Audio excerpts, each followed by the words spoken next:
Good morning, welcome to Edgbaston for the second day of this county championship match. Thanks for closing the door, whoever that was. With the Hampshire fielders walking out. Warwickshire versus Hampshire. Hampshire bowled out yesterday for 298. And Warwickshire resume on 51 for 2. I'm Clive Eakin, Kevin James. Good morning. Yeah, very good morning, Clive. I'd be interested to know what they said in the Warwickshire camp last night, because I spoke to Fletcher Middleton after his innings of 74, and basically he thought it was an even day with those 2 wickets at the end. I don't know. What were Warwickshire saying? Probably not much different. I thought they might have bowled better in the morning. Pretty happy with the way they bowled after that. Obviously disappointed to lose 2 just before the close. Yeah, it was a fair even day. I suppose Warwickshire still have with batting, so they still have the prospect of. Well, today's about a battle for a first innings lead, isn't it? For either side. Warwickshire need a partnership. They need perhaps have a batter to do what no Hampshire batter quite managed. Fletcher Middleton was the closest to doing it, but no one got to 3 figures and beyond. Maybe that's Warwickshire will hope that might be the difference between the 2 sides. Yeah, I just felt that 104 for 1 at lunch, they probably should have been better than 298 all out. If I'm honest, I think I would slightly be Warwickshire at the end of the day than Hampshire, but yeah, maybe there's not a lot in it. I think a lot depends, as always, early first half hour, knock a couple of over early on, and then you probably would say it's definitely on as even, and then maybe even the game starts to swing towards Hampshire's favour. Kyle Abbott about to bowl. He'll take the first over. 2 wickets since last over. That's right, yeah, it did change things. 2 wickets last night. Will Rhodes for 20 and Alex Davis for 24. He's round the wicket to Dan Mosley. Comes in and bowls, he's forward, and that's a gap square on the offside. Nick Gubbins will run around, and that is the first runs of day 2. So we'll actually move on to 52 for 2. They trail by 246. Well, Dan Mosley faced 2 balls yesterday. The night watcher. Reminds me, got to do a bulletin in a moment.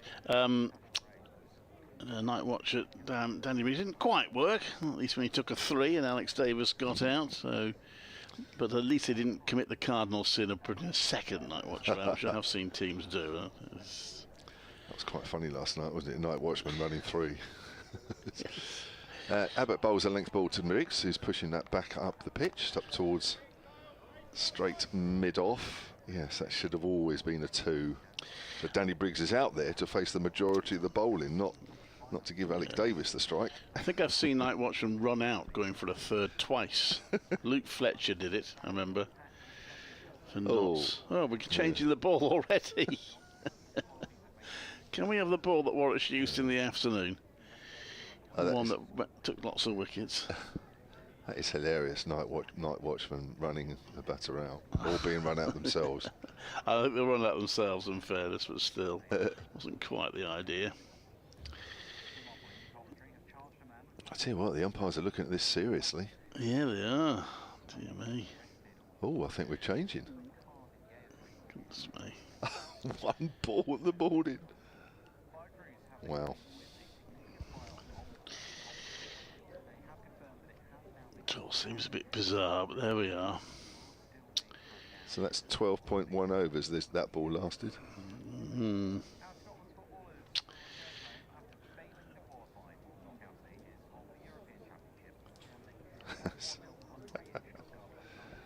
Oh dear. So Warwickshire resuming on 51 for 2. They've already raced to 52 for 2, getting a single off the 1 ball we've had today, before obviously Dan Mosley getting that signal damaged the ball.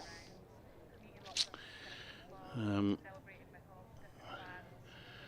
you would have thought they might have noticed there was a problem with the ball before they started play today, but anyway. So we've now got a box of balls out. The umpires are going through them together. Three Hampshire bowlers are watching, which I trust the umpires are saying to them, this is our job, not yours. We'll decide which ball you use. I'm not sure they're entirely... I think they want another box of balls. They're not entirely happy with the one they've got. So I'm going to do an update in a moment.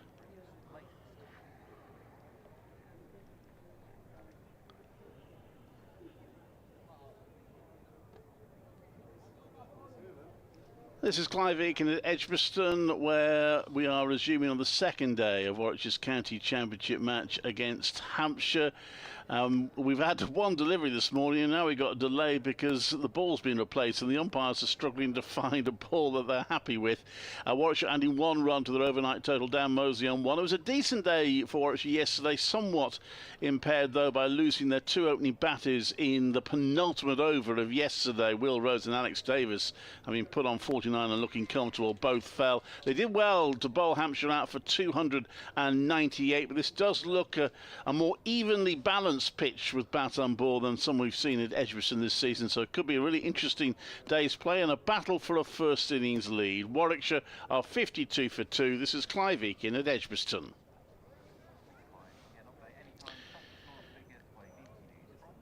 So I do my update for 2 radio stations at the same time, so I have to do it at a clock start. Yes. The station that I'm listening to in my headphones were a little early, and I felt bad, but I had to wait until the clock came round. You did it all right. Edged along the ground, down towards third. So we have a ball change for the first time this morning, which came after 1 ball. So the ball yesterday, we only had 1 ball change yesterday. That lasted 31 overs.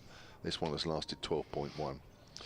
I did notice, actually, while they were looking at the box of balls, the umpires, that Kyle Abbott and Keith Barker were in close proximity, and they both laughed at the same time when Stephen O'Shaughnessy showed them a ball.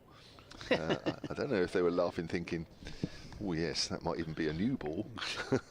I'm not sure he actually tossed them that one in the end, but he's round the wicket. Kyle Abbott runs away from us, bowls to Mosley. Ooh, playing a missing outside the off stump there. Good start from Kyle Abbott, bowled well last night. Overnight figures of 2 for 19 from 3. Yes, got those 2 wickets, and what the second one, of course, was a terrific caught and bowled. Wasn't it just? Alex Davis, having just been called through for a third by Danny Briggs. Oh dear. 53 for 2. Sometimes cricketers do the basics very wrong. As he comes in, forward is Mosley. Nice and tight full defensive there, up to Keith Barker. Tight game in the T20 World Cup last night. South Africa getting through as a rain-reduced game. They faced 17 overs, so on the Duckworth-Lewis Stern method, they were chasing 123 to win, and they got there with 5 balls left and just 3 wickets left. That sends West Indies out of the T20 World Cup. South Africa and England go through from that group. Yes. But again, lovely drive through extra cover. Dan Mosley didn't do anything wrong there. Bat and pad close together, came forward, used his body weight into the shot as well, and just pushed it into the gap. And that is a boundary to end the first over of the morning, which actually, with the ball change, has lasted 6 minutes. We don't really want overs lasting that long today, otherwise we'll be here till about the start of the next World Cup game in the middle of the night. Big game today, this afternoon, India versus Australia.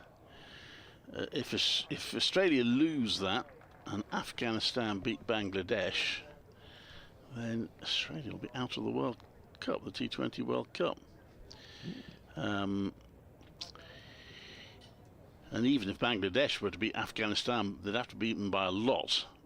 But they could conceivably nip ahead of Australia as well. But if Australia win, then because of net run rate, it is probable that Australia and India would go through. Yeah.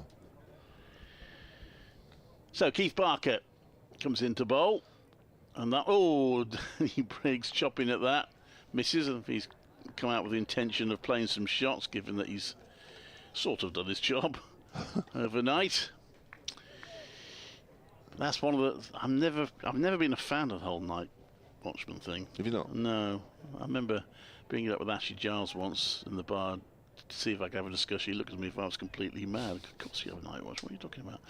But one of the reasons is, you know, Keith Barker comes in to bowl round the wicket, and Danny Briggs drives, and there's no run. I know it can work, and he might go and get a century now, it'd be brilliant. But if he gets out early on, which is more likely, then it gives Hampshire a nice boost. Start of the day, early wicket. But anyway, what do I know?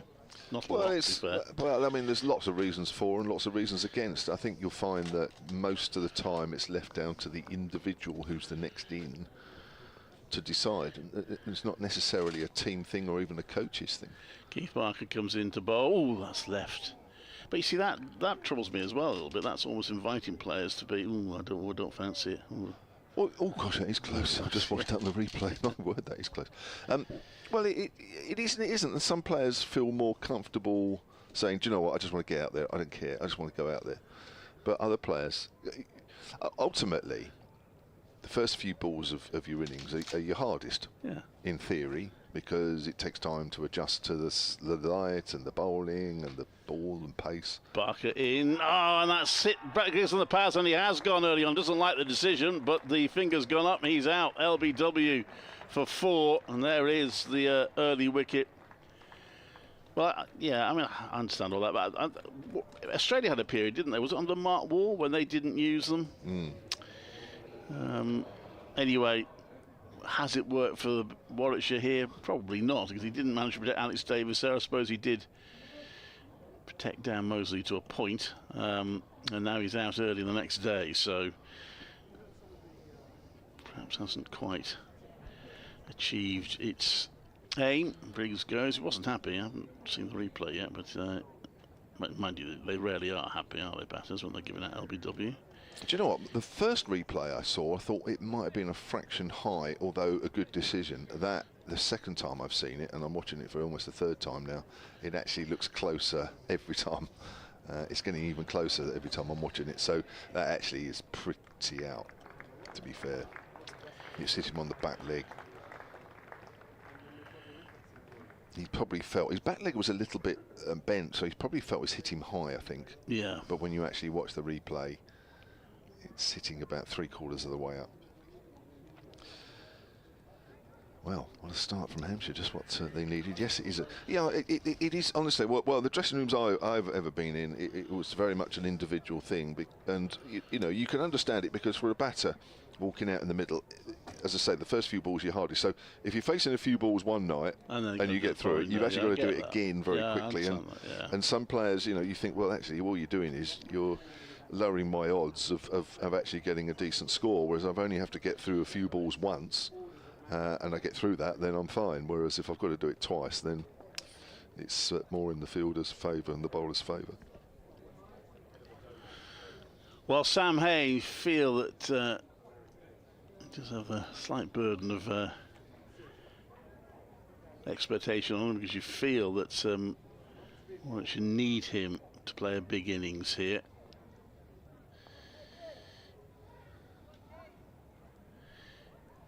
.57 for 3. Barker gets his first wicket. 298 seems quite a long way off at the moment from Warwickshire's point of view. 2 slips in place. Around the wicket comes Barker. Hayne clips it off his toes. That's nice. That's like the first shot he invariably plays in a T20 match. Pushes it away off his toes for a single. Hasn't had a great deal of red ball cricket this season. It's played in the T20 blast and done pretty well, 3 half centuries. But delayed start to the season for personal reasons, and then a concussion protocol after being hit in the helmet fielding against Essex has meant he's not played a great deal of red ball cricket. Yeah, he didn't play in the first game between these two sides down the south coast. So Dan Mosley. Barker now can be left arm over to Mosley, the left-hander. He's turned that one nicely. He's placed it well. Middleton chases it. It is a short boundary there, and he can't reach it. So it's a boundary for Mosley. So he started the day pretty confidently. He's on to 9. It's 62 for 3. Yeah, it was a good-looking shot, wasn't it? We saw one from Will Rhodes, similar type of shot. It's obviously a left-hander's thing, that. Just rock on the front foot, just turn it away. It's a short boundary side, but it was still nicely timed. It was no more than just a push. Dan Mosley averaging 28 this year. With the bat, just over 250 runs. It's a little bit down for him, isn't it? He averages career first class. Well, actually 26, actually. I'm surprised at those numbers. He's still relatively new. Yeah, that's true. 22 years of age, actually, you're right. It's Hayne to face Abbott, who comes in and bowls. Haynes forward. Goes out square on the offside, and he moves on to 2. But you're right, there was some concern, has been some concern about his form this season. He got out a couple of pretty poor shots in championship matches. But the T20 Blast will hopefully have boosted him, where he's played a role with bat and ball. Yeah, he's a sort of a regular for you guys, isn't he, in that form? Yeah, very much so, yeah. But still only 22, which is no age at all, really. He's forward, he's playing a missing. That's good carry from Abbott. Off a length, good pace into the gloves of Ben Brown. Started on time everywhere. 9 or 18 county championship sides playing. That's why we have. I don't like the fact that we have a division of 10 and 8, but that's why. It's so that if you had 2 divisions of 9, it's harder to schedule the fixtures, because at any given time there'll always be 2 teams not playing, whereas they can get all 18 playing in this format. Well, there is another argument for that, as Mosley pushes that out into the gap on the offside again. Gubbins comes around to field. 64 for 3 is that all the talk about they play too much, then they'll probably be welcome in a week off from time to time with the odd number of teams. We all know why there's 10 teams in Division 1. Try and keep more counties happy. Well, yeah, but originally it was 8 teams in Division 1 and 10 in Division 2, wasn't it? Yeah. And then they said, oh, it's too difficult to get out of Division 2. Well, yeah. It's not about Division 2, it's about Division 1. Is it? Well, that's why you have 2 divisions, isn't it? As Abbott bowls outside the off stump left alone. Yeah, but why would you have 2 divisions? Well, it's still about both divisions, though, surely. It's not just about Division 1. Well, it's mainly about Division 1, isn't it? Well, it shouldn't be. I don't think it should be. No? No. I know when it was 8 and 10, Warwickshire argued because 2 get relegated. And they argued for 25% of the division to get relegated is too much. Yeah, I agree. They did finish bottom of the year, they got relegated, which they acknowledged, so it wasn't like, oh, this is not fair, but they argued that. And then if you go to 1 relegated, that's not enough, so... Yeah. Abbott's in again. Wrapped on the pad, that looks close. Big shout, not out, says umpire Steve O'Shaughnessy. Just watching that again. He's falling over that one, Sam Hain. It may just be going down the leg side, but Sam Hain's weight is going out towards the offside. He's playing right across that. That might be something that Hampshire will be looking to exploit. Well, he always looks like a candidate for that, but usually he isn't. Even though he looks at the way he bats, it looks like he might get out that way at any time. Yeah, he's close. That is very close. Might just have nipped back a little too much, but I tell you what, he gets caught like that again, he's out. Bowls forward, that bounces a little bit, hits high on the bat. Good over from Kyle Abbott, 64 for 3. Well, Abbott looks a threat. Actually, yesterday he's taken at least 2 fifers against Warwickshire. Both of those have been at Southampton, mind. That's on my record since 2018. May well have done more before then. And he got those 2 wickets last night, and he looks a handful this evening. Warwickshire will desperately just want to see him off this morning. Yeah. Yeah, he's, as I say, I've said before in this season that he might have started the season slowly in terms of the number of wickets, but what he has been doing well is he's had good rhythm. He's running quickly. He's always been there or thereabouts. Now he's starting to get his rewards. And there's not much respite at the other end with Keith Barker coming in. Looks a decent attack, this. 3 in the slip cordon, bit of a gap between second and third slip as down Mosley again works that away onto the leg side just for 1. And he moves on to 11, 65 for 3, Warwickshire. Just a little bit of shape from Keith Barker there. It's just straightening a little bit, the line. If he stays over the wicket to Sam Hain, this will be interesting. He won't, he'll go round the wicket, but it'll be interesting just to watch Sam Hain's technique here, because, as I say, with that LBW delivery, he's falling away to the offside. Now, that means that at some point, whenever that comes again, he's going to be playing across some straight deliveries, and that will cause him a problem if he doesn't actually get the ball on the bat. Barker bowls, and he's edged that, and that's, well, there were 2 in the slip cordon and then a gully, and it's gone past second slip. Whether it was in a catchable height, had there been a third, I'm not too sure. But it's raced to the boundary for 4, but a definite edge from Sam Hain, 69 for 3. Yeah, the ball didn't really seem to do that much. Just one of those probably early, we were talking earlier about night watchers and what have you, that and protecting batters. Could be just a sort of early innings, getting yourself right and getting your eyes right and everything. Just takes a few balls.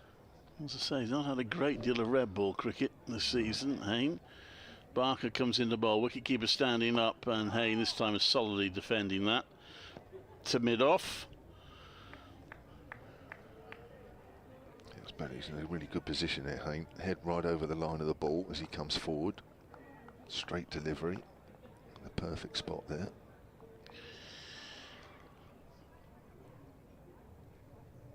Haven't changed the slip cordon. There's 2 slips. There's sort of a backward point, not really gully. It's basically just 2 in the slip cordon. Barker comes into bowl, and Hain pushes that into the leg side. They've also got a fielder quite close at mid-wicket. Whether that again is for Hain sort of falling across and maybe lobbing it up to there.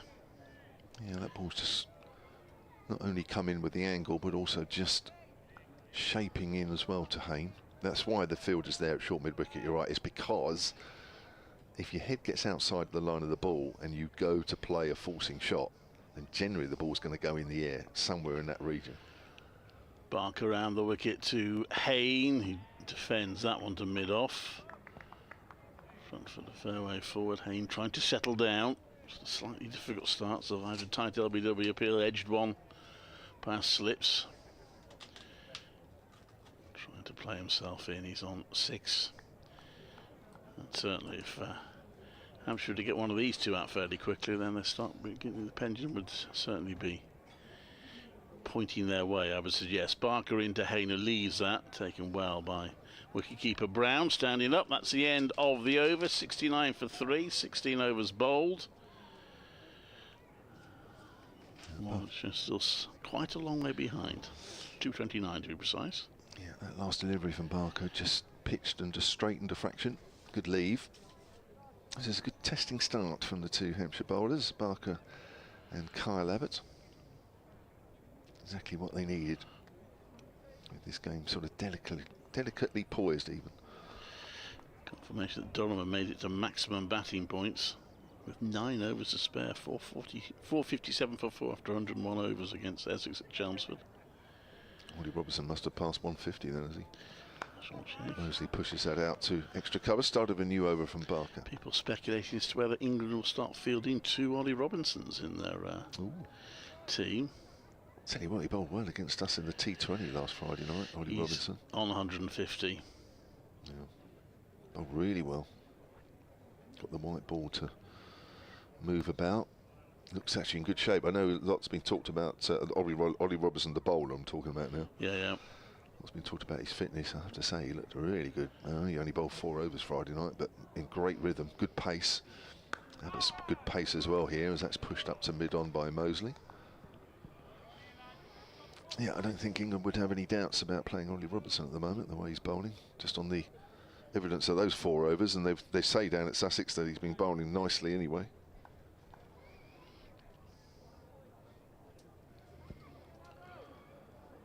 .69 for 3 here. Warwickshire have added 18 for the loss of Danny Briggs.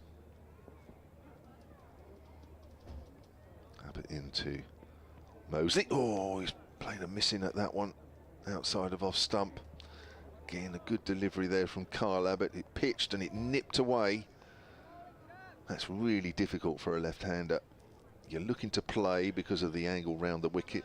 The angle's coming into you, so you're very aware that what starts out wide, by the time it reaches you, is pretty much near the stump, so you're looking to play. And then Abbott bowls and pitches it and then straightens it on you. Not easy. Abbott in again. Bowls to Mosley. Mosley gets a bat on that one, pushes that up to mid-on. I make it Durham getting maximum batting points. It's only the 6th time it's happened in the First Division this season so far. Surrey have done it twice. Warwickshire have done it once. That was against Durham. Well, they made about 6,000 in the end. There was a lot of big scores early season, wasn't there? Yeah, but getting it in 110 overs is the tricky bit. There's some going, isn't it? I know Durham, when they were Division 2 last year. Loads of times, yeah. Yeah, well, it's Division 2 attacks, of course. It's outside of the off stump. But Durham, I think I'm right in saying Durham had the highest strike rate of any of the sides in Division 2 when they got out. I think they got maximum batting points about 8 times, which most teams didn't do it more than once at most last season. There you go. Don't think Warwickshire are thinking about whether we can get maximum batting points at this point.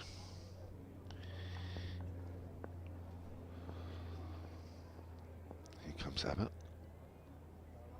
Bowls to Mosley. Mosley pushing that away on the onside, fielded by Fuller at mid-wicket. Another good over there from Kyle Abbott. 69 for 3 then, Warwickshire. In reply to that Hampshire total of 298.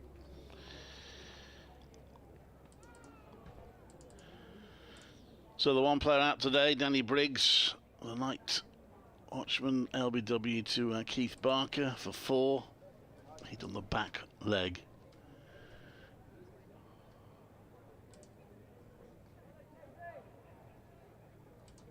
So it's not been an easy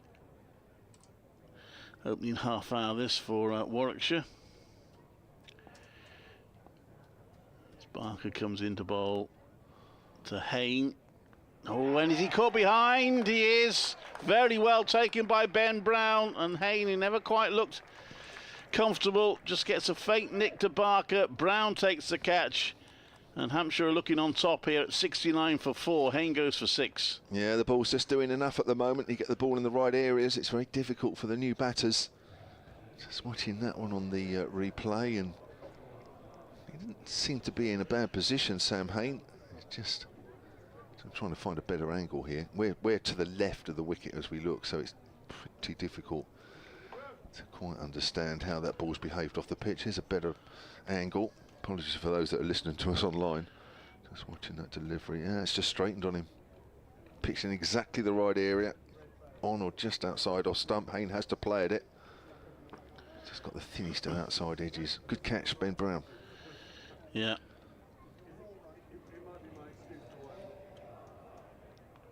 So Ed Barnard, who has been in pretty decent form of late, walks out to the middle. Was presented with his county cap, called the White Bears cap, yesterday morning. And took 3 wickets with the ball.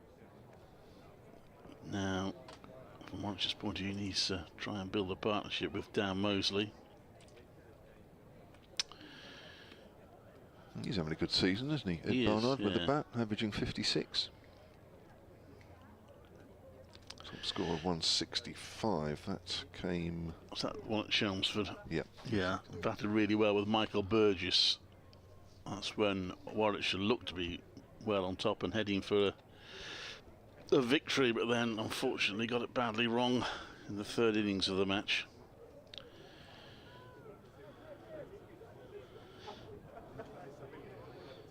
Well, maybe what Fletcher Middleton was telling me last night, that a game in the balance and we get some early wickets, then it'll swing towards Hampshire favour. It feels like that at the moment. It does.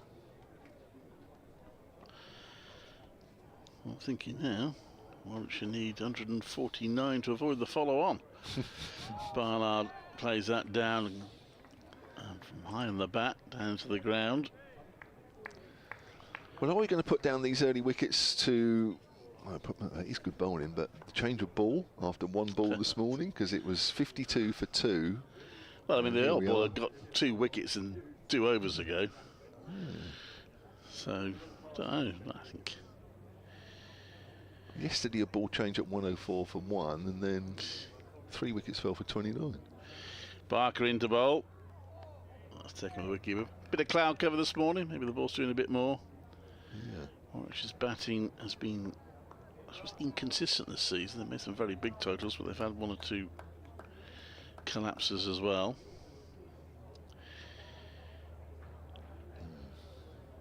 You can understand why teams push for ball changes when you look at those figures at the moment.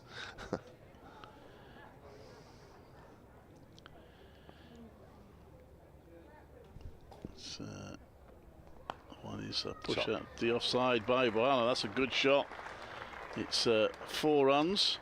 Can you just switch that plug on? The second one down. No, down. That one. Thank you. Sorry to talk production on air. But yeah, good shot from Ed Barnard. So that will make him feel good. 4 off his 3rd ball. Yeah, nice shot off the back foot. And it's 73 for 4. Warwickshire. Barker round the wicket. Barnard leaves that. It's a tight leave, but excitement from the slips. Barker's got hands on faces to say, gosh, that was close. But Barnard survives. He does do a gesture with the hands to say that did come back at him perhaps more than he expected.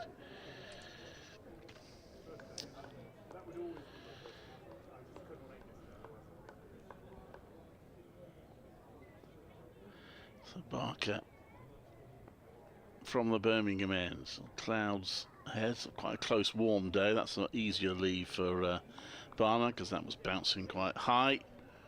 End of the over, 73 for 4, 18 overs bowled. Barnard on 4, Mosley on 11. Barker's spell this morning, 2 for 14. Terrific stuff against his old county. Which will surprise precisely no one, I think, in the members area. Yeah, you remember yesterday I was talking about the stats, and since he left Warwickshire and what good stats he had, and then you think, well, you know, is he going to reproduce that at Hampshire? And when he was batting, it's very much the same. His batting average here it was 25. He's averaging 24 at Hampshire, so no real difference. Now, wicket-wise, remember he was here between 2009 and 18. I'll come back to that as Barker bowls. Mosley's in behind that one, pushes that up to Felix Organ at mid-on. Now here, he picked up 359 first-class wickets at 25. At Hampshire, he's picked up 161 wickets at 24. So his bowling's got a bit better and his batting has got slightly worse. Marginal on both counts. Yeah. But it just shows, isn't it? He's keeping up those same high standards, which is good because he's 37 now. You see that? Okay. Here's Abbott, bowls. Mosley drives, thick outside edge. It was in the air. There's no gully fielder. That's probably a fairly square gully. That'd be an unusual position to have somebody in, especially in this game. Nothing's really gone there, but it was a slightly false shot. Mosley moves on to 12, 74 for 4. He's certainly a contender for an 11 of players unlucky never to have played for England. Keith Barker. They talked about it here, and the feeling was that England just felt he wasn't quick enough. But the argument here was, yes, but he offers something different to other bowlers. When you've got a fairly samey sort of attack, he offers something different. Yeah, he does, yeah. Especially when he's swinging it. Abbott into Ed Barnard and bowls. Barnard gets a length ball. Very watchful with that defensive shot. I think sometimes, I suppose it's inevitable, sometimes English selectors, once they have I just don't think he's quick enough or whatever, then that's probably that you're not going to get in, no, however well you do. That's true. Yep. You can, if you're the right pace, you can always tighten up your line and length and what have you, but if you're not the right pace, then how do you change that? To be fair, Andrew Flintoff, when he burst on the scene, wasn't that Wasn't that pace? He made a conscious effort to bowl quicker. Drive from Barnard, wide of mid-on, Barker Fields, single taken, 75 for 4. I suppose people can get better fingers. I remember I saw him quite early in his England career, and I did think, oh, I'm not sure whether he's really good enough. But you know, you grow, I suppose. Yeah. Sometimes when you Stuart Broad, I think it was similar. Yes. Yeah. Question marks about whether he was really good enough when he first got into the England team. There was, yeah, lots of chat about that. Did he do enough with the ball? Was he quick enough? He just developed. 75 for 4, Mosley on 12, facing Abbott once more, who's around the wicket. Bowls. Mosley gets one painful blow on the leg. Looks like that's missed the pad. I'll bring Phil in for his first stint this morning. Phil Britt was joining Kevin James. I think that's hit on the inside leg, on the inside. Very few batters wear an inside leg thigh pad. Some do, some don't. And I think if Mosley hasn't got one, he probably wishes he had one. Just jumping around there. And Barnard just making sure he's okay, as your non-striking partner normally does. Good stuff here from Hampshire so far this morning in nearly 35 minutes of play. Mosley drives pleasantly out towards extra cover where Nick Gubbins fields. So the 2 wickets that have fallen this morning, Danny Briggs after 10 minutes of play, the night watchman. LBW to Keith Barker with one that came back into him. He went for 4. He was 3 not out overnight, so he added one. And then after 25 minutes play this morning, Sam Hain, who got one from Barker that just pitched and straightened on him, got a thin outside edge through to Ben Brown standing up. He was out for 6. That was 69 for 4. Briggs was out at 57 for 3. Here we are at 75 for 4. Phil Britt. Good morning. Morning, everybody. Tough half hour for Warwickshire. It is, isn't it? Yeah.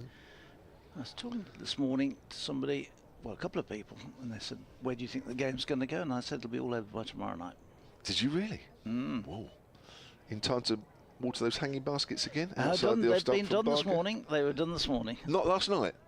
Well, no, because last night, by the time we got home, it was too late. Right. So I did them first thing this morning, 7 o'clock this morning. How long did it take you? Not very long, no, just put the hose. Did you? So, you've got a garden hose? Yeah. Oh. And the next door people are away, so I had to put the extension on to take it right the way across the drive and down to the next door house. There's Barker outside the off stump, and Barnard leaves alone. The half-mile extension to make sure they reach all tell you what, all by the the time baskets. we finished it, it was. I looked at it. I thought the water's never going to have enough pressure to get this length. I did have time to root through an old cupboard last night, though, and I came across this surprising thing. Oh dear.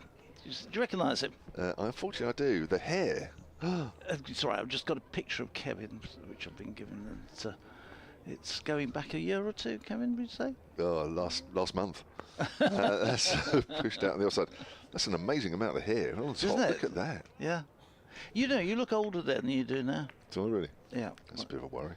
Considering I've been talking April non-stop. 94, that was. 94? Yeah. Considering I've been talking non-stop on the radio since Wednesday. I feel about 108 at the moment. But, oh, wow. Gosh, that was a scary one. Yeah, I thought I'd get that out of the way quickly. Yeah.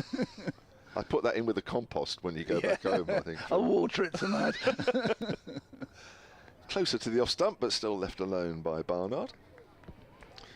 Yes, it's been a tricky morning. I think I walked in this morning, and I think I always felt 298. Whether or not at the end of the day you think that's a decent score, at 104 for 1, you feel that they have missed out. I think Warwickshire bowled quite well in the afternoon, having said that, but you just felt that 298, there should have been a few more. Yes, the wicket is doing a little bit for the bowlers. There's a bit of bounce there, isn't there, and a bit of movement from time to time. And Barnard edges, and has it fallen short of Dawson at second slip? Has he put it down? I think just seen the ball. It down, actually. Yeah. I think it did carry to him, but it was a very difficult one. It was. I've just watched the replay. Whether Dawson could get the fingers quite underneath that, I'm not sure. Have a look, Phil. I'm not sure that's the best angle. That's probably, you probably want to see it in front. It's behind. You can't really see a lot there. But no, Dawson tried to get his fingers underneath. Now, here we go. Watching it again. In slow motion. Oh, he did. He did get there. Yeah. That's put down, yeah. It was a big dive, wasn't it? Yeah. That's a thick outside edge drive from Barnard, short boundary side, and oh my word, Toby Albert does really well, slips as he pulls that back away from the rope. That's saved 4 runs. But you're right, it just carried, didn't it? Just carried, and he was diving in front of slip, from second slip, just going across, diving in front of slip, and it would have been a great catch had he held on to it, but life, no certainly. He's very good in there, Dawson, normally. If he puts them down, they're normally a difficult chance. And I think we will put that in the difficult column. Yeah, I get so it was. It has to go down because he got hands to it, but in the extremely difficult one. Yeah. I think he would have been pretty happy had he had taken that. Oh my word, he would have been ecstatic. Even for him, and he's taken some good ones over the years. So Abbott to continue from the pavilion end. He's on his way to the left-handed Mosley, who is forward to that one, running it back down to Barker at mid-off, and there's no run. Not quite so bright this morning, and not quite so warm and muggy. It was really got quite overpoweringly warm yesterday afternoon, but it's a little bit cooler this morning. Sun not yet broken through. There's a bit of cloud overhead, which will presumably help the bowlers a little bit. There's yellow heat warnings out and about, isn't there? Yeah. Next day or two. Yeah, I think so. It's well, today at some stage they reckon it's going to reach 80 here. So Okay. there's not yet. Abbott in bowl, driven and nicely driven past Barker and running down to the long off boundary. Nicely timed by Mosley, and that takes him on to 18. The Warwickshire on to 81 for 4. And we've seen 1 or 2 quite nice shots this morning, as Warwickshire have generally have struggled a little bit, but amongst it, been a nice shot from Barnard early on, pushed away through the offside, and Mosley's played a couple of nice shots in amongst 1 or 2 inaudacious shots. Yeah. Strikes it nicely through sort of extra cover mid-off area, doesn't he? Yes. He's, this one he has played it down in front of him. He was tucked up for space. The ball runs down in front and called through quickly by Barnard, and Mosley gets another single, 82 for 4, but I'd like to think he was in control of that shot, but in the end I think he was quite happy to get bat onto it and see it drop down, and Barnard quickly spotted there was nobody close, so they were able to whip through for the single. Yeah. But yeah, sort of going back to that total, I do feel now, after seeing what I've seen this morning, that 298 is worth a few more than I thought. I think so. I think that's going to be quite a challenging total. Abbott again comes charging in back to the right-handed Barnard, who is one-handed, pushes this back down the wicket. And there's no run this time. 3 slips waiting. Sorry, Phil. It'll just be interesting to see what Hampshire, the bowlers, get out of the ball as we start sort of moving into overs 30, 40, 50, etc. Because we saw Chris Wokes bowling with the old ball last night before the second new ball, or yet late yesterday afternoon, still getting the ball to shape. Exactly. He was, in fact, the over before they took the new ball, he really got some quite significant movement. This one, Barnard runs away into the offside. He thinks about the single, but it was never on, out to extra cover. They decide wisely not to go. Yes, I think if this wicket sort of continues to play the way it did yesterday, I mean, there's me thinking, ooh, a bit of sun, it might sort of flatten out. I mean, if it does, obviously, it could do that. But if it continues to play like this, I think you're right. I think tomorrow night we could be very much seeing near the end, couldn't we? Yeah, I initially thought it would, after the morning session, would die down a bit. This one is full and whipped again, played out into the offside, and again, there's initial thought of a single, but again, never going to get past the extra cover coming in. Prevents the run. It's 82 for 4 at the end of the 21st over. We've had 9 overs this morning, and Warwickshire have struggled a bit. They've lost those 2 wickets, lost it overnight. The night watcher, we can't call them watchman, can we, by today's cricketing terms? We can't call them batsmen. If they're batters and bowlers, they've got to be watchers. I think you're night right. watchers. Can't even say third man anymore. No, thirder. It's all changed, Phil. Yeah, So the night watchman, Yes. Briggs went first, and then Sam Hayen, who didn't. He looked to be playing across the line, I thought, quite a bit this morning. Yes, he did. Yeah, he was falling over on the offside, wasn't he? Really. And wasn't a surprise really when he went. No, he didn't look comfortable. Didn't look comfortable at all. Not at all. Here's Barker from the far end as we look the city end, outside the off stump to Mosley. Now I like this, he's over the wicket to the left-hander. And that delivery there, just shaping away from Mosley. Through to Ben Brown. Interesting with the ball, shaping and offering. That Hampshire went with Barker and Abbott, no Abbas, the other overseas player. Preferring Barker, you would think, first from that far end. As he comes in again and bowls, and Mosley gets one that bounces a little bit, goes out on the leg side, called through by Barnard. Good running that one. Keep the scoreboard ticking, even though it's a little difficult at the moment. 83 for 4. They've added 32 for 2 this morning, Warwickshire, in just under 45 minutes of play. Well, after that strong start they made last night with Rhodes and Davis, they lost those 2 wickets in the over, in that 11th over. They went from 48 for no wicket, and this morning ended up at 69 for 4 when Hayen was out. So 20 runs, 4 wickets that going, really put Hampshire in a dominant position. Doesn't it? Barker's round the wicket again to Barnard. Hits it in the air, 1 bounce, maybe 2 bounces through to Fuller, who's running in at mid-wicket. And I feared, from a Hampshire point of view, because Davis and Will Rose didn't actually look in too much trouble.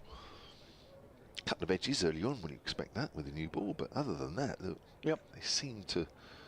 Well, ticking along, nearly 5, well, it was 5 and over, wasn't it? They were going out. And, it looked as well, with a couple of overs to go, that they were going to play out the session with that awkward session.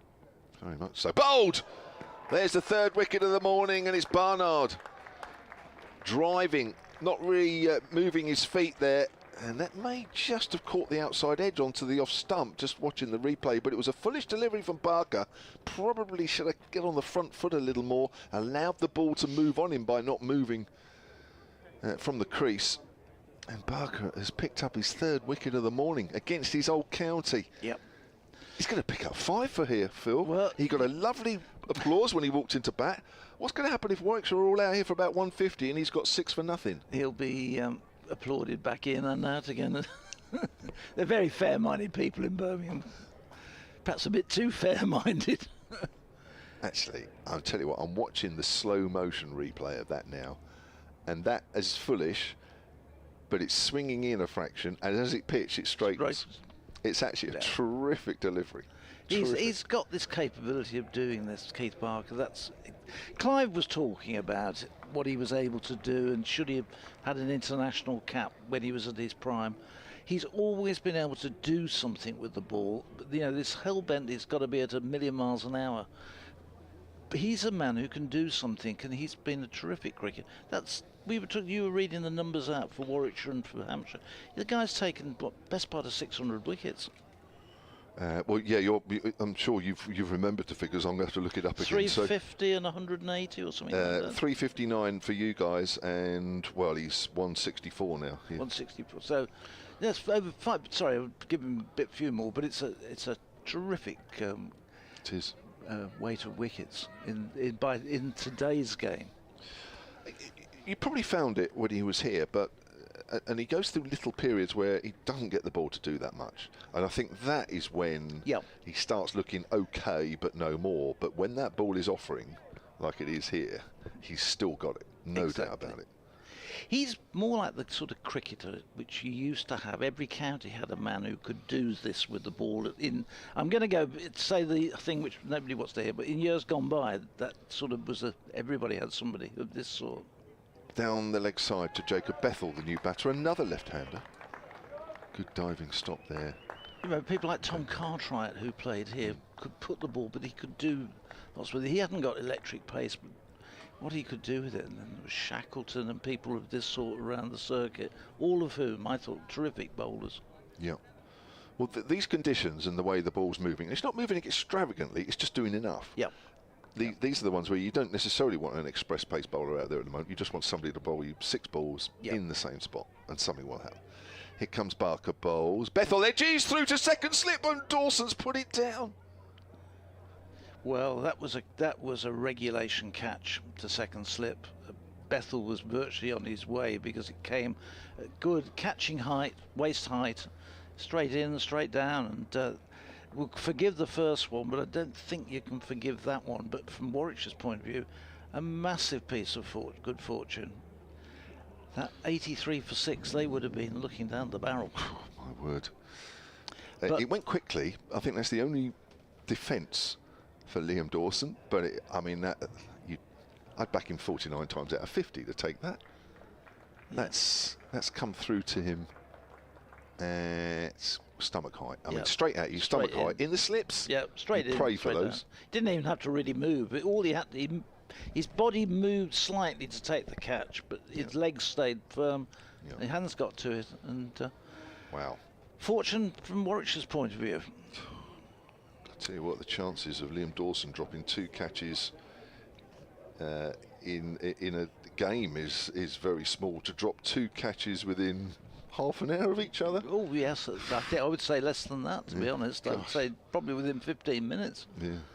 And both off Keith Barker, who would have had his 5 for probably. Who did he drop first time? Well, Ed Barnard. So he got Barnard in the end. Barnard, so he'd already had 4. So it wasn't so bad. Even so, we had a bowling change while we've been talking. Mohammed Abbas has come into the attack, and his first ball to Mosley is tucked away to square leg, and they scamper through for a single. 84 for 5. So Mosley moves on to 19. And Warwickshire in real problems this morning. That's the 3rd wickets they've lost this morning, all as we were talking about to Keith Barker. And it will raise the old thing, why did we ever let him go? It's every time Keith Barker comes here, because he always gets wickets or he does something. He gets a 50 or something like that. It's almost like, hold on. But when you ask him, he says the same thing, actually. His next one is Bethel is beaten outside the off stump. He sort of snatched the bat out of the way and then looked to follow the ball, looking back behind him. But again, just a bit quicker through on him than he'd anticipated. Yeah, a bit of bounce as well. I remember a couple of years ago he came in, because you're always at finals day, aren't you, for the T20 finals? Always. It's going to struggle a bit this year, though, aren't you? I think this year might be 1 year too many. They've actually got you a seat here with your name on it. It's like so that you just move into it. I've never known a team who's been here so many times. This next one is outside the off stump. It'd be nice if actually we could get there one. We're here, but not here, if you know what I mean. It sounds like you guys might be. Well, you've got to get through the quarterfinals first. We're obviously. not going to even talk about it. Last year we absolutely romped through the. I think we had this discussion actually because we romped through the group stages, and then we had that. Was it you I'd had the discussion with? Should the winner of the group actually automatically qualify as one of the semi-finalists, and then the others are played for? They do it in other competitions, don't they? Yeah. Abbas bowls, and again this left outside the off stump by Bethel. That wasn't far away from the off stump, but we got beaten. Well, we didn't just get beaten; we got absolutely hammered, but on the back of such a good run. So this year we had a little hiccup for a couple of games, but we've generally played pretty well and had some really good wins and performances. But we've got to get past that quarter-final stage. Well, I remember you got hammered 2 years ago here by us. Yes. Liam Dawson, wasn't it, as well? Was that the game? Oh, I'd have to look it up. I can't remember the exact game. Because we have so many quarter-finals, I can't remember them all. Well, I'm not sure whether that was the 50 over, but he got... Oh, the 50 over here. Well, he got 7 for about 15 in one game. That was the semi-final, 50 over, yeah. 50 over semi-final, yeah. See, we get there at the moment. We're knock on the door, but it's like we're doing something else that day on finals day. Can't make it. Well, the reason you can't think of another team that's been here so many times is because no other team has been here so many times. No. Hampshire's 10 finals days. This next one is pushed back down the wicket, and Bass feels idly. Nice tidy opening over from him. 84 for 5, Warwickshire. in reply to Hampshire's 298. The only other thing is 10 finals days, and we've won 3, which is great. Again, there's only Leicester, I think, who have equalled it. But on the flip side of that is, I'm probably... I always come up here and we play the semi-final and then I go. And I'm back home for a barbecue or Oh, you don't stay to watch the final one? Nah, it's all right. What's the point? A cricket lover like you only watches the occasional game. There is a standing joke, and I've said this many times, but I come up here for finals day and I walk in the door here at the back and I go, not another blinking finals day. And yet most commentators around the country go, oh, I'd love to get there. Exactly. I'd love to experience it again. Here comes Barker. How ungrateful am I? Left alone outside the off stump by Dan Mosley. So in a way, I'd quite like that Saturday off this year. Well, it's even worse, Kevin, when you're here and having to work here and your team's not here. You know, and you're having to be polite to everybody and say, oh gosh, I hope you win, hope you win. And you're thinking, why aren't we here again? I think we've won it once. And that's some time back now since we've won it, yeah. Here? Yeah. Yeah, well, most of the time it's here anyway, isn't it? That's a good lead from Mosley outside the off stump. Barker continuing from that far end. Just very quickly, Abbott's spell this morning from this commentary in the pavilion, and 7 overs, 1 maiden, none for 21. But, good spell though, wasn't it? He looked really threatening right the way through. William Seeger has emailed sunandcricket@gmail.com. He says, I was cursing when Keith Barker did not manage to get the batting point for 300 runs, but perhaps he just wanted to get the ball in hand. Yeah. Some lovely bowling from him and Abbott and Barker, and it could have been more, certainly good. Enjoying the commentary and the red ball cricket, says Bill. Thank you. So it's driven. Lovely shot by Mosley. He's found the gap through extra cover. He's done that once or twice already this morning. And I think, they thought about 3. That's actually really good fielding from Felix Organ, who raced down this very big boundary. We've mentioned it several times away to our left. Normally there's been 3 when the ball's got anywhere near the rope, but Felix Organ has managed to keep them down to 2.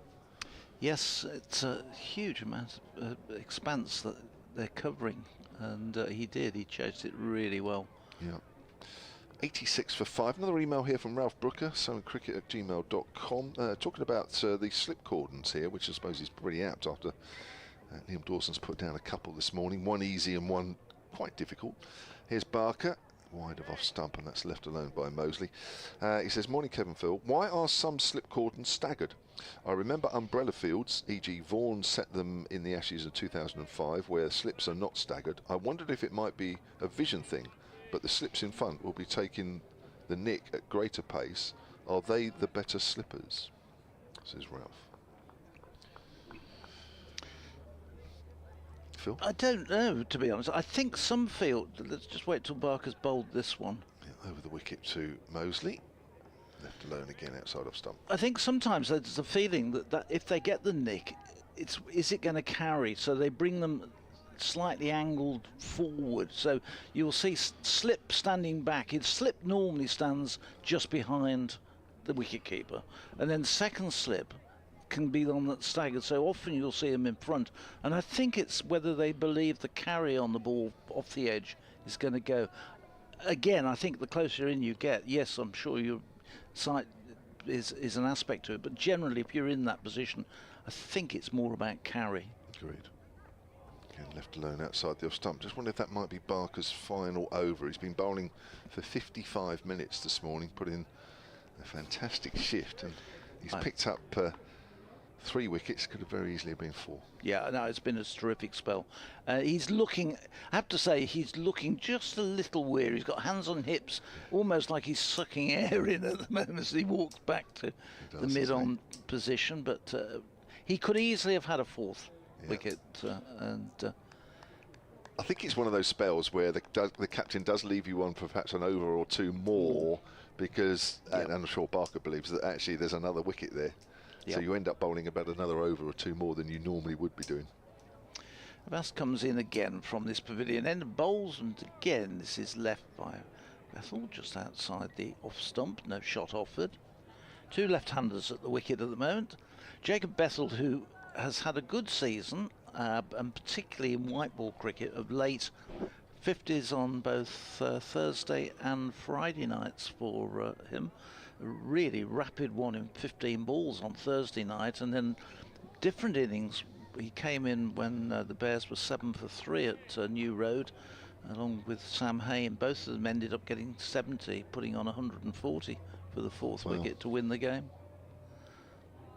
Bassett in bowls, and this is, in the end, a sort of slightly false shot down to fine leg.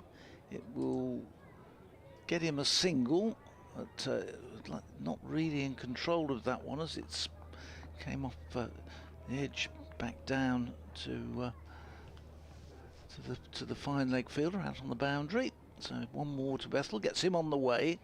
I would say not totally convincing at the moment, but he survived it.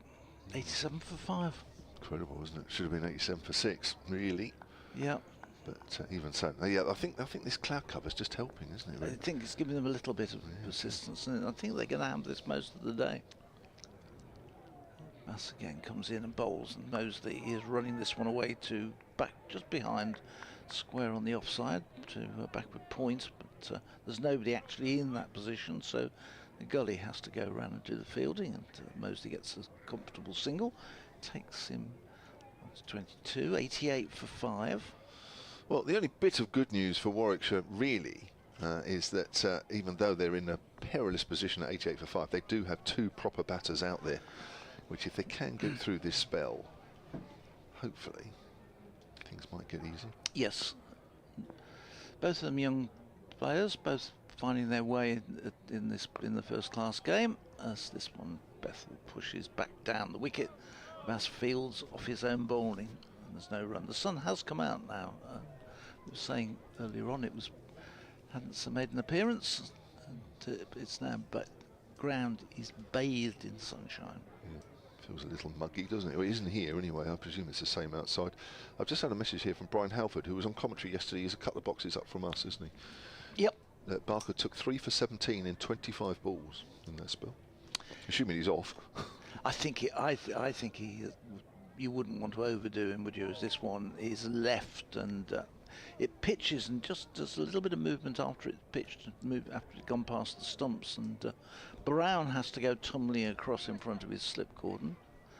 Yeah, this is an important spell here for Mo Abbas. You know, it goes without saying, you've got your overseas player, an international player, or was, that you want to keep the pressure needs to stay on.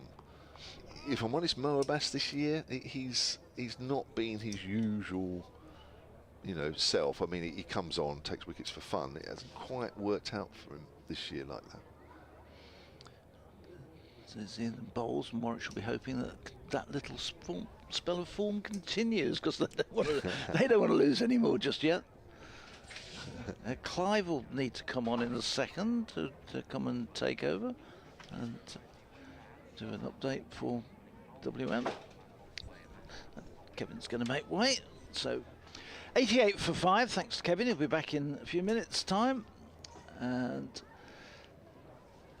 Warwickshire, some real work to do. They still trail by 210 on first innings, and having lost Danny Briggs, Sam Hain and Ed Barnard this morning, and all to Keith Barker, and it could easily have been another wicket as Barker is still in the attack. So Kevin and I were wrong. Barker's having another over from the City end, the Birmingham end rather. He's a sprightly 37-year-old, isn't he? Well, we thought that might have been his lot. He's bowled all morning. He's got 3, should have had 4.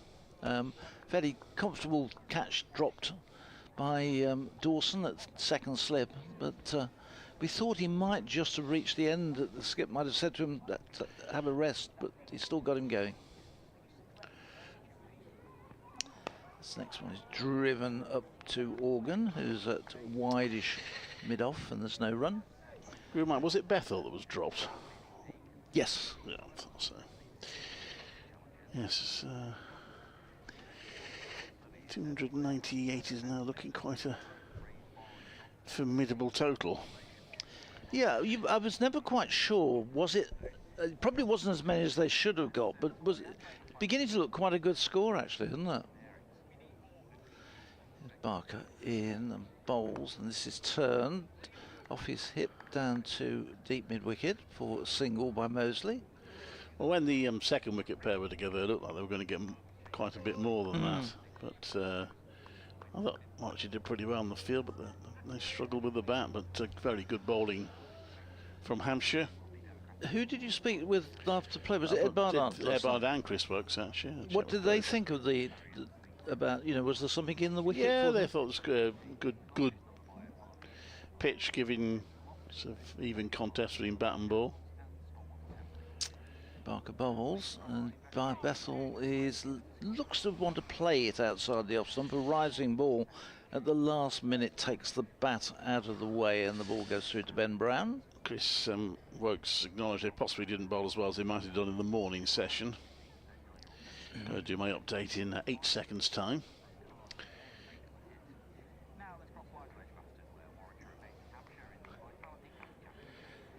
This is Clive Eakin at Edgbaston, where Warwickshire are having a fairly torrid morning against Hampshire in the second day of their championship match. They are 90 for 5, replying to Hampshire's 298. So they lost 3 wickets this morning. First to go was the night watcher, Danny Briggs, who was LBW hit on the back leg by Keith Barker for 4. And it's Barker, now 37 years of age, former Warwickshire bowler, and still well loved by the members here. He got a great round of applause when he came out to bat yesterday. It is he who's done the damage today. He got a faint edge of Sam Hayne, who was very well caught behind by the wicketkeeper standing up. Hayne gone for 6, and then he bowled Ed Barnard for 7. He should also have had Jacob Bethel, who was dropped. Bethel is still there on 2. Dan Mosley is batting his way through it. He's on 23, but Warwickshire with a lot of work to do. They are 90 for 5. This is Clive Eakin at Edgbaston. So there we are.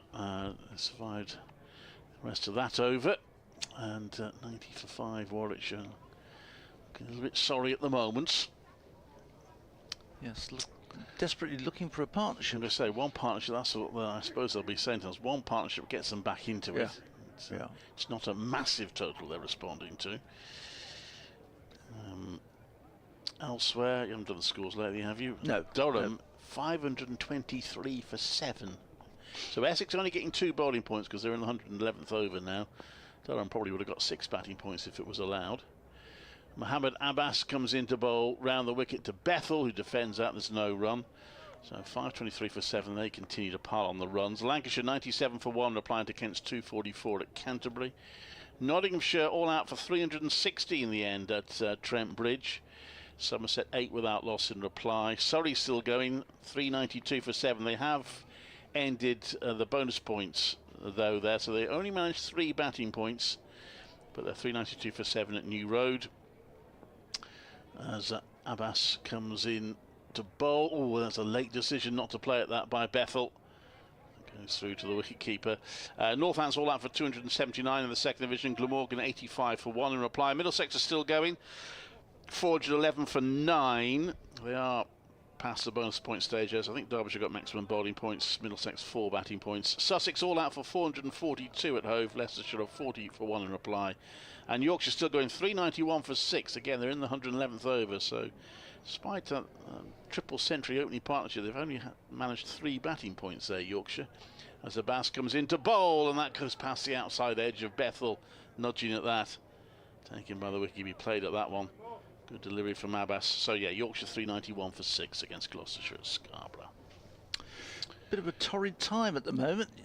Young Jake Bethel, he's had 1 or 2 really good deliveries at him. That last one was moved away from him, but he's just taking a bit of time to settle. He's been given a live. Abbas really beginning to work up a bit of a head of steam. He's in again, and Bethel is leaving this one outside off stump, and there's no run. 90 for 5. Bethel 2, 23 to Mosley, who's feels really going to have to hold this together now. Chris Wokes and Michael Burgess still to come batting wise, but sort of the middle order sort of blown away this morning as Abbas turns. Bethel waits, he comes in, and this one is going to be runs for Bethel, coming forward and pushing it away to the offside. They out towards cover point. And the man who's a bit wide around, more towards extra cover, has to go around and do the fielding. And Bethel gets a single, 91 for 5. Okay, let's put that right. Right, we should be there. Yeah, brilliant. Okay. That brings Mosley back on to strike. And just hold up while Mosley gets himself ready, and there's a bat into him, bowls, but he's very late taking the bat out of the way. That one or two arms go up there. Good delivery from Abbas, but all survived. End of the over, Mosley survives it. Warwickshire 91 for 5. They trail still by 207 on at this stage, with 5 of their first innings wickets remaining. And this time we are going to see a change. Keith Barker's spell comes to an end. He's got impressive figures of 3 for 44, and particularly this morning where he's taken all 3 wickets, bowled from the pavilion end for the first hour and 5 minutes this morning. And he's now going to be replaced by James Fuller. So he will be bowling to Jacob Bethel.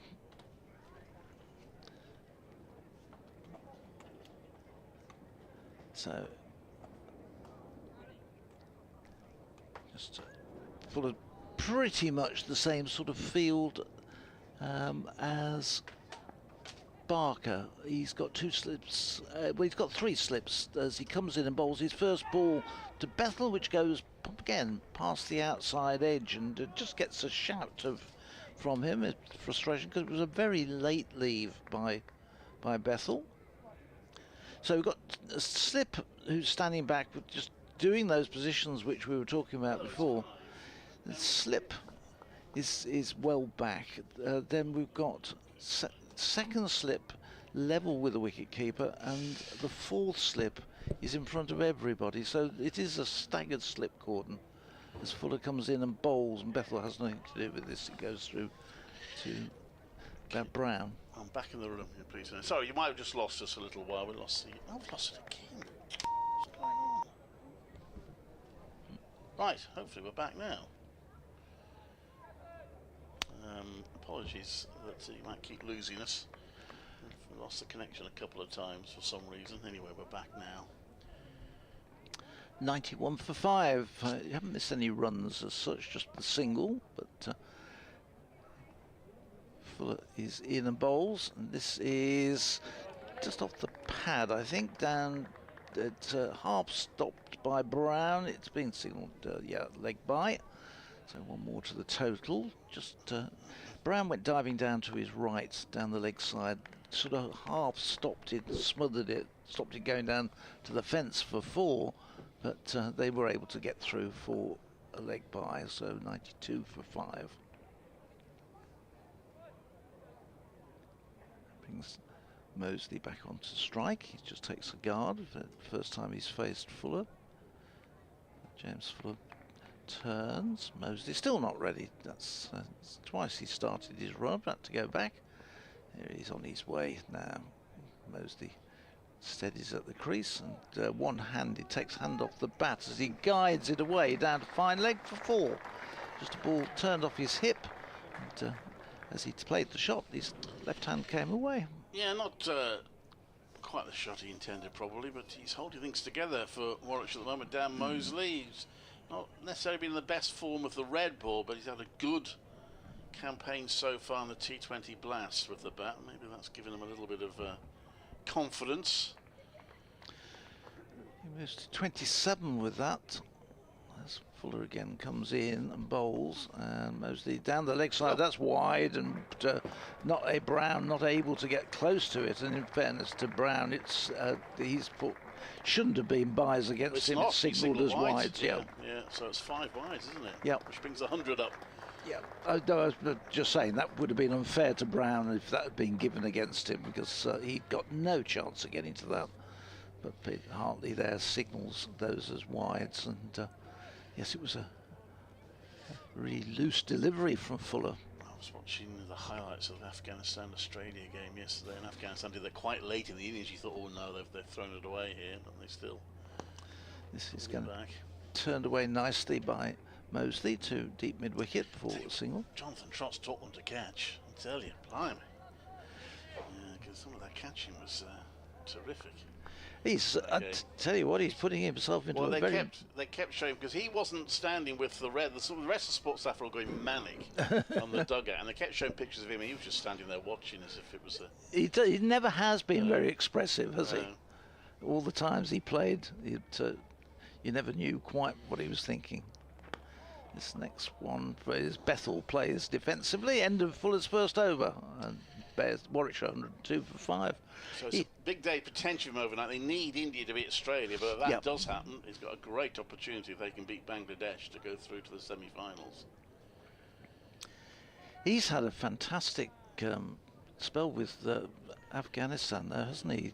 They did well in the 50 over competition, and putting himself into a very marketable position, I would think, Jonathan Trott.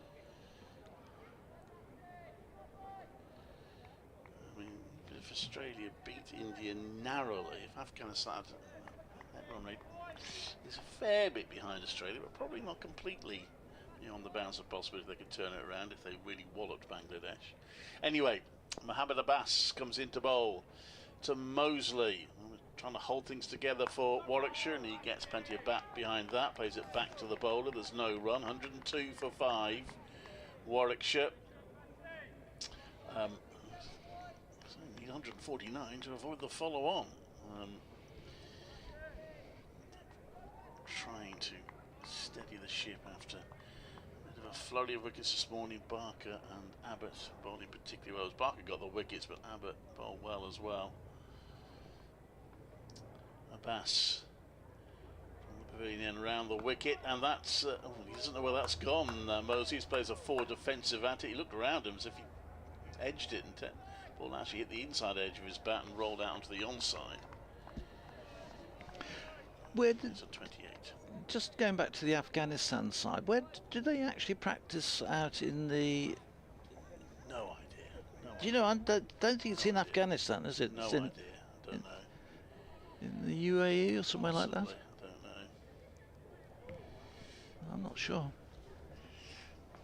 Abbas has only gone for 13 runs in his 8 overs. He comes into bowler Mosley, who opens the face of the bat, and that is a deliberate shot. He's run down to third. There's a fielder just sweeping at backward point. He's able to get round to haul it in and restrict them to 2 runs. Pass my binoculars. Yes, of course. I find I need them more and more these days. Phil?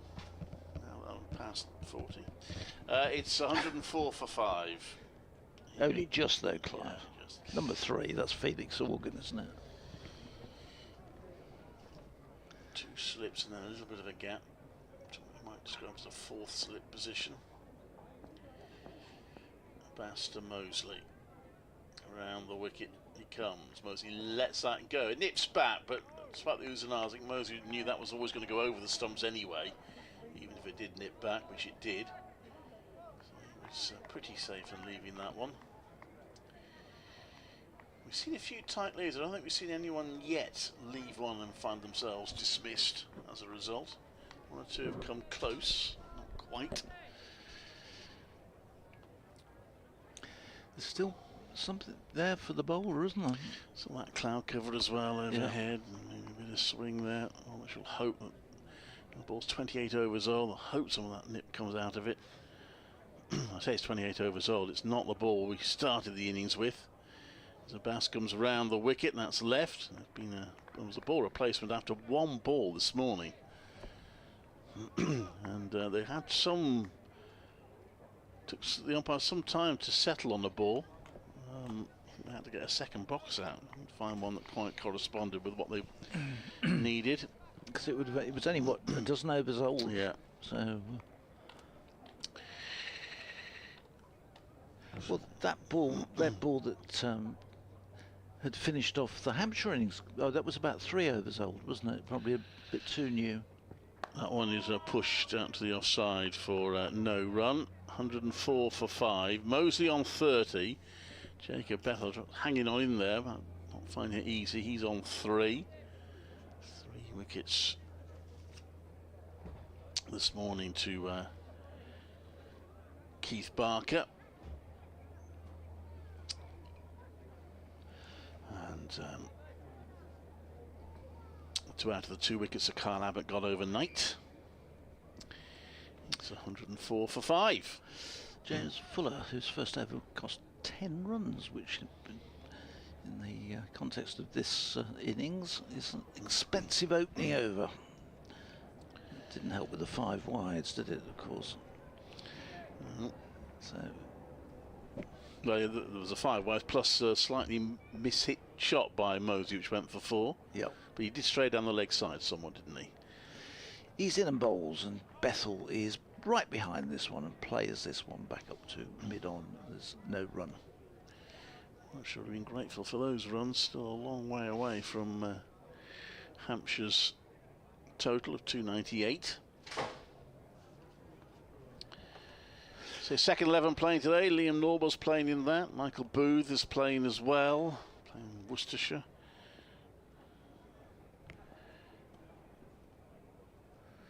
Here's Fuller round the wicket to the left-hander. He leaves that one and just puts the foot across.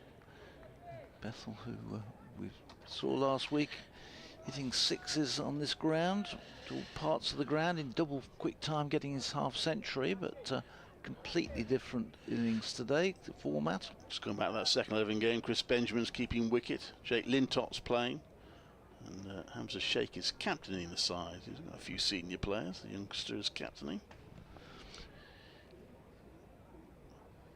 It's Fuller in, bowls, and Bethel plays it down in front of him into the ground. It bounces up, but no chance for a run. Haven't seen Hamza Sheikh playing in the first team at all yet this season. I imagine we'll see him in the 50 over competition. Yeah. I did talk to Mark Robertson about early season. I think the impression I got from it, he still thinks it's a bit early for him to be hoisted into the main first team. Fuller, as the sun goes in, bowls, and Bethel comes across and covers his off stump, but doesn't offer any shot at all. Of the England under-19s, we've seen Theo Wiley in the T20 squad. I think that was much I think reward for some good second 11 performances. He was in with a squad of 15, I think, for the last couple of games. Well, most of these guys are going to be playing in the 50 over game, you would anticipate, because there's got quite a lot There's of quite a few, yeah. Yeah, the main, what you call the first team, who are committed into the 100. This one is left outside the off stump again. Not actually making Bethel play enough deliveries here so far, Fuller. It's a tighter over from him. He hasn't been as loose and wild down, particularly down the leg side. But he's bowling outside the off stump and wide enough that Bethel isn't committed to having to play any shot at all. He's quite happy to cover and just watch the ball sail harmlessly through. I think there's 6 of this team who are in the 100. Of course, there are still some places up for grabs. In, and this time Bethel drives up to a wide-ish mid-off and scampers almost plays the shot and runs, and Mosley responds at the non-striker's end. They get a single off the final ball. 105 for 5. So I think Alex Davis, Sam Hain, Dan Mosley, Jacob Bethel, and Chris Wokes and Danny Briggs are all in this year's 100. George Gardner and Richard Gleeson from the T20 squad are also in.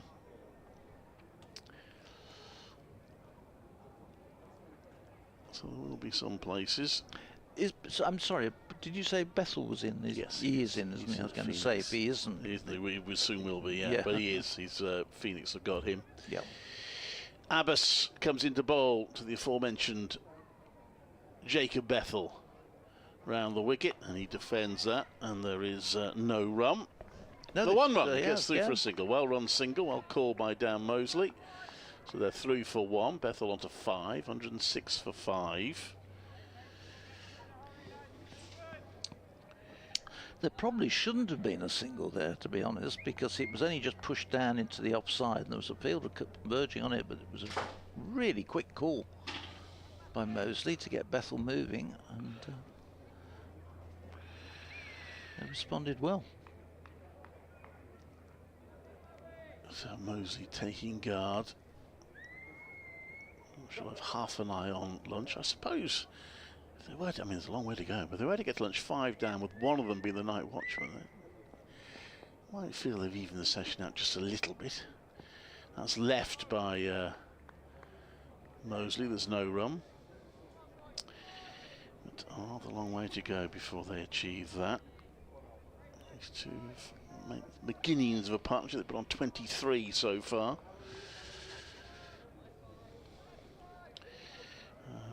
After Warwickshire got to 48 without too much trouble yesterday, and then they lost 5 wickets for 35 runs either side of overnight. That's played to mid-on. There's no run. Do you think Mosley would have been coming in at 3 anyway, because with Yates not playing, moving Rhodes, who normally would go at 3 up, whether Mosley had been put into that position to keep Hayne at 4? Yeah, probably. Yeah. So it would have been probably only Briggs who would have been doing it. Because he's been batting down at 5 or 6, hasn't he, for most of the summer, a bit further down. And Bass comes into bowl, and that's driven, and that's pulled in for a single. He wouldn't be considered a night watchman, though. He's clearly a senior batter, so I assume that was whether he fancied it more than, he had 2 balls to face, didn't he? Whether he fancied it more than Sam Hain, I don't know. But anyway, shall we bring Kevin? Yes, I was going to say, bring Kevin back in. I was about to move, then he went out. But when he comes back, we'll get Kevin back on. Yeah. So Abbas to bowl to Bethel.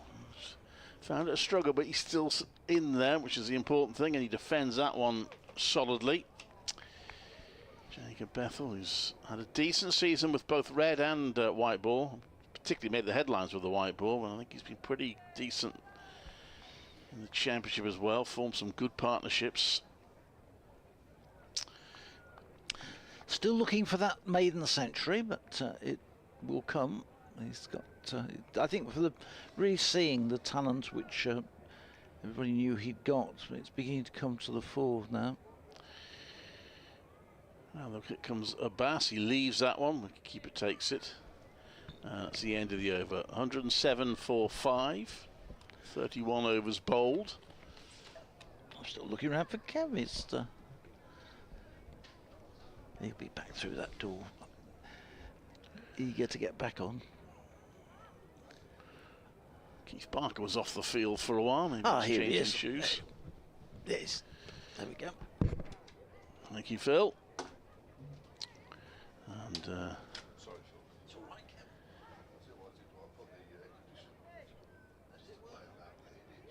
107 for 4 the score. And it's going to be Fuller, James Fuller, the bowl to Dan Mosley. Mosley again taking guard. Has a look around. A couple of fielders in the deep on the leg side on that short boundary. So if you were to pull, you'd have to get it right. 3 in the slip, Gordon. He's hit that into the ground, down the pitch, and that's going to go all the way, I think. Keith Barker just a little, maybe showing his 37 years slightly, although the ball is slowing down, so Barker will actually get there. And they get 3. I'm going to suggest that Barker was a bit quicker down the wings when he was playing for Rochdale in his younger days, and he was just there. I think he probably thought that was going all the way, but it actually slowed up. And the end of all that, they get 3 runs. So Mosley's on to 34, 110 for 5. Brings Bethel on strike. And full around the wicket to him. Defends that solidly, Bethel. And it's another dot ball. Bethel playing defensively, having had a difficult start. He was dropped. Wants to take full advantage of that. It's 5 off 33 balls, Jacob Bethel.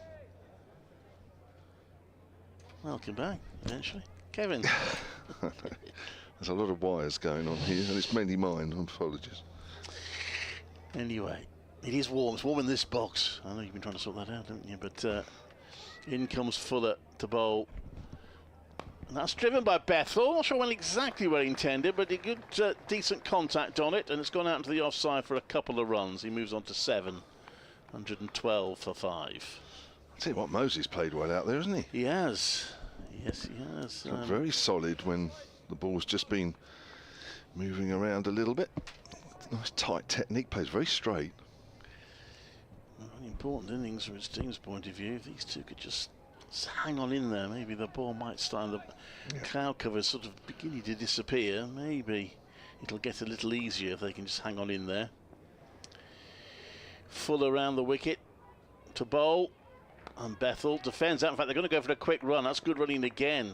These two young players, sprightly between the wickets, and they get through for 113 for 5.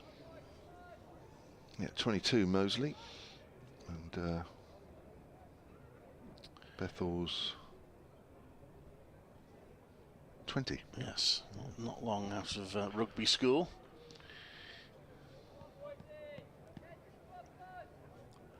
He won't get the chance to play though when Warwickshire play 3 games there, because he's involved with the 100. Maybe, I don't know if he'll get a chance to come and visit. Anyway, that's left. There's no run. Warwickshire playing 3 50-over games at rugby school this season. It's the first time they've been to an out ground for quite a few years. So well done them for that. What's that like there then? Have you done? Yeah, they've had a couple of games there. It's sort of a natural amphitheatre, so you don't have to worry too much about getting lots of seating in there, because it's kind of naturally banked and have you. So yeah, it's nice, good, nice ground. It should be interesting. Look forward to that. Mosey leaves out. There's no run. They play quite a lot of lots of international, schools international tournaments and that sort of thing there. So they're quite used to staging fairly high-level cricket games. So I think they had 2 years they went there. First year they played a T20 game there, and then or was it 3 years they were there? I think there was 1 year where it just hosed down with rain, so we didn't get a game. And then I think the following year they did get a couple of, at least one of not 2 50-over games. I'm doing this at the top of my head. I could look it up, but something like that. But they haven't been there for quite a while. There has been sometimes issues about dates and what have you. Obviously been a school, and there's a limited number of dates that they can use, so I think once or twice they've wanted to go there, but for various reasons haven't been able to. Okay, Mo Abbas to continue from our commentary end, bowling to Bethel. Again, it's wide of off stump, and Bethel leaves that one alone. But they did make a conscious effort this season to try and get some of the 50-over games out, and they did visit a number of grounds. It wasn't just rugby school. They looked at a number of possibilities, but in the end concluded that rugby school was the best venue. They're hoping to make it a regular sort of thing. Will they? Should be good. Foundation ground a bit small, maybe just down the road. Well, that's the problem. Fault is Bethel out to the offside. They could play to the foundation ground, but how ridiculous would that be? You go to an out ground, it's not out if it's just over there. I think they have thought about that, but that's to do that would be, I think, would leave them to an accusation of being somewhat on the lazy side in terms of getting out to Warwickshire. True. Cost, of course, is always an issue, and foundation are probably cheaper for them. Abbas again. Again, it's wide of our stump to Bethel. I mean, the women do play some games there. Play more and more at Edgbaston these days, but they do play some games over there. And the second 11 play regularly there now. They used to go out and about the second 11, but they play pretty much all their games at the foundation ground now, which is a shame, but I get it. It's obviously they've got a good facility there, so they're keen to use it. But I think to use it for a first-team game, well, I've always argued that would be unsatisfactory in my view. Yeah. Abbas to Bethel again. Works on the onside. No run. The old Mitchell and Butler's ground, of course, what used to be known. I haven't actually been. I must go along there at some point. I mean, it's supposed to be pretty good facility, I understand. So we had 3 wickets in the first 45 minutes of play and none in the 45 minutes thereafter. No, and as I say, if these two can hang on a bit, it might start getting a little easier for them. Unless Hampshire can wheedle another ball change. Yes, that usually brings wickets. Did yesterday, didn't it? Did this morning. That's always playing a miss in there. That's a good delivery from Edgbaston, who's staying round the wicket for the left-handers. Yeah, just a fractionally straightened up off the pitch. Not a lot, though. Well, Bethel's finding it difficult. It'd be nice if he could hit 50 off 15 balls like he did in the T20 match. But to give it a whack. A bit tougher there. Is he more suited to white ball at the moment than red? Well, I think he's played well in both this season. He's not made a century, but he's playing some good, important partnerships. Abbas again. Straight up, worked on the onside. Abbott Fields, end of the over, 113 for 5. Top scorer 93, Jacob Bethel this season. Yeah, and say some of his sort of middling innings have been better perhaps than the figures suggest. So for example at Chelmsford, when in the first innings when there was carnage around him, he came in and his was the first partnership which led to Warwickshire eventually turning that innings around. So 113 for 5. Still, Warwickshire will know if they're suddenly to lose a couple more, they'll be in big trouble, but they are trying to turn things around here as Fuller comes in. Right arm over to the left-hander Mosley, who plays out into the offside, nicely placed, will get a comfortable run there. Mosley looking pretty confident, he's on 36. Jacob Bethel perhaps looking less confident, but he's still there. He's on 35, the scoreboard moved that one on pretty quickly. 114 for 5, Mosley on 35. Bethel at the moment, you feel, battling for survival. Yeah, I mean, they've done well to calm the situation down, really, when Hampshire were rampant in those first 45 minutes. Should have had 4 wickets if Bethel had been taken in the slips when he was on naught. Fuller round the wicket, bowls. Bethel leans back. That's a nice shot. Just places that out to the offside. It's a long chase for Middleton. He will get there, but they should have time to run 3, and they do. Bethel's on to 11. 117 for 5. Trailed by 181. Still sounds a lot, doesn't it? 32 needed to avoid the follow-on. Yeah, I think it does from what, you know, with the movement we've seen this morning, which has been consistent without it being extravagant. It's still a bit of a deficit, isn't it? Interesting, they're taking a slip away then. 3 slips in, that's just the 2. Fuller in, and Mosley 4 defensive to mid-off. And I'll change it around again because Liam Dawson's decided, well, if we're going to have 2 slips, I won't be one of them. I'll get... so he's called... What's he called? He called in... Albert. Yeah, Toby Albert. You come in here, young man. I'm going to go stand at point. I'll never break. Who was it that dropped the catch? Was it? Yeah, he dropped both. Oh, there we are. That's probably why. Yeah. So, next one's left. That was quite wide. Mosley, quite extravagantly, sort of swiveled round and watched the ball. But, it was never going to trouble him if he didn't play at it. Yeah. And he dropped Barnard on 5. That was a difficult one. Just trying to get his fingers underneath it. But it was a catch. But fortunately, that wasn't too expensive. Barnard only made 7, but the Bethel drop was, not one that I think many people would drop in the slips, let alone Dawson. It's Fuller, Bowles has played back. Well, Sam Hain dropped one not dissimilar. He then took a very good catch a bit later on, but he dropped one that looked that was travelling quite fast. It still looked, by these players' standards, a pretty straightforward chance. That was Gubbins, wasn't it? It was actually a similar height. Yeah. Straight at them. Yeah. I don't know whether there's something in the pitch being over to the right and something in their eye line. Just making them drop. I don't know, because they were standing pretty much the same spot. This one is driven by Moses. It's a lovely shot straight down the ground, and as long as Jacob Bethel gets out of the way of that one, it's going to be 4, which he does.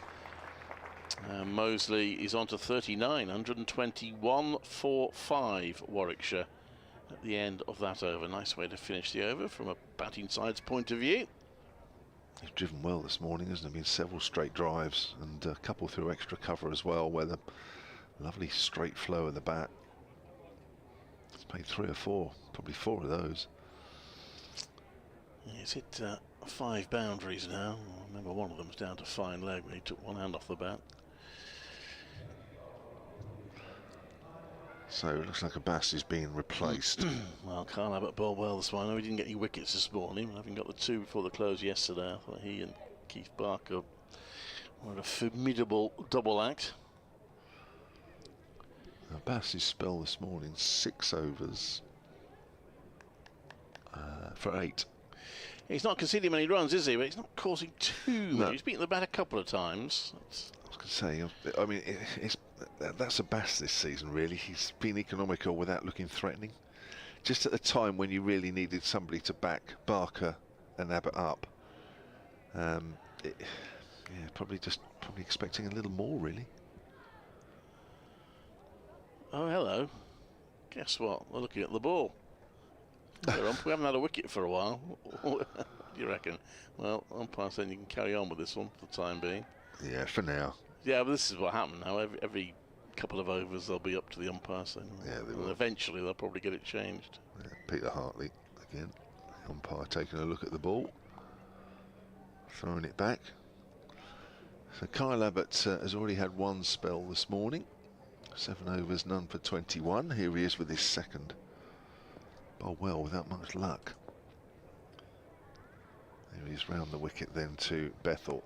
Bethel turns that straight delivery away on the leg side. Should pick up 2. Big boundary on the left hand side.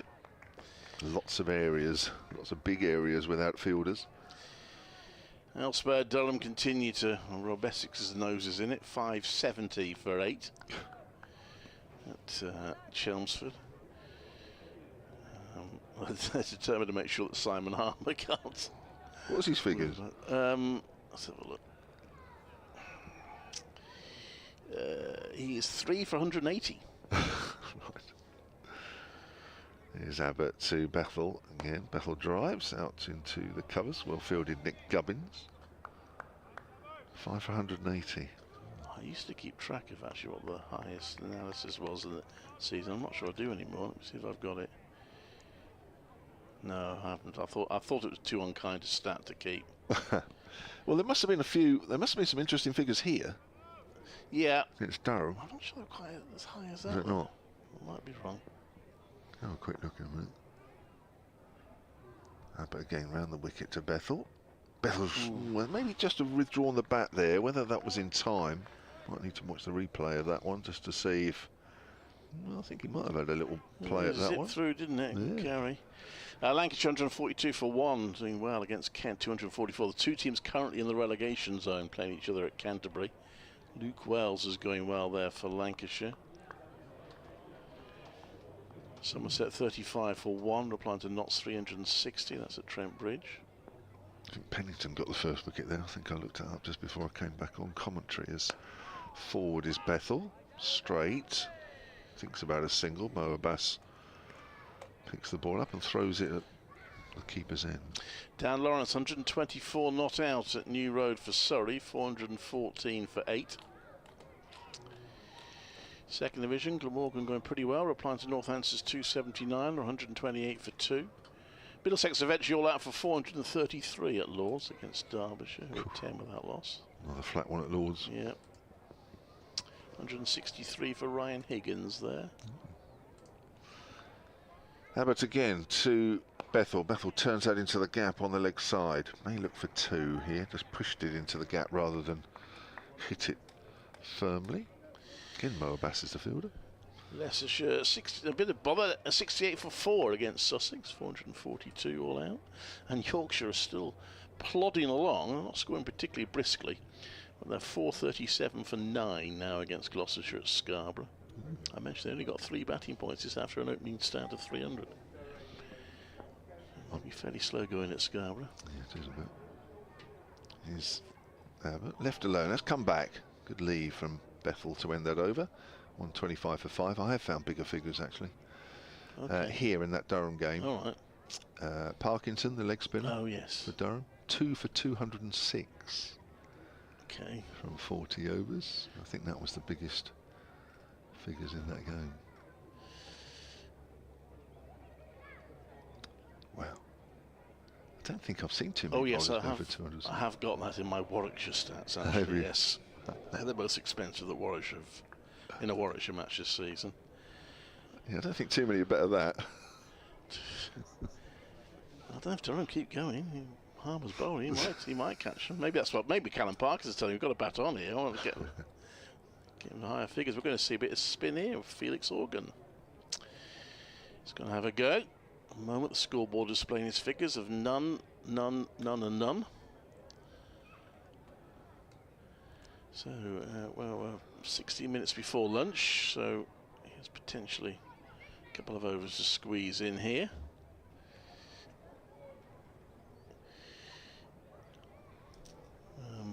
Just got the figures of the Hampshire innings. We had Danny Briggs and briefly Dan Mosley bowling the Hampshire innings.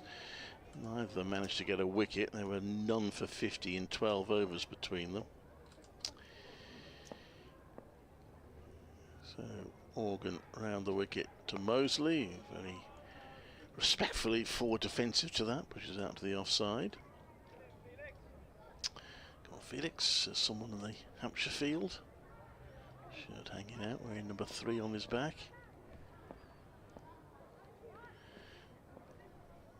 Comes into bowl, quicker ball, Mosley plays back to that, guides it to mid-on where there's no run. Two fielders on the boundary on the leg side. Again, it is a short boundary, so you could risk it and try and take him on and knock it over their heads. Maybe desperate to get to lunch now, Mosley. Making a good morning session for him, and he's beaten there. And Slip and Bowler were very keen on that. Wicketkeeper less so. As Mosley prodded, he's gone down the pitch now to do a bit of gardening. It may have turned. Ben Brown took it behind the stumps, and Felix Organ and James Vince standing at slip started celebrating, asking for the catch. Ben Brown just tossed the ball back to the. I'll tell you what, Mosley did look behind him.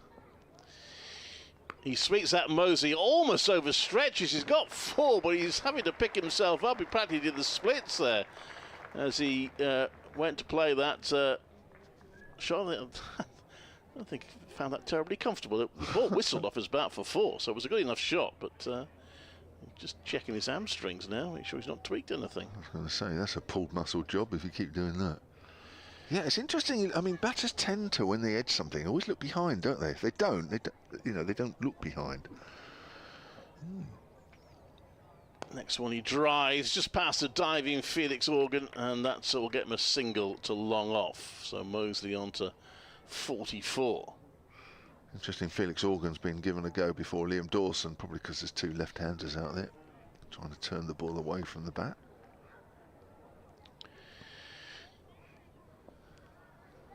Bethel on strike now.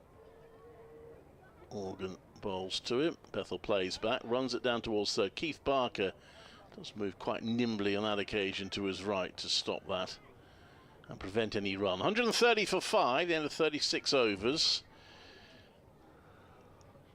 Still 148 runs behind. I suppose when we get to halfway, they might start feeling a bit better. I was just sent a teaser by Jed Scott, BBC Sport Online, yes. who's upstairs here on the 4th floor. We're on the 3rd. He sent me a teaser. He says, has Keith Barker got more first-class wickets at either Edgbaston or for Hampshire? And I've cheated, if I'm honest, because I knew he sent that, meaning there's not a lot in it.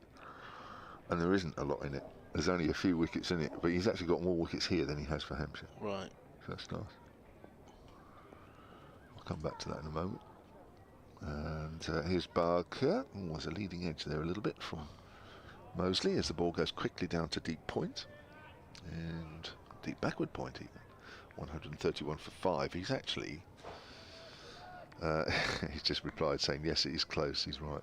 172 to 164. So he's actually asking you a question he already knows the answer to. I don't. Yeah, well, that's why I know Jed. I know he wouldn't ask me that if he didn't know. But I wanted him to know that I knew, so that's why I looked it up. So 172 wickets he's got here, first class. Including the ones he's got for Hampshire. Hampshire and Warwickshire. Yeah. Barker bowls, let's turn towards Abbott bowling, of course. Oh, sorry, Abbott, sorry. And, yeah, just slightly behind for Hampshire. Yeah, well, as I say, he got that warm applause from the members, but they won't be remotely surprised that he's taking wickets here against Warwickshire. So what do we are? Just over 10 minutes, 12, 13 minutes or so before lunch. No wickets since 11:45 for Hampshire. 3 coming in the first 45 as Abbott bowls. Forward is Bethel. They've certainly taken the sting out of the situation, these two. Yeah, I suppose if they can get to lunch, they could argue it's been a reasonably even session. One of the wickets is a night watch. I think we throw in the 2 wickets last night. That's why it's been a good spell for Hampshire. But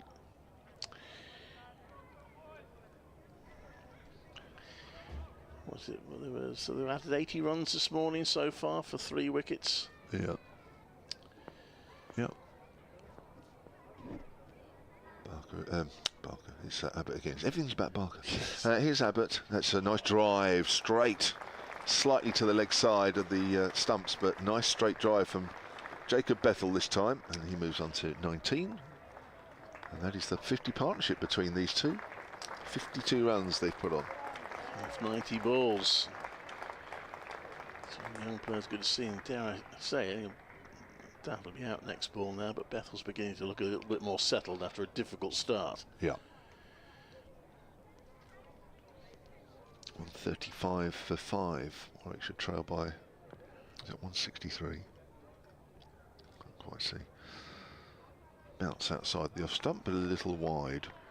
Yeah, 163 it is, the deficit. A bit carry though there for Abbott again, wouldn't there? Ben Brown took that quite high up. Isn't it? Nice carry. Oh, hello, Keith Parker's. Is he limbering up to come on? Getting back on. Yeah. Sounds like there's a few school groups in today, judging from the slightly high-pitched hubbub around the ground. It's nice to see. Abbott again forward into the ground from Bethel. Ball bounces quite high as it ends up on the leg side. End of the over, 135 for 5. Bethel has 19, but Dan Mosley, who's playing very nicely indeed, is on 45. It looks like there's a school group in the Holly stand.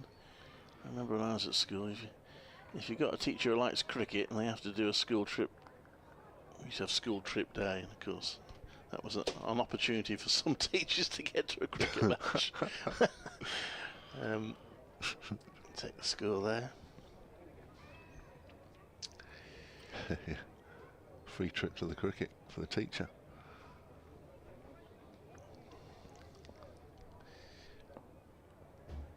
So Felix Organ the bowl. Probably spends most of that time having to explain things. That's the only thing. What's happening here, sir? Organ comes in to bowl round the wicket. Oh, it's a sweep from Mosley. He's got hold of that one. That's a nice shot for 4. This time he didn't lose his balance. 2 fielders out on the boundary, but it's a short boundary, so unless it's straight at them, they're going to have very little time to come across and field it. So Mosley on to 49 here. Yeah, I think this might be a problem for Felix Organ with the short boundary to the left-hander's leg side. Might mean he might not bowl too much, even though he's on to try and turn the ball away from the left-hander. Gives that one a bit of air, and he wants an LBW. He almost falls backwards, appealing there, Felix Organ. Did get a fair way down, Mosley. Felix Organ liked it, ran backwards, appealing, almost fell flat on his back, which would have been a bit unfortunate. But not out is the call. Yeah, I think it was just about going down, but he's missed out there, Mosley. I think he saw the ball quite foolish. I think he may just have taken his eye off that at the last minute. Just missed out on a fairly regulation shot, really. Got a little lucky. Organ in again, and this time plays that solidly and brings up his third half century of the season. Over to long off in red ball cricket. He's come off 66 balls. He raises his bat and he's brought his T20 form into the championship. 140 for 5. Organ in again. And that's defended by Bethel Organ. He's quite flamboyant, isn't he? With a typical spinner, with his appeals and his oohs and ahs, and only from him round to here, I expect. 140 for 5. What have we got? He might get one more in before lunch, mightn't he, Organ? Assuming he's kept on. Oh, and he's got that one through, and Ben Brown takes it behind the stumps, but he missed it, Bethel. And it must have missed the stumps, but not very much. He whipped a bail off, did Brown, but Bethel hadn't moved forward. He's playing down the wrong line. That ball hasn't done much. He's well inside the line with his body and the bat. Equally so. It's not a great shot, really.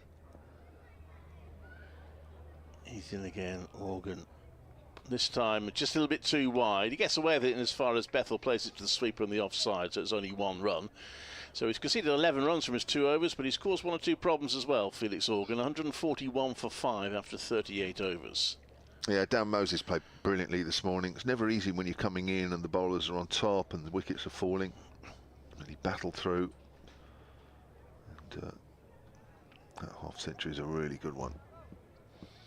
Trailed by 157 now, Warwickshire, on the first innings. 58-run partnership. So on the one hand, you talk about how difficult it can be to go from one format to the other. On the other hand, possibly if you're doing well in one format, it might give you a bit of confidence going into the back into the format. That just seems to have happened with Dan Mosley. Yeah, definitely. Here's Barker again. See, it's Abbott. It is. Barker's on my brain at the moment, which is slightly worrying. Length ball from Abbott. 141 for 5. That was the other thing when he was at Warwickshire. He used to do very long spells. He could keep going on and on and on. I don't know if that's still the case. Well, it was a long one this morning, wasn't it? It was over an hour. Yeah. But, I mean, for obvious reasons, he was taking wickets. The ball was shaping. Probably a little bit longer than, normal. Abbott again. Left alone by Jacob Bethel. Yeah, Barker this morning, overnight he'd bowled 5 overs, and he's currently has figures of 12, 3 for 44, so he bowled a 7-over spell, which doesn't sound a lot, but when you're 37 years old, believe me, that probably felt about 10 or 11. And if I do speak to him tonight, I know the first thing I'll say to him is, "Oh, I'm absolutely tired. I'm really tired." Here comes Abbott. I said it again. There's another straight drive from Jacob Bethel. Lovely straight drive. See the full face of the bat from here. Slightly over pitched there from Kyle Abbott. We saw that yesterday. It's nothing new. When the bowlers get the ball in the right place, there's the odd bit of bounce, there's the odd little bit of movement, but if you do pitch the ball up a little further, the batters can able to play through the line of the ball and get full value for their shots if the fielders aren't in the right place. So from that point of view, it is a good wicket. Both these batters are still waiting for their maiden first-class centuries. Both have got close, both have got into the 90s, but not managed 100 yet. Could one of them do it today? Yeah. 145 for 5. Abbott comes in again and bowls. Again, it's left alone by Bethel. Oh, it'd be a good time to do it. There's always a good time. There's never a bad time to do it, but in some games where it's tight, where you've lost early wickets, as Warwickshire did this morning, lost a couple late last night, so there was a regular clatter of wickets over a short period. Then to get 100 out of the back of that. It's a good job I don't believe in commentary curse, though, because the curse of the commentator, because I keep saying things that invite the batter to be out next ball, don't I? However, Durham eventually all out for 587 against Essex. Let's see what Harmer finished on. 4 for 188. So poor old Callum Parkinson retains eyes. Figures. Here's Abbott Comes in and bowls, and forward is Bethel. Goes out square on the offside, and there is just a single. 146 for 5. I'm just trying to work out when those 5 wickets fell. So the first wicket fell on 48 last night, and the last of the 5 fell at 83. Yes. So that's that was 30. Yeah, 35, isn't it? 5 wickets for 35. Yeah. Yes, that was quite a damaging little period.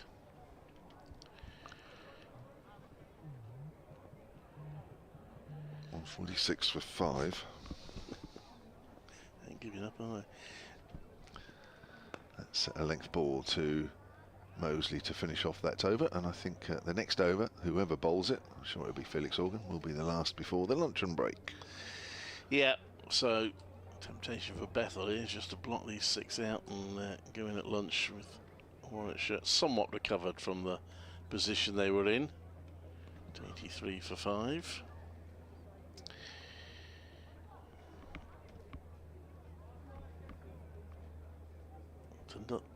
If they could get one this over, then it will definitely have been Hampshire's morning. I think it still is, but a little more even than it looked like it was going to be at one stage. Yep.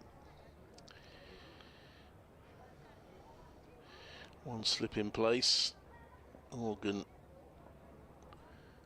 holding the ball in front of his face with both hands, and then comes in, bowls left arm over. Every ball he has head and hands, as if he can't believe it hasn't got him a wicket. So that was pushed out to the offside for no run.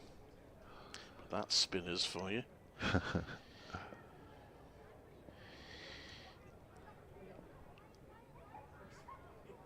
Organ in.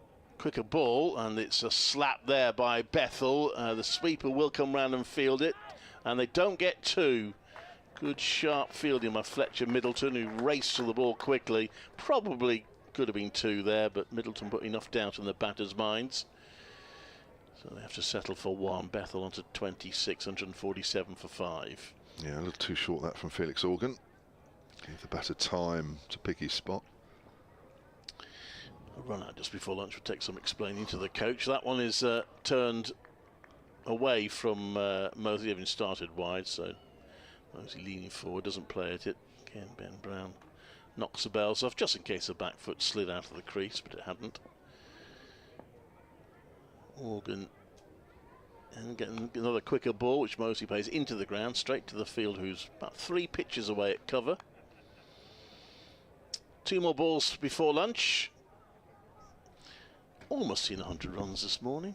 If I could hit 1 boundary, we will have done. It's 98. 96 rather we've seen. That's pushed out to the offside, there's no run. 96 for 3 this morning. I'll keep an eye on the time, I'm going to do a report shortly. So last ball before lunch here at Edgbaston. Organ to bowl it to Mosley.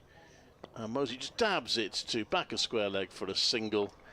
So it's 97 runs scored this morning, 148 for 5. Mosley's on 51, Bethel's on 26.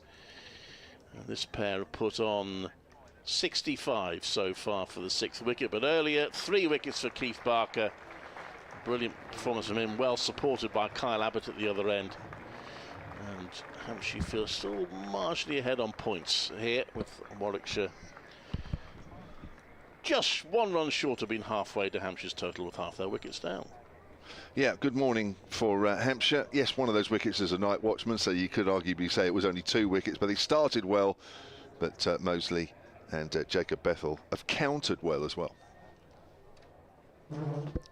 So, Kevin's off to do a quick report for his team, and I'll do one in a couple of minutes for BBC Radio WM and BBC CWR. But applause there for Dan Mosley and Jacob Bethel. Bethel struggled initially, but settled in by lunch. Mosley looked pretty confident from the word go. Both have had mishaps, notably Bethel dropped on 2. But it's been a good effort from them. So you'll hear me do a report in just over a minute, and then we'll take a little break for luncheon and return Just before 1:40 to bring you the afternoon session.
This is Clive Egan at Edgbaston, where Warwickshire are 148 for 5 at lunch on the second day of the county championship match against Hampshire, and that does represent something of a recovery after former Warwickshire bowler Keith Barker took 3 wickets this morning to reduce Warwickshire to 83 for 5.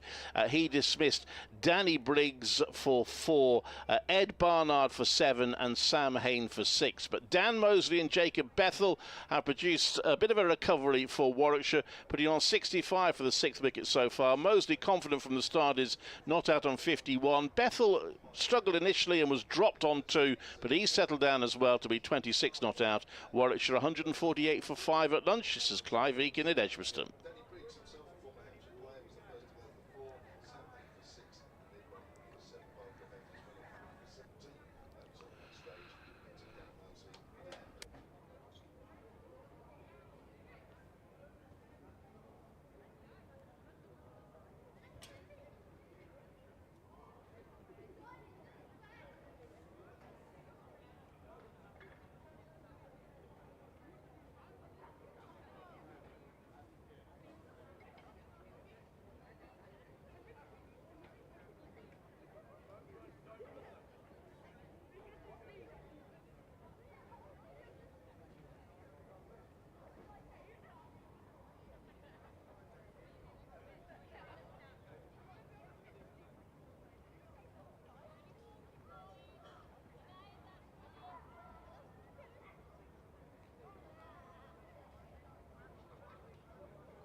Hampshire's first innings total yet, 148 for 5. And they are enjoying a partnership of 65 so far between Dan Mosley, who's been particularly good on 51, Jacob Bethel, who's battled there a bit. We're still there on 26.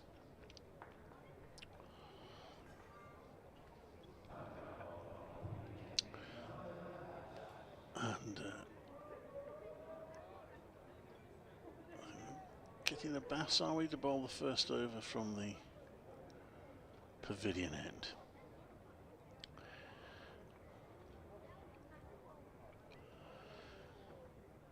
Now, long before we see Keith Barker after lunch, where their batting conditions have become easier. I mean, that wasn't the case yesterday in terms of wickets anyway. Hampshire lost just one in the morning, but then lost a flurry in the afternoon session. But sometimes, usually, it gets a bit easier as the day goes on here. So as the ball softens, and it did look that way, Kevin James, didn't it? Toward, I know there's still the odd one beating the bat, but it did look a little easier as the morning session went on. Yeah, and maybe that's also indicative of two players that actually played quite well out there. Sometimes it appears as though things are getting a little easier when two batters just get on top for a little while. There is still movement there for the bowlers. Maybe not quite as much as the ball gets a little softer, but there's still a little bit there, a little bit of bounce from time to time, a little bit of movement, whether it's in the air or off the seam. Enough certainly to keep the bowlers interested, but these two have played really well out there in the middle. So Abbas comes into bowl to Mosley, who defends that solidly. It's on 51. Goes on a little walkabout, Mosley. Two slips in place. Similar sort of crowd. Yes, I mentioned the school kids, a couple of school kids groups that came out on the field, on the outfield at lunch. I didn't see, I don't think they had any quick cricket or anything with them. I think they just enjoyed running around the outfield a bit. Yeah, I think there was some couple of groups did a lap. Yeah. But I don't know who it was. Abbas comes into bowl round the wicket, and that's pushed out to the offside. There's no run to mid-off. I noticed Warwickshire yesterday, I don't know whether they did today, but they put a message on social media that if anyone wanted to wander around the outfield, have a look at lunch, they were very welcome to. Inviting people to go on the outfield. Wow, some clubs, it's a huge no-no.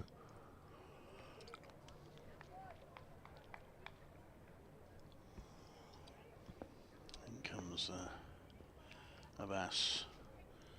Still no wickets, not many runs conceded either, and that one was a rather loose-looking shot by Mosley. Just drifted away outside off stump, and he stretched forward a bit and missed it.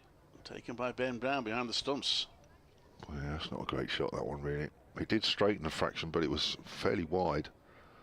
And he's trying to cut that away off the front foot with the bat coming down at a 45-degree angle. On this pitch, where from time to time there's a bit of extra bounce, that can end in tears. He's got away with that. Bass comes in once again.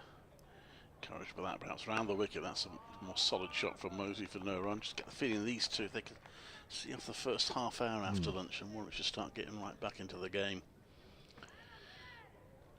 If they were to lose a couple of quick wickets after lunch, then they'd be looking at a potentially quite sizable first innings deficit. Yeah, 150 at the moment is quite a lot, isn't it, from what we've seen of the game so far? Yeah. Get it down to, well, you want to get it to well down below 100, that's for sure. You don't want that many even then. That's in, that's left, there's no run. Probably one of the batters out is probably the number 9. Danny Briggs would have come in, I think. He would have come in after Chris Woakes, I think, if he hadn't been the night watchman. So there's that factor. Michael Burgess, who's in decent form, is due in next. Chris Woakes, of course, who hasn't batted. I don't think he's batted this season. I don't think he's batted in either of his T20 games, so it'll be short of practice. And then Craig Miles and Ollie Hine-Dolby. Yes, he's still got 2 good batters to come in yet. Yeah.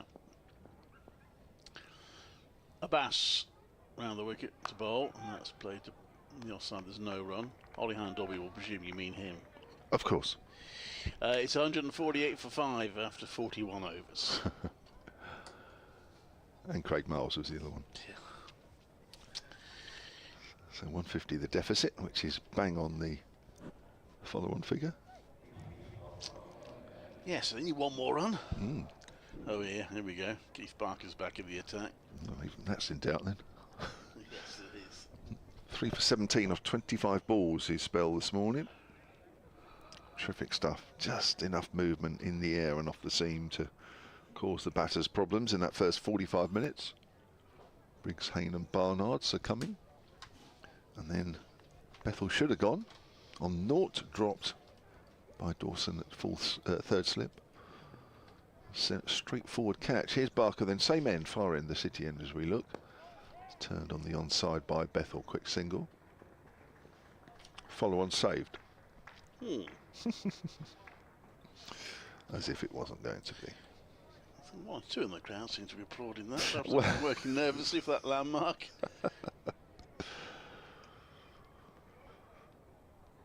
Two out there just having a chat. Playing very nicely, Mosley especially. Very mature innings so far from the 22-year-old. Both left-handers out there.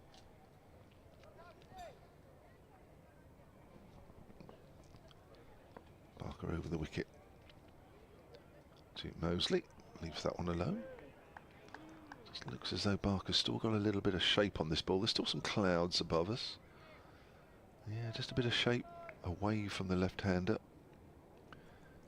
There's always been a bit of cloud, hasn't there? Yesterday and today, which one would suspect is just helping the bowlers a little bit. Forecast high temperatures mostly around the country. Doesn't necessarily mean there'll be total blue sky, just means it's obviously going to be warm. But here we've got sort of about half and half, really.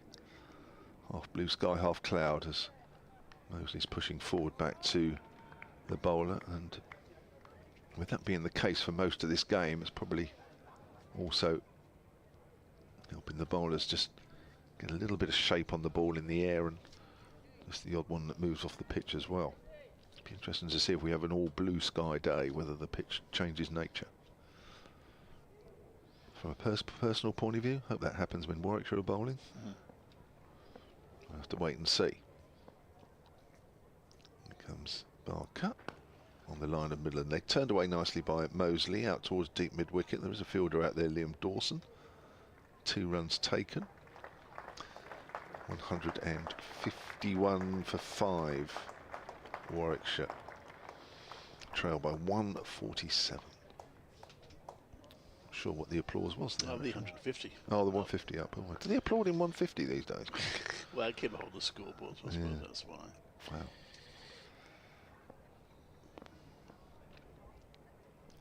Barker again. As he drives, thick inside edge, gone out into the same area. Liam Dawson will have to move a little quicker to his right this time, but they'll get 2 more. 153 for 5. Mosley moves on to 55. So the last wicket went down at 11:45. Ed Barnard bowled by Barker for 7. That was 83 for 5. At that point, 5 wickets have fallen in the space of 12 overs either side Wow. of the day. Wow, yeah. 12 overs and 55 runs. Bit of a collapse there. These two have steadied the ship. That's more runs as that's turned away behind square on the leg side this time by Mosley, and moves on to 56, keeps the strike. No real swing in the last couple of deliveries from Barker there. And 154 for 5. Just continuing to try and build this partnership.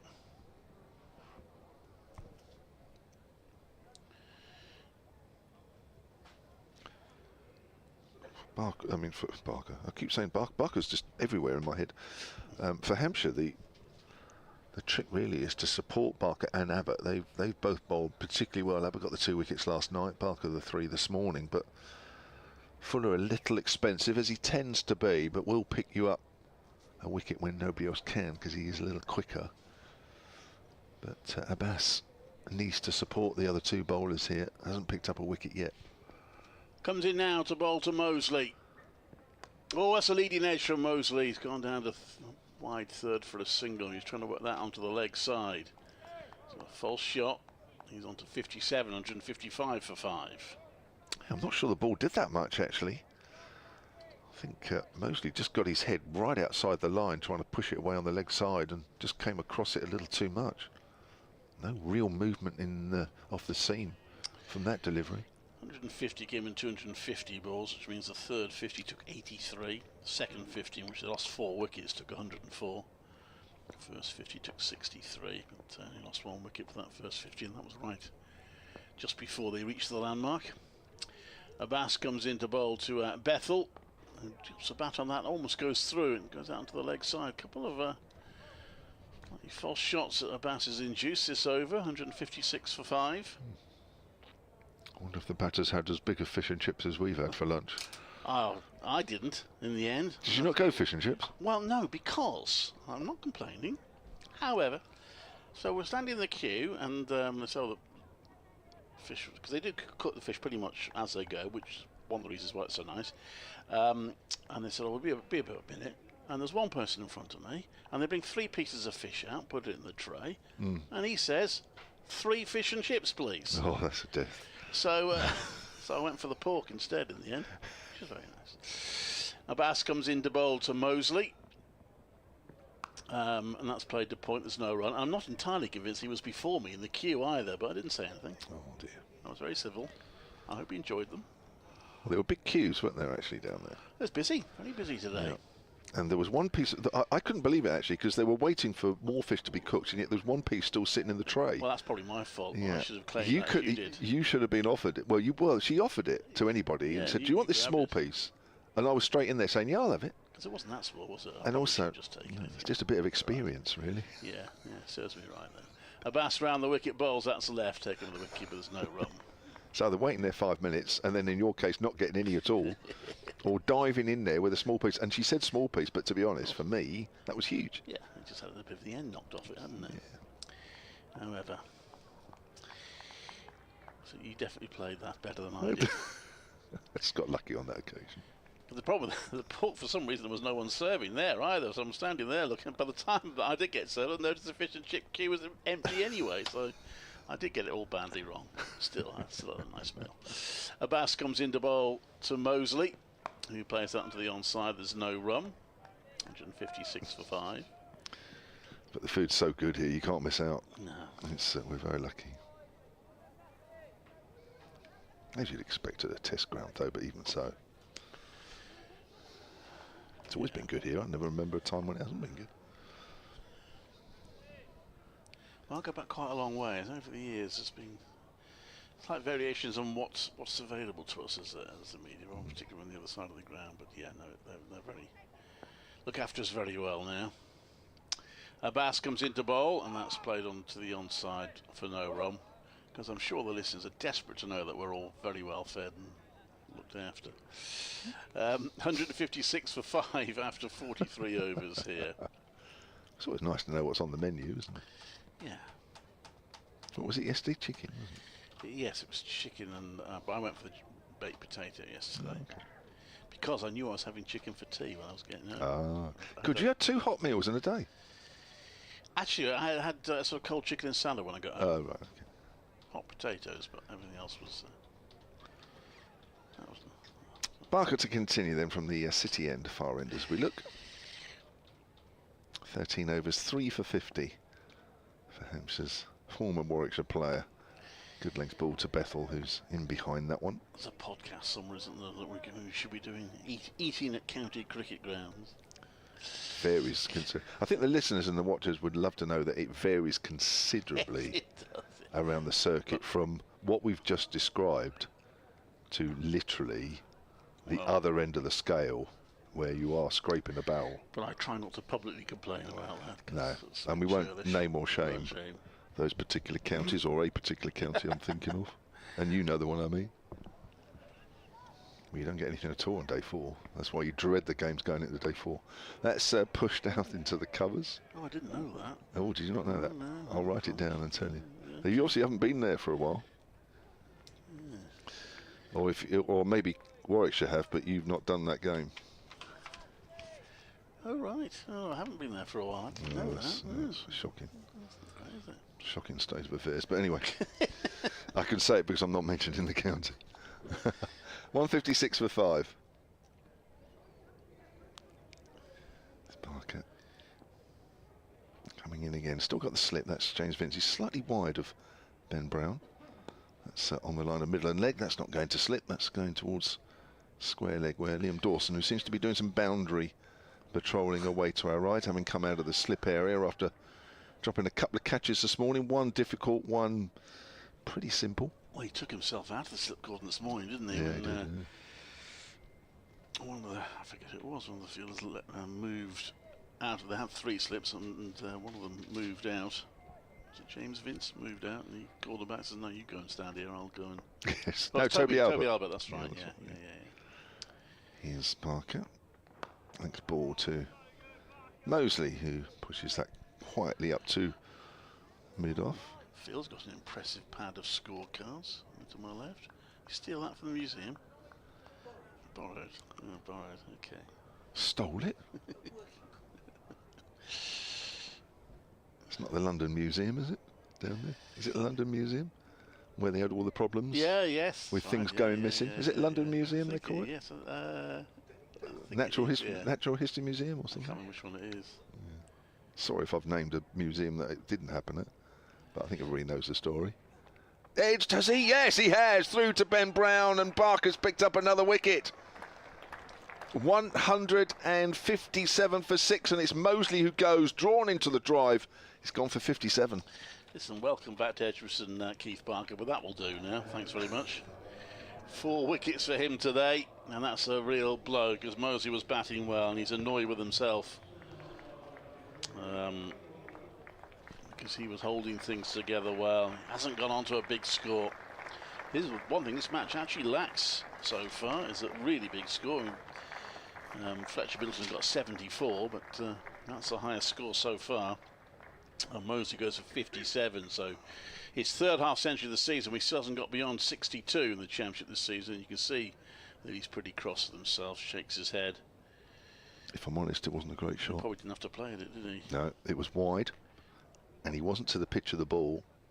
And we know Barker, even now, is just getting the ball to straighten a fraction. He's got to be closer to the ball than that if he wants to play a drive like that. That is a mistake. A stand of 74, so useful stand, but it's been nipped in the bud now. Michael Burgess comes out. He's been in decent form, but Warwickshire still need one more. Well, I suppose a partnership similar to that would at least get them close-ish to parity. But they've still got a lot of work to do here, or else they're going to be facing quite a big first innings deficit. Might find themselves chasing a big target batting last.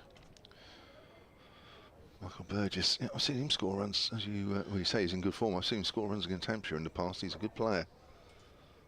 I'm sure we've still got work to do here if they want to bowl Warwickshire out. He might be a little on the rusty side, because apart from a couple of second 11 T20 matches, he hasn't played since the championship break.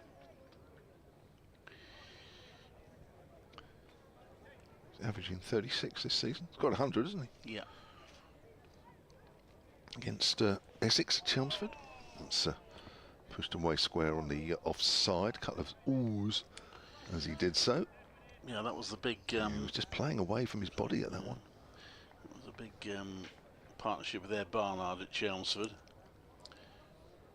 His main contribution got 43 odd against Notts. So I say he's in good form. I mean, that's the main bit of his good form. And as I say, he hasn't played lately. So Warwickshire still up against it. Yeah, there's just still a little bit of movement for Barker as well, which gives me hope anyway that we'll pick up 5 for against his old county. 4 for 52 he has currently. At least. And Bass comes into Boulder Burgess. 2 slips in place. Bass bowling to the new batter. As happened in this match, at 1 wicket's been followed by a couple more, and that was a pretty loose shot from Burgess outside off stump. He misses. Wicketkeeper takes it. Yeah, we saw that in the Hampshire innings. We had a run of 3 wickets and a bit of a partnership, then 2 falling in quick succession. That's wide and going wider. Again, that's not a great shot. Even Bethel was having a chat with him. Abbas in again, bowls, gets bat on that onto the offside. There's no run. 158 for 6.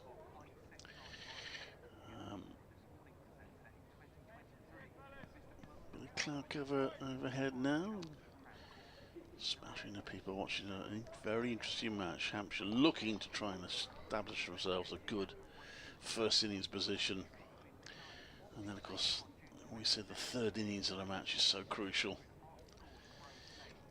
Abbas bowls, and that's steered into the offside by Burgess. Get him his second run. 159 for 6.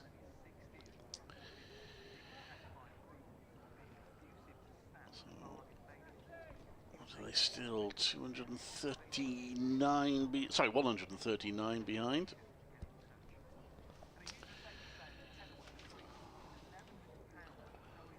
So, Abbas to bowl to Bethel. And lets that go. That looked a fairly tight. Somebody in this match is going to get out, didn't they? Leaving one. There's been a few that have skirted with it, but no one's suffered that ignominy yet. Watching the replay there, that is close. Yeah. That is close. The ball's never done quite enough, has it, to actually nip back enough or swing back enough to actually claim an off stump, but it's always threatened to. Going to an update in about 7 seconds' time.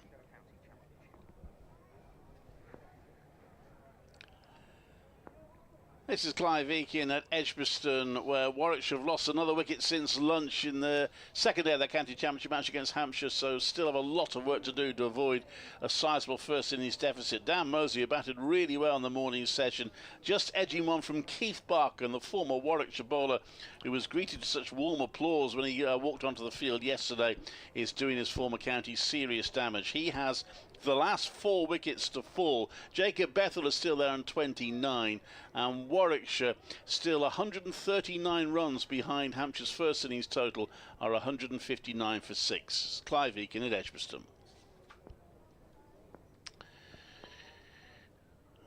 Abbas comes in to bowl to Bethel, who turns that one to mid-wicket for a single. Bethel on to 30, and it's 160 for 6. I'm just having a look at Barker's figures this season. The very first game, nobody played because all 4 days against Durham at the Riverside were washed out. Quite incredible that. Well, they weren't washed out. It was just a bit of rain overnight, but because it was so wet up there anyway, it just killed each day. He was injured for the start of the game, so he's only been back for the last 2 matches, ironically. The first 2 games of the season that Hampshire have won, but he's never taken more than 1 wicket in an innings. Twice against Notts in the win there. He only picked up 1 wicket in the first and second innings. Didn't pick up any in the first innings against Surrey, which Hampshire won by an innings. And only 1 wicket in the second innings there. So comfortably his best figures of the season. Oh, great. Thanks, Keith. Yeah. Welcome back. Well, just to stoke it up a bit. Here he is then, looking for his 5th wicket, bowling to Bethel. Bethel gets one that bounces a bit, but he's in behind it. I mean, I'm trying to think, it was 6 years ago, Keith. You don't have to prove anything now, eh? You'd think so, wouldn't you? That abandonment you mentioned at Durham was one of 2 matches that was abandoned in that first round. There was one of the second division as well. There's only 1 match abandoned with that ball being bowled in the whole of last season. 2 were abandoned and a ball being bowled in that first round of matches. Was it a derby that week? Derby against Gloucestershire, yeah. 160 for 6 here at Edgbaston as Barker's in again, left arm over. Bowls, it's wide of off stump.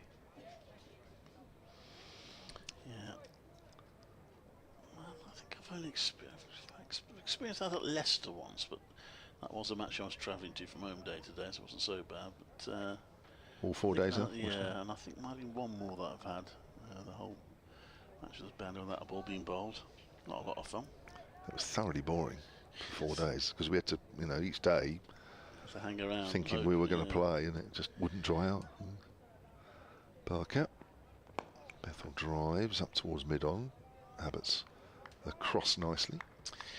Apropos, not very much, but you mentioned Chester, so it reminds me. I saw an episode of Vera. And it'll be there somewhere on the it was ITV, it'll be on the ITV player, where I think they like to go to landmarks around the area. So that they have one where she goes to Chester Street Cricket Ground Oh, right. to interview a couple of people. But the scene starts. I'll let you describe this ball. Barker again. Bethel's pushing forward out on the offside. The scene starts. You can see people are on the field, are sort of limbering up, warming up, something. And then she goes inside, and she comes back outside. By the time she comes back outside, there seems to be a game in progress. And then, by the time she leaves, the game's all over. So it was it looked like a game that lasted about 10 minutes, obviously. They must have spent quite a long time taking shots there. But it was quite funny seeing her. Brenda Blethen there at Chester Street, solving crimes. That's outside off stump left alone. There's a lot of crime up there. Well, that's the thing with these series, isn't it? I mean, Colin Dexter admits he turned Oxford into a crime capital with respect to divorce, and they always say that about Jersey, don't they, with Bergerac, that Oh, yeah, you wouldn't go there, would you? or indeed you wouldn't go to that Caribbean island that they have on Death in Paradise, would you? Oh, that's right. Is it Dominica they do it on or something? I don't know what they do. It's a fictional island, Yeah, isn't it? that's But, right, yeah. But you're right. It's like Midsummer Murders, isn't it? Yes, In a way. You right, think, yeah. why would you live there? Always beaten outside the off stump. Just kept a fraction low, but he's stuck on the crease a little bit there, Bethel. End of the over, 160 for 6. I've got an email here from Ralph Brooker, sunandcricket@gmail.com. He says, hi, Clive and Phil. Watching on the Hampshire stream, he said, I felt that Mosley had done enough to go after that. And in brackets, just watched a dreadful shot from Burgess. Suddenly Bethel, who played one sumptuous on drive, is looking the key player. Dawson can't be loving that. No, that's for sure. Dropped him on naught. Enjoying the input. Love the championship. Love going round the grounds to hear old friends. My sporting summer highlight. Ralph in France. Thank you very much, Ralph. It's great that you're out there listening to us. Abbas then to Burgess, who slips in place. Burgess solidly behind that one to mid-on, no run. Having to start again, so to speak. Try and rebuild again. Some of those TV programmes that you think, well, they're probably doing, quite a bit of advertising for the island, but they're probably doing actually the opposite. They're putting people off, aren't they? Yeah. In comes Abbas. The ball done over, and Burgess pushes that one. There's no run. I can't remember which episode it is, so I can't direct you to which one it is. I think it's a few years ago now. Because she's still going. I think I've seen her quoted saying she would have retired a long time ago if it hadn't been for Vera. She just loves doing that. Serious Brenda Blethen, because she's a reasonable age now. I thought that was a TV channel, Vera. One of these obscure channels on the preview. Might be. But obviously, I didn't realise it was a person. In comes Abbas to bowl, and that's pushed out to the offside for no run. 160 for 6.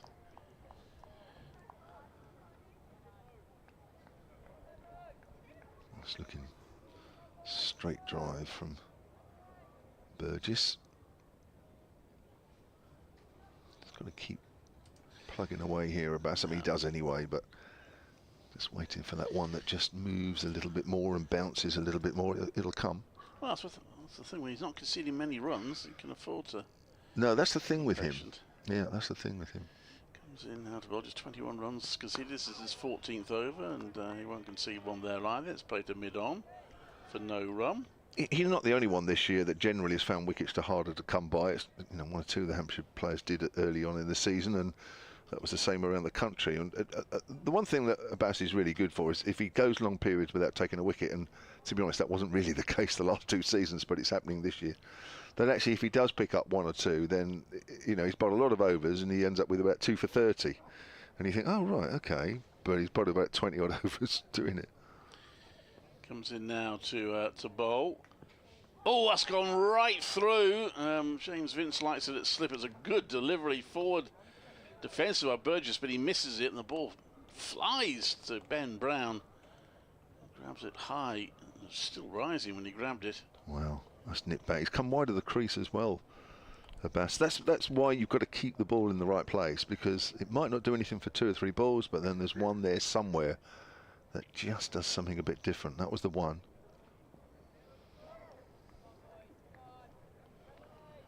Could have so easily caught the inside edge, that one. Abbas into Burgess, who pushes that to the offside. There's no run. End of the over, 160 for 6. And Bethel on 30, Burgess on 2. We talked so much about Keith Barker, haven't we? And you know how well he's done in this game. Got 40 with the bat as well, and that. But I tell you, somebody else who's a former Warwickshire player and coach, who has made a big difference down on the south coast, is one Graham Welsh. Yes, I thought I saw him down there earlier. Yeah, it's just reminded me down there. He's kept Keith Barker going as much as Keith Barker has. Well, that's terrific bowling coach. Yeah, absolutely. He got the best out of the bowlers when he was here, that's for sure. Yeah, he's very, very good, and he's very well thought of down on the south coast. He did the Southern Brave one year, I remember. It's Barker over the wicket to Bethel. Pushes that up to mid-on, and I don't know whether he was looking for a change, having spent a while here, obviously as a player and then as a coach. But I think having been recruited by the Southern Brave and was at the Utilita, but what is the Utilita Bowl now? I think he quite saw an opportunity to, I think the job came up anyway, saw an opportunity to just go somewhere different. I'll bring Brian Halfton in a moment. I'll just say this story about him I've said a few times before. One of his great qualities here was shown in the form of Chris Wright. Barker, Bethel on the back foot, pushes that out into the covers. So Warwickshire were chasing the county championship. Graham Welsh persuaded Ashley Giles to sign Chris Wright on loan from Essex, and Ashley admits he looked at it. He looked at the guys. He's seen them play with second 11 once. He looked at his figures. He said, what are you talking about? Why would we want him? And he wasn't even getting into the Essex first team, and Essex were in the second division at the time. But Graham Welsh obviously knew his qualities and knew he'd get the best out of him. Sure enough, he signed him, and he was a huge hit. Helped Warwickshire win the county championship. Very good bowler. Still is, actually.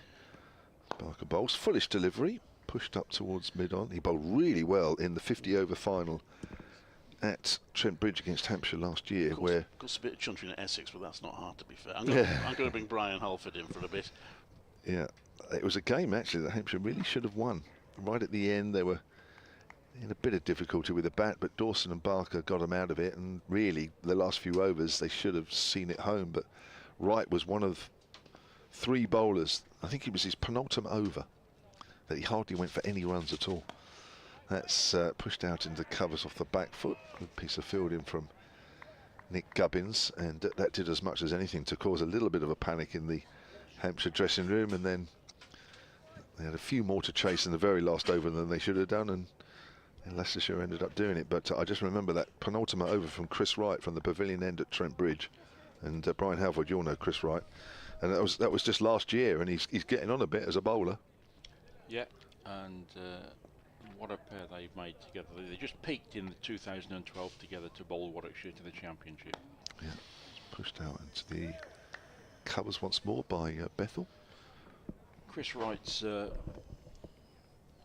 biggest regret, I think, was never having got yet a first-class century. Well, did he get one in the end? I don't think he did. He's a very, very capable batsman. I think Keith is as well. I think he's got 3 or 4 centuries, hasn't he? But I'm not sure that Chris Wright ever actually got there.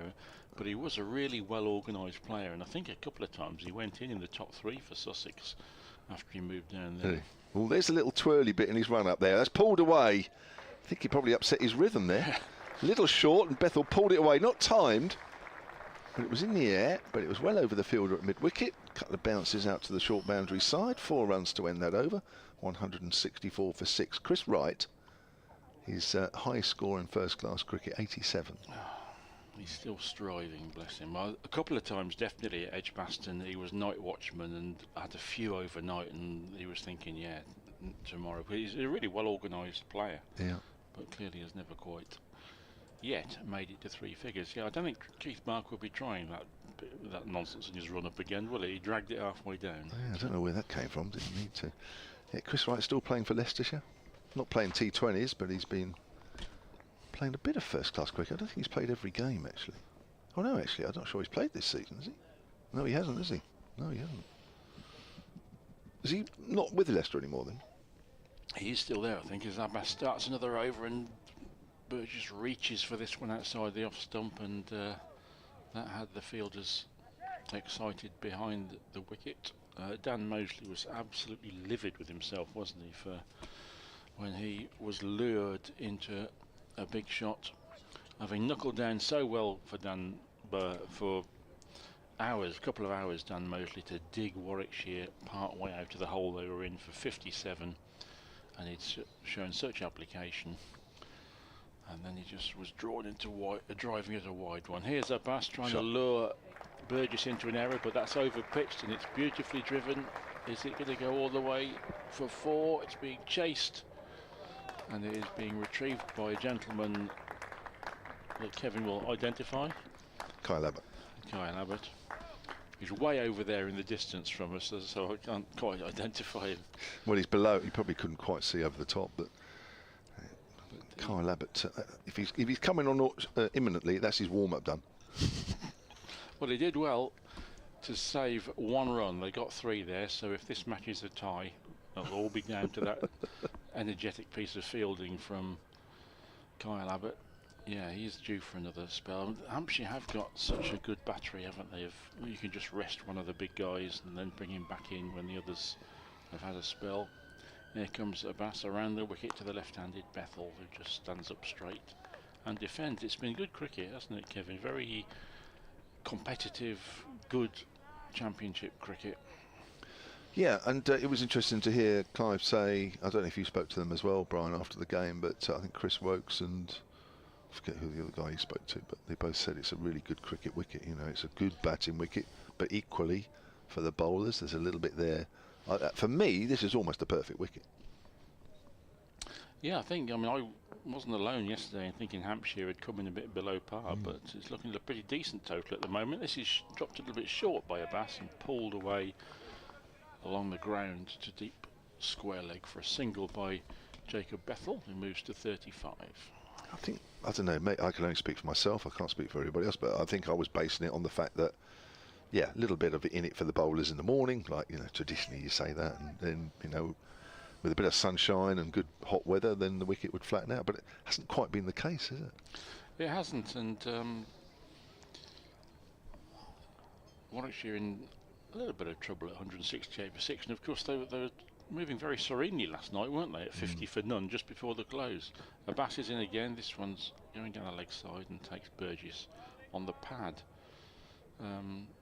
But yes, so Chris Woke said to us last night that if you get past those first 20 balls, there's, you know, you can build an innings, and there have been 1 or 2 careless dismissals along the way, haven't there? There's been some very good bowling indeed, but certainly the Warwickshire openers will look back on the shots they played in the penultimate over last night and think maybe that was a bit indiscreet. Yeah. Because if Warwickshire had gone into stumps at 50 for none, it could be quite different now. Abbas is in to complete his 15th over. It's wide outside the off stump and handsomely driven by Burgess, and I think this will be another 3. It's being chased out there on the very long family stand boundary, and it is indeed another 3 to Burgess. He moves to 8, 171 for 6 still. A little bit of batting to come. Mr. Wokes to come in next. Averages 91 with the bat in first class cricket against Hampshire. Craig Miles certainly can bat a bit, and Oliver Hannon-Dolby has provided some standout moments with his batting in the last couple of years.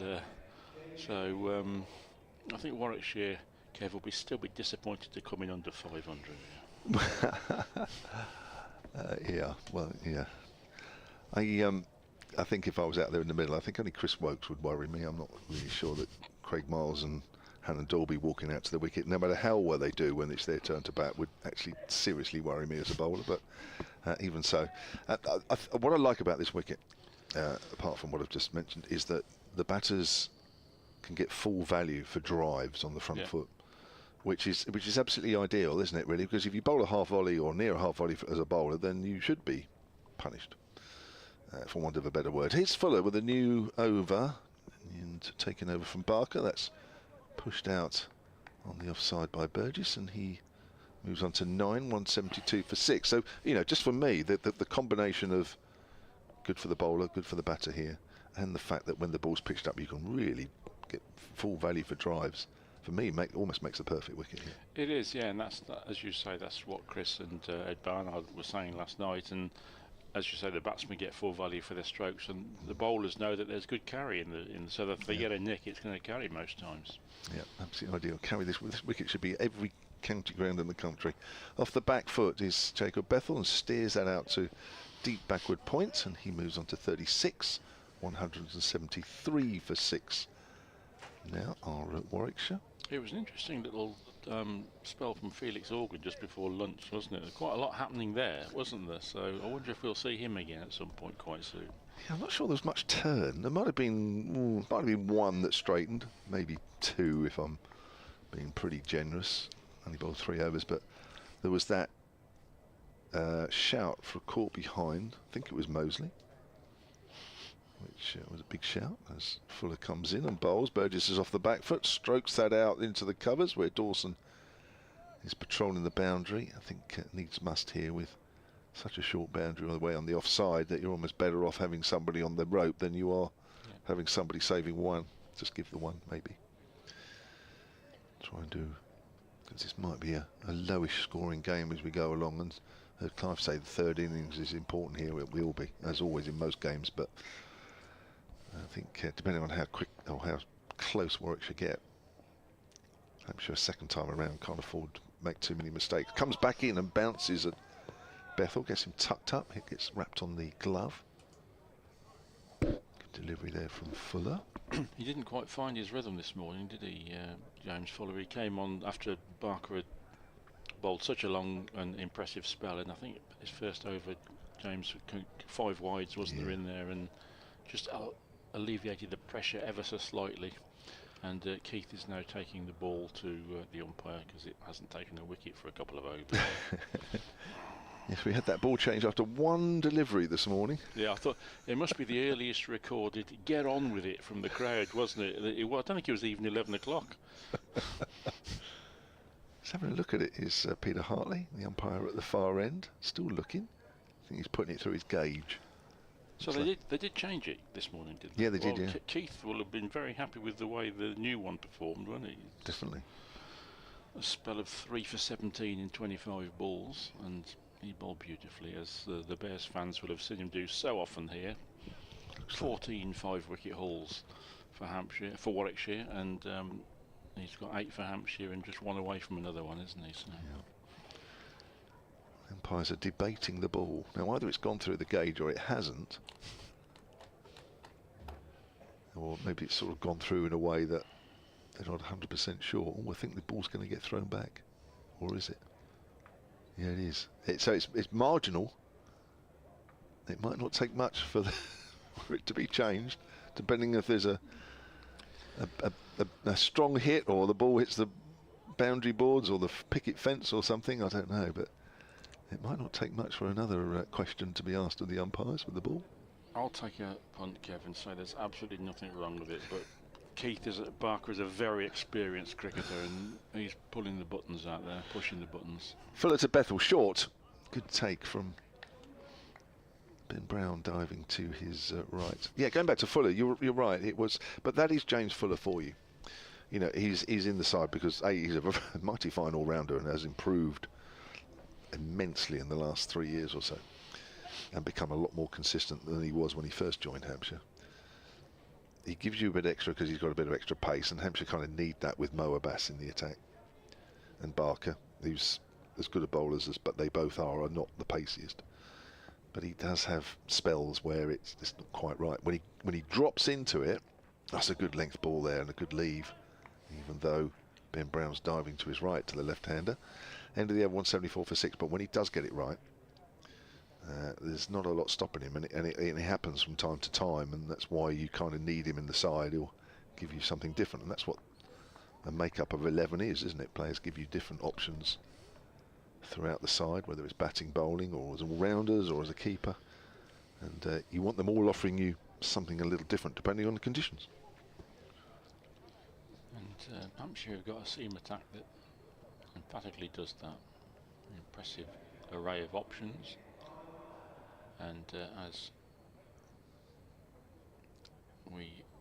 Kev sagely predicted, Kyle Abbott is returning from the pavilion end. 174 for 6. It's a good test this for Jacob Bethell. 36 not out. He's really shone for Warwickshire in the T20 this summer. 16 ball half century last week. Tremendous hitting. He hasn't really delivered consistently in red ball cricket.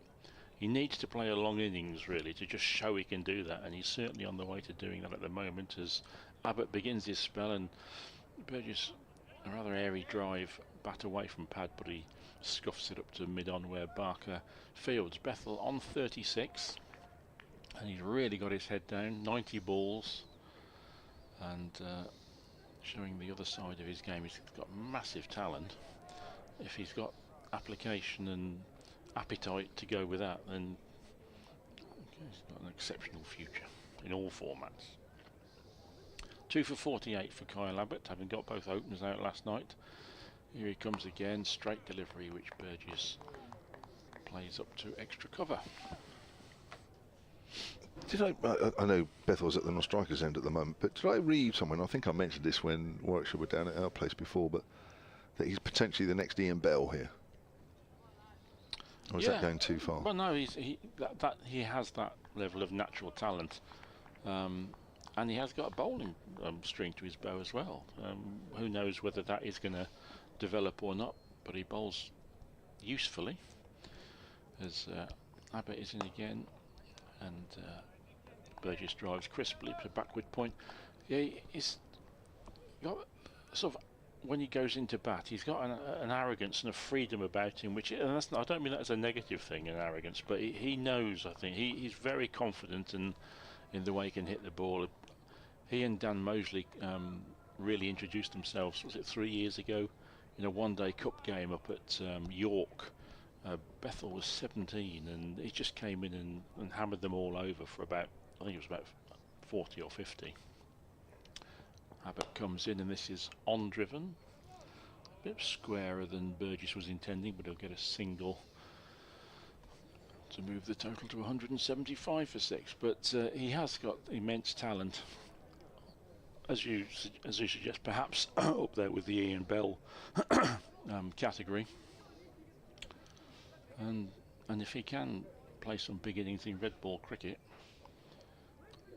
who knows, England representation in all formats might be around the corner for him. It's a good grounded individual as well, I think, which can only help in his career. Abbott around the wicket to the left-handed Bethell, who shows a bit of maturity here by pulling out of a pull which was ill-advised, because that was on the offside and he wasn't in the position to connect properly with it. That could have been a top edge, but he got out of the way. Yeah, good cricket that, good bouncer, straight, just at the sort of height that you actually want the batter to go after it, because there was no way that they would be in control of that. And well done to the batter for deciding at the last minute not to play. Yeah, there's a deep fine leg and a deep square leg on that long Raglan side boundary, and they would have thought, yes, if he goes for this one, we might have some work here. Another bouncer from Abbott, not quite as well directed this time, and it's a no ball as well, so the total moves to 177 for 6. Yeah, probably a little bit too high, that one. Stephen O'Shaughnessy, who bowled absolutely no pace at all when he was at Lancashire, and would have struggled to get a ball that high. Seemed quite eager to call that one. He's a good bloke, Sean. Actually came over and shook my hand last night. Always have a quick chat when I see him. Did he not score a century off almost no balls one time when it was declaration bowling? Yes, he did, you're right. Here comes Abbott to conclude his 12th over. Good delivery, and Bethell watches it very closely and just tucks it into the offside field. Abbott has 2 for 51 from 12 overs, and this intriguing cricket match is awaiting its next tilt one way or the other. Hampshire probably marginally on top at the moment, but Warwickshire just need 2 of these last 4 partnerships to register maybe 30 or 40, and they won't be far away from parity. 177 for 6, trailing by 121. 1983, Steve O'Shaughnessy, a 22-year-old Lancashire all-rounder, smashed a century in 35 minutes, equaling a 63-year-old record set by Percy Fender for the fastest 100 in terms of time. Who was that against? Not Percy Fender, Stephen Shaughnessy. Leicestershire. I'm just reading about the guy. Actually, I'll read a bit more about that in a minute. Here's Fuller from the City end. Bowls to Burgess, who plays it back to Fuller. So O'Shaughnessy's feet came on the last day of the season. The final round of matches was hit by bad weather, and play at Old Trafford in the game between Lancashire and Leicestershire did not start until 3:30 on the second day. Lancashire were put in. Oh, hang on, this is going on and on and on. Anyway, so you've got the crux of it. Equalled the fastest ever 100 in terms of time, 35 minutes. That is quick. Struggle to get the ball back in time and get the ball the next ball and that sort of time. Oh, he's playing a missing outside the off stump. Good delivery from James Fuller. He invited the drive there from Burgess, and that shaped away a fraction.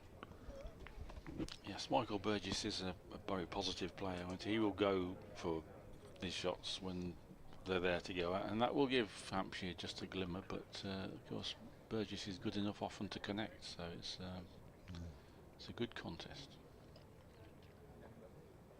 Got the slip in, that's James Vince. Fuller again to Burgess. Burgess drives out into the covers. That's a good length from Fuller. We can just get the ball to shape a little more. Then he's got the batter driving on the front foot. And of course then you have to make sure as a batter you get a little closer to the ball than Dan Mosley did. He was out caught behind the 1 wicket that has fallen since lunch. That was off Keith Barker. Who else? For 57. Driving at a wideish one which went a bit wider. Nowhere near the pitch of the ball. Here's Fuller. Comes in and bowls short. There's a few short balls going on out there at the moment. One for the over there, signalled by Peter Hartley. That looked quite high to me. Swung as well through to Ben Brown.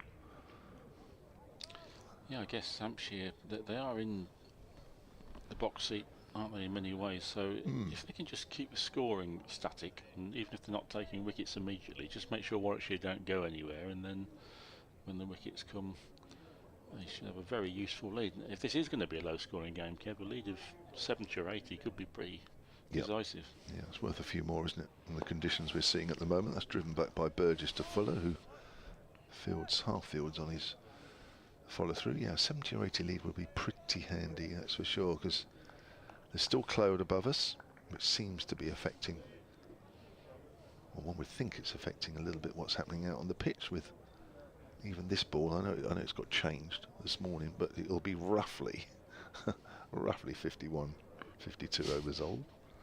Could be a few overs either way. Could be a few more than that if the balls in the box didn't quite match. Here's Fuller again, links ball, bounces a little bit. Burgess pushes that out into the covers. So Burgess has 11, Bethel has 36, 177 for 6, and Warwickshire trail on the first innings by 121. Percy Fender, you've got to mention in dispatches, you know, he once playing for Surrey against Warwickshire here at Edgbaston, reached his century with an all-run 6, which I think is a window into what fielding was like in the days before the First World War. It is a big field, but you wouldn't be happy with an all-run 6 off your bowling, would you? No. I think. Doesn't matter how big the playing area is. That's very unusual, isn't it? Yeah, we thought so. But I think in those days, I think that was there were quite a few 40-year-olds in the Warwickshire team, panting after the ball. Here comes Abbott to start his 13th over, and just down to one slip now as this one passes outside the off stump. And I do wonder if Hampshire going on the defensive a little bit, just to make sure these two potentially attacking players don't have a counter attack and turn this game round with a few quick runs. If they can just keep a break on the scoring. Yeah. You've just got to keep the ball in the right areas. I know it sounds silly, and you do it everywhere you go, but on here particularly, because you'll still get the odd ball that will help you. Yeah, indeed. Abbott is in again outside off stump, good straight delivery, and Bethel just plays it up to cover. I'm a little surprised they've gone for just one slip, because there is still one that's still doing a little bit, isn't it? So short boundary side, you've got to balance that out a little bit, haven't you? I'm surprised you only said 40-year-olds in the old days. I bet there was 1 or 2 50-year-olds playing. Yeah, well, way back. Warwickshire's oldest player was 56 when he got his century on his farewell game as well, Billy Quaife. Really? Yeah. 56 years old? Yeah, yeah. First class? Yeah, yeah. Here comes Abbott around the wicket and pulled by Bethel. He's not quite in control of this, but it lands well before the man down at deep long leg. And Bethel takes a single, 37 to him. Yeah, I think it was 1926, and Billy Quaife, who by all accounts was probably the most boring batsman in the history of batsmen. I think it took him quite a long time to get to his century, but yeah, 56 years young and a first-class century. I don't suppose there are too many first-class centurions in the world older than that. No. WG might have got 1 or 2 at the age of 50 plus, I guess. Burgess this time is the batsman facing and defends this one up to mid-off. I bet he got a few in his 50s. When you hear and read, not like actually read lots about him, but when you hear things about him and what age he was when he was playing, he must have got a few, mustn't he? Well, it helps, doesn't it, when you just, if the ball hit your stumps, you just replace the bails and carry on, which it used to do occasionally.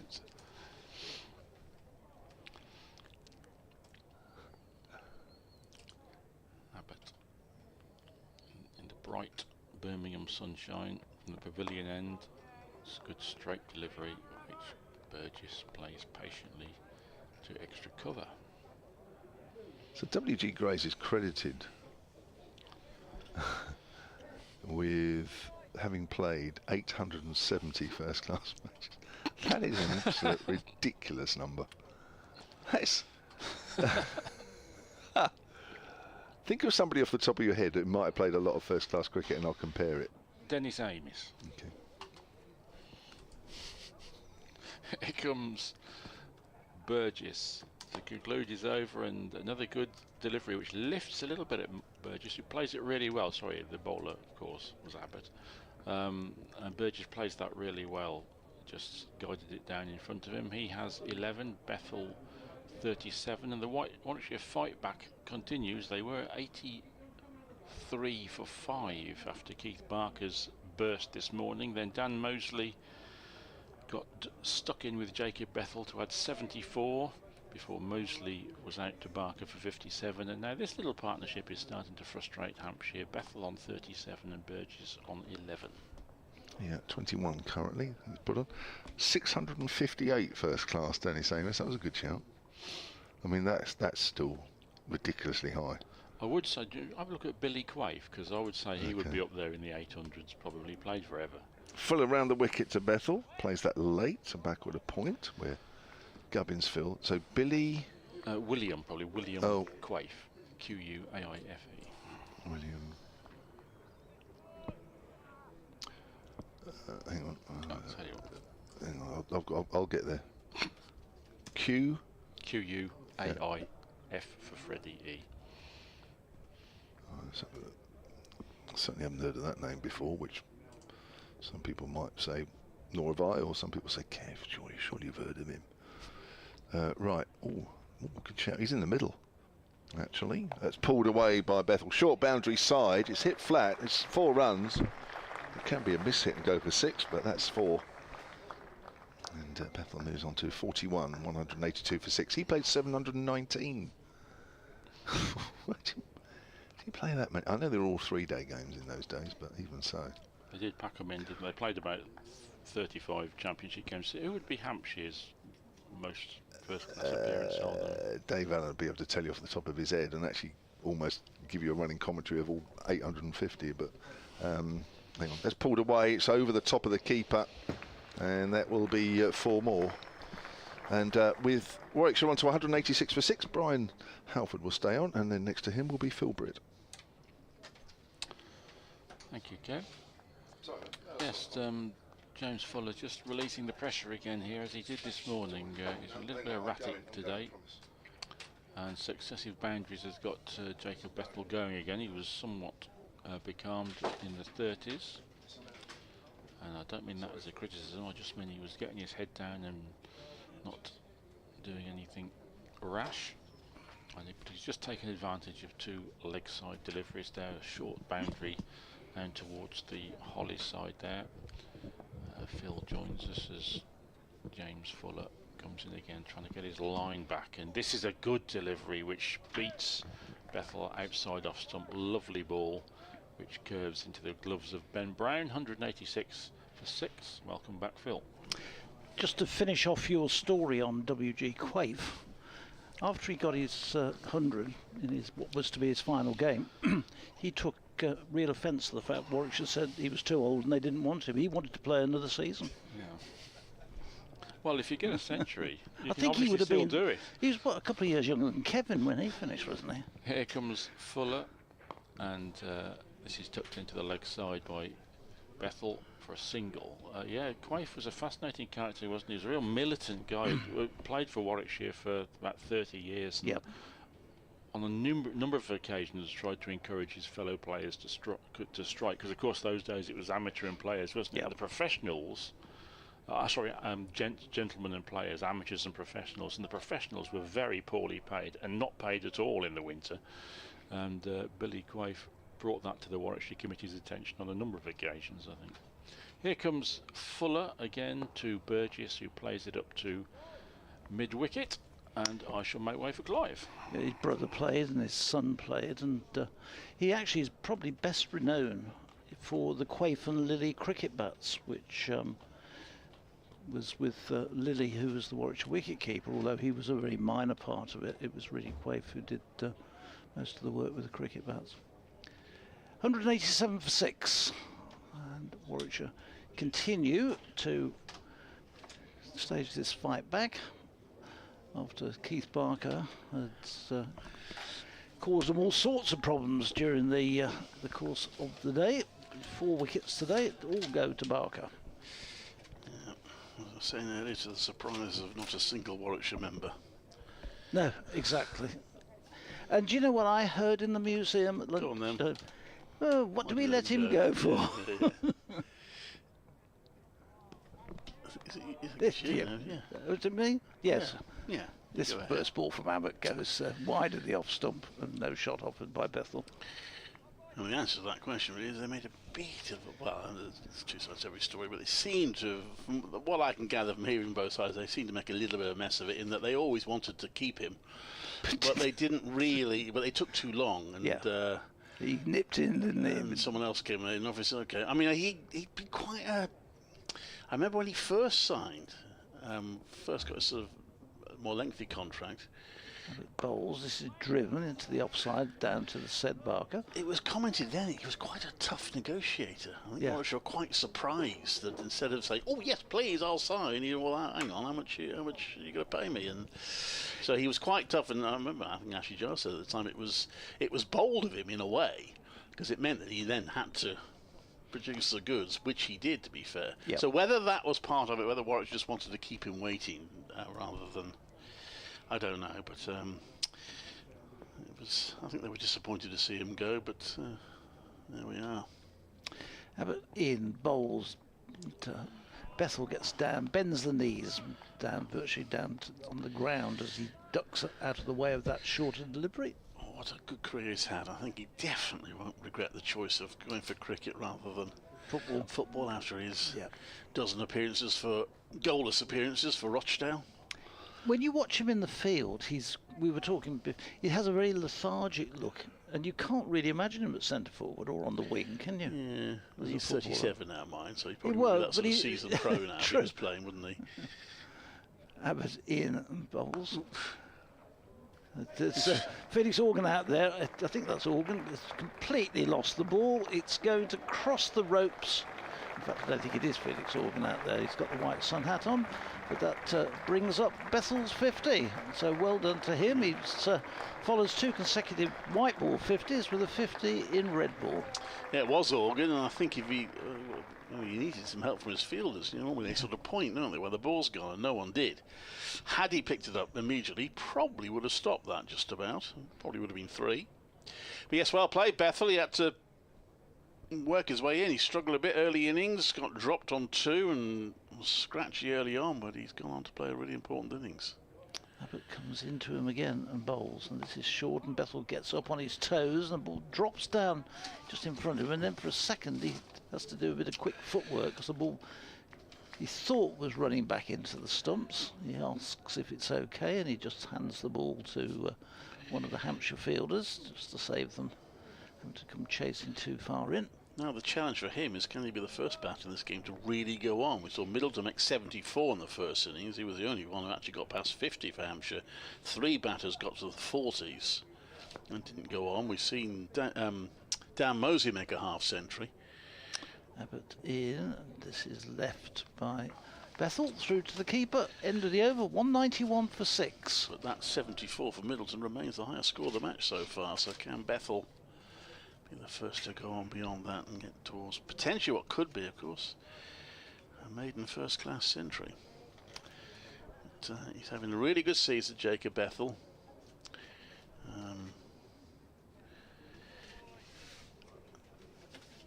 And he, of course, is going to be involved in the 100. News on the 100, by the way, today 3 of the Central Sparks players have got late drafts into the 100. I've got the original press release somewhere. So well done to them. I'll tell you who they are in a moment. Here we go. I think Eve's got one, hasn't she? Oh, she already had, I think. That one is played in mid-wicket. There's no run. The 3 players, because most of the teams are picked, but they went for some wild cards today, and the 3 Warwickshire players are Abby Freeborn, 3 Bears players. Abby Freeborn's gone to London Spirit. I will try and find the others in a mo. Who else? Georgia Davis has gone to Welshfire. That's pushed out to the offside by Fuller. There's no run. And there's somebody else as well. I'm going to have to go to the Warwickshire Twitter feed now to work out who the 3rd player is. Oh, that's very good. I'm surprised Abby Freeborn hadn't been picked up. Yeah, she had a really actually. good game here in the game that we covered, so maybe that helped. Ellie Anderson is somewhere. Let me see where Ellie Anderson's ended up then. And by the way, Mason Crane has gone into the Welsh Fire men's team. Ellie Anderson is at London Spirit, along with Abby. This one is, it was a wild swing and a miss there from Burgess. Birmingham Phoenix have today drafted in Fran Wilson, Lizzie McLeod, 2 replacement players. I don't know who they're replacing, so obviously a couple of players must have had to drop out. Susie Bates and Emma Jones. And the men's team have got Narayan Donald, which looks a pretty good signing to me. And Rishi Patel as well. Donald sounds quite an interesting one. So no more Warwickshire men's players. I think most of the ones you would expect have been. Nothing for Jake Lintott yet, which is perhaps a shame for him. Could still happen. That one is guided out into the deep for a single by Burgess. Did Jake play last year? Didn't last year, no. Played the year before. But he's having a pretty good season with in the T20. Yeah. So these things, last minute replacements often required, so all is not lost. There's plenty of franchise cricket around to go to as well, though, as alternatives. Is there any other competitions on while the 100? Is that not that I'm aware of? Was there some talk of an American one being on? I'm not sure. Anyway, round the wicket comes Fuller, and that's left by Bethel. There's no run. Kept a bit low, that one, as it went through outside the off stump.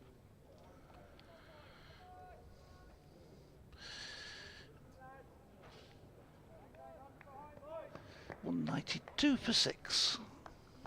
These two just taking Warwickshire, just getting this deficit down, trying to get it down to double figures.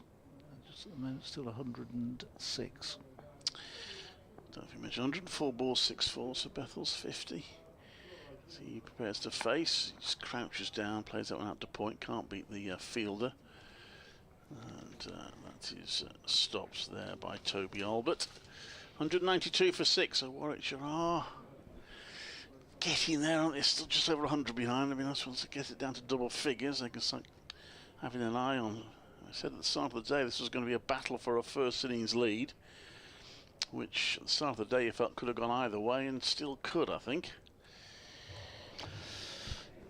So we can see Dawson into the attack. I think Liam Dawson first time, for yeah. the first time. It's 109 now for 1 since they had that flurry of wickets. Saw them 83 for 5, so he definitely is filed in the recovery draw.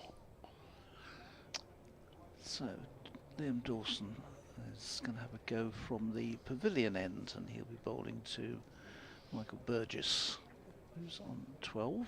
Warwickshire 192 for 6.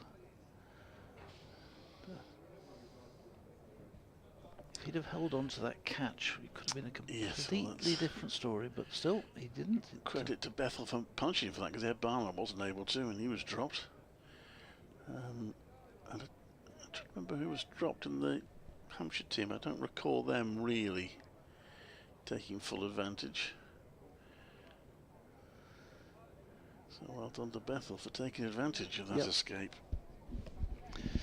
Dawson, who's got some history here at Edgbaston against Warwickshire. 7 wickets in that semi-final a couple of years ago, 2 or 3 years ago. The 50 over competition. He's in a bowl. The first one is a long hop, which is picked up by Burgess down to deep backward square leg. It was a real loosener from Dawson. And he goes for 193 for 6, 13 to Burgess.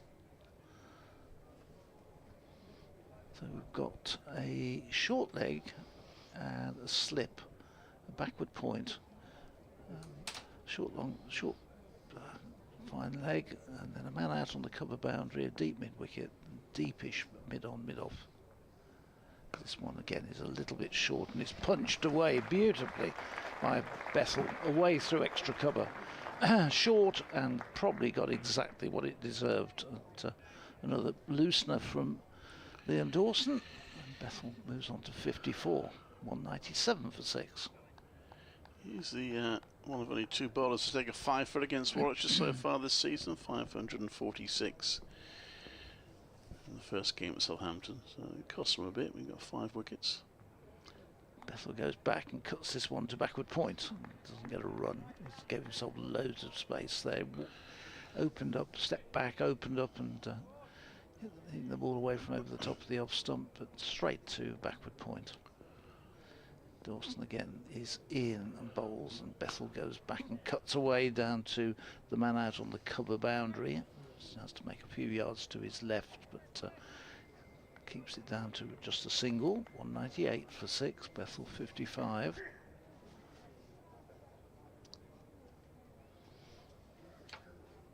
The right-handed Burgess faces. This one brings him forward, and he just works it away behind square on the onside for another single. So just milking this first over from Dawson as he gets as he loosens up. 199 for 6. So the deficit is less than 100 now. As this one is driven by Bethel up to Keith Barker at a deepish mid on. Hit a bit too cleanly and went too quickly to him, and they decided there's no run there. Last ball of that over. And it's 199 for 6 at the end of it. Bethel, who made top score this season in the championship, was against Nottinghamshire, where he made 93. He really thought he was going to get to his 100, but got 93.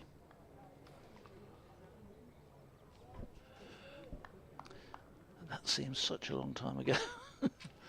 End of April. Yeah. The championship been a while ago. He batted well at Chelmsford, certainly in the first innings. Even in the second innings, he did better than most. This one is Fuller coming into bowl to Burgess, plays that to mid-off. There's no run, and then I think, I wasn't there, was it the Oval he was involved in a good partnership? Or was it Old Trafford? Somewhere anyway. So he has looked good with the red ball this season, has been outstanding with the white ball. That created a county record. Fastest 50. In fact, it was the third fastest of the history of a T20 blast anywhere. And he scored his half century off 15 balls. That's driven to mid-on. In fact, it ended up being 56 not out for 16 balls because he hit the 16th for a 6 as well. An incredible innings it was. It was a real pleasure to commentate on that. And yet the following evening, he got another half century, but a complete contrasting innings, coming in at 7 for 3. He and Sam Hayen then, they set up a record partnership, I think, as well, didn't they? 140. That wasn't sure the record, wouldn't surprise me. There's a record in T20 cricket for Warwickshire. That one is turned round to the mid-wicket for a single. That, because that shows 200 up. The applause for Warwickshire. So in the olden days, they'd have a bonus point for that. In fact, the very olden days, they've had two. But that's going back a little bit now. That's showing our age a bit. But anyway, 200 for 6. Yes, Hampshire managing just the one batting point. Batting points are quite tough to earn these days. So Fuller comes in round the wicket, and that's quite wide.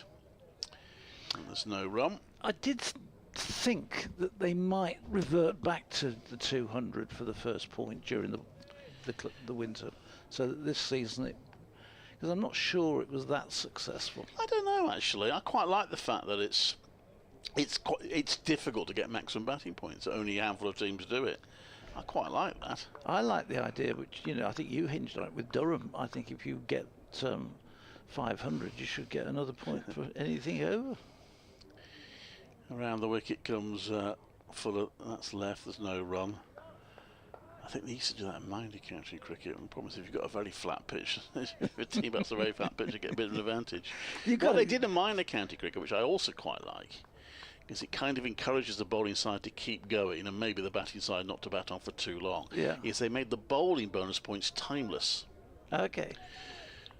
So you could get them for the whole of the first innings. You could get them, which I quite like, because that just keeps the bowling side going. In comes Fuller. That's left. There's no run. 200 and 345 balls. So the fourth 50 took 95, so a little bit slower than the fifth 50, and the second 100 took. I've got a bit of arithmetic now. 178, which compares to 167 for the first 50. For the first 100 rather. First 50 was quite brisk. Second 50, when they lost lots of wickets, unsurprisingly, was much slower. And then they speeded up a little bit since then. 200 for 6. So 98 behind. It looks significantly better than it did 2 or 3 hours ago. Dawson about to start his second over of the innings to Michael Burgess. He's in and bowls, and this is again a bit short, and Burgess goes back and cuts it away out to the cover boundary fielder. Organ, who comes in and restricts them to a single. Tell you what I don't like, and it's actually benefiting Warwickshire this year, but I don't like this 8 points for a draw. For me, that's too many. This one is given a bit more air, and Bethel plays it on the move forward down to Barker at mid-on. Devalues the win. What was it, 5 last year? It was, and it has been. I read somewhere, they've gone back to, well, hang on, they only went to 8 during COVID. Right. That was the first time they'd done it. This is driven by Bethel, looking to get the ball away, but straight to Abbott. It's always a good look at the ball. Sorry, Phil, it's always been, apart from the COVID season, it's always been. I mean, at one point it was none, and then it was 3, and it's been sort of 4 and 5. And I'm happy with sort of around about 5. But for me, 8 is too many for a draw.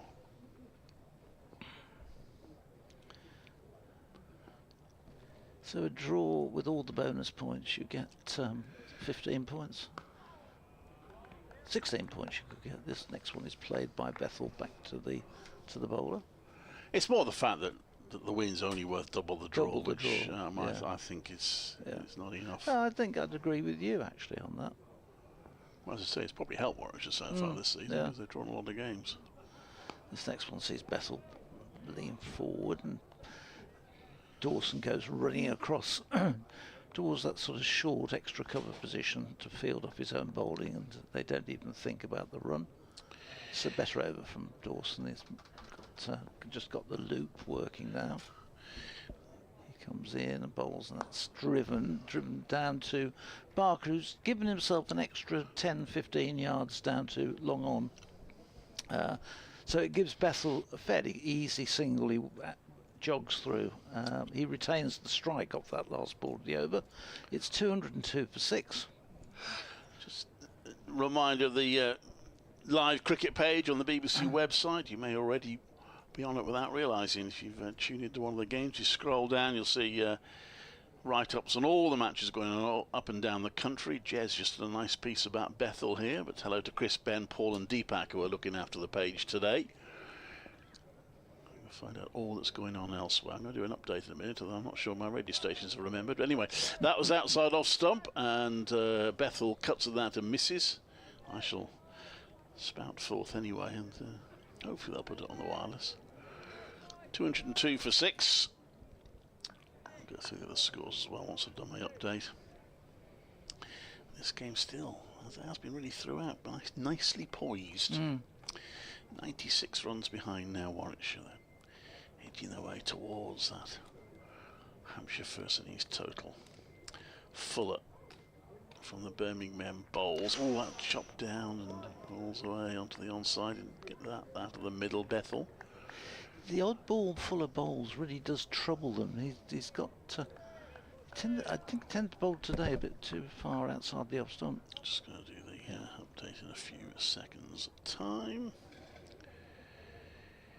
This is Clive Eakin at Edgbaston, where Warwickshire are recovering somewhat. They're 202 for 6, trailing Hampshire by 96 on the second day of their county championship match. They looked in some trouble at 83 for 5, and then lost down Moseley shortly after lunch for 57. But Jacob Bethel has carried on. He's on 56, and Michael Burgess supporting him is on 14. And these two have added 45 so far for the 7th wicket. Keith Barker doing most of the damage, in fact all the damage today. He's taken 4 wickets, the former Warwickshire bowler, and it's a battle for first innings lead here at the moment. Warwickshire 96 runs behind, are 202 for 6. This is Clive Eakin at Edgbaston. I've got no idea whether either station got that or not, anyway. Fuller comes in round the wicket, and that's pushed to point. There's no run. Well, I thought it was very good, Clive, if nobody else was listening to it.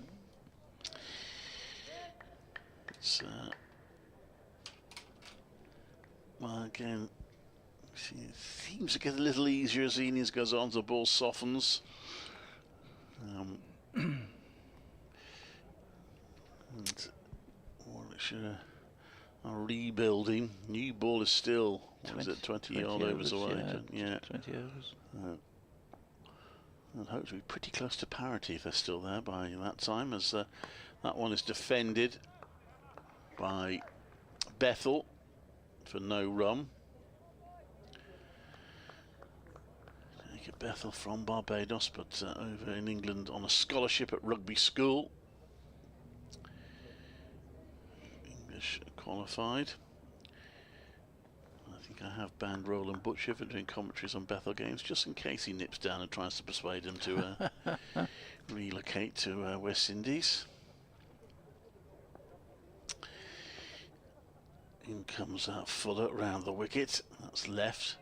Because I have to say, his performances of the white ball, if he keeps them up, he's going to start attracting the interest of the selectors before too long. He keeps going the way he is with the white ball. 202 for 6 of 60 overs here, Warwickshire. I was going to go through the scores elsewhere, wasn't I? So let's do that. India versus Australia start in about just less under half an hour. Massive match that, particularly for Australia. Essex 78 for 2. Replying to Durham's 587. Lancashire going well. They're ahead with just 1 wicket down. 249 for 1. 5 ahead of Kent at Canterbury. These are the two teams that were in the relegation zone coming into this game. Josh Bohannon and Luke Wells are both unbeaten on centuries there. Kent looking having a difficult season again, aren't they? Here's Dawson starting a new over. Burgess runs this one away, just waits and opens the face and runs it out into the covers for a single. Organ does the fielding, just the one. Somerset 120 for 2, replying to Nottingham's 360. Surrey were eventually all out for 490 at New Road. 175 to Dan Lawrence. Worcestershire are 30 for 1 in reply. Bethel waits now as in comes Dawson, and this is on the move. Bethel ends up halfway down the wicket, having used his feet, come down and driven the ball down to the long on boundary. Lovely shot, 4 runs. There's a man very straight for the close-in catch, like one of those very straight mid-ons. That's a 50 partnership between Bethel and Burgess, which is getting applause from the crowd. In fact, the man who was in straight for the straight drive has been moved out to orthodox mid-wicket. It was a lovely shot. He came down the pitch, but then lofted it very gently, just over the head of mid-off.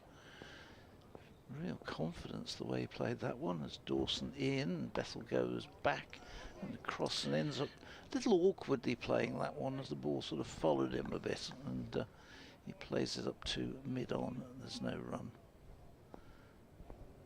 Dawson is tweaking the ball from hand to hand. He's in, bowls. Bethel strikes this one away into the covers for a single. That's all it will be. Yes, on 61, 208 for 6. Second division, Glamorgan going well at Cardiff, 245 for 4, just 34 behind Northants now.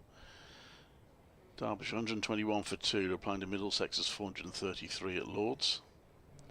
This one's given plenty of air, and Burgess is over the top of that, just pushing it back down. Leicestershire 158 for 4, replying to Sussex 442 at Hove, and runs continue to come at Scarborough, albeit quite slowly. In comes Dawson. This is pushed by Dawson down into the vacant mid-off position. Barker comes in off the long off boundary, does the fielding, but Burgess retains the strike. And Warwickshire move on at the end of another over there from Dawson, 209 for 6. They trail by 89 with 4 wickets in hand. We've had 61 overs. The over rate at the moment, they are just a couple behind, -2 on the over rate. But with the spinners on the one end, you think that should be soon. Well, we're going at both ends now because Felix Organ's about to come in. Hi, it's Clive. I'm getting cued down the cricket. If you could get rid of that, it would be appreciated. Thank you. Thank you. So, Felix Organ, who did cause 1 or 2 problems this morning. Or, yeah, well, was this morning, wasn't it? Yeah. And well, morning session, should we say. 209 for 6.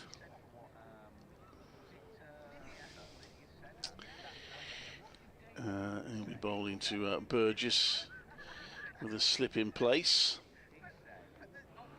I'll field the closest at mid-on.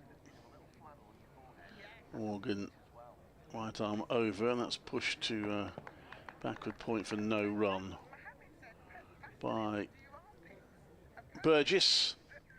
209 for 6, Warwickshire. Says the scoreboard, Warwickshire trail by 89, getting closer to the Hampshire first innings total. That one is pushed back to Organ by Burgess. Wearing number 3 is Felix Organ.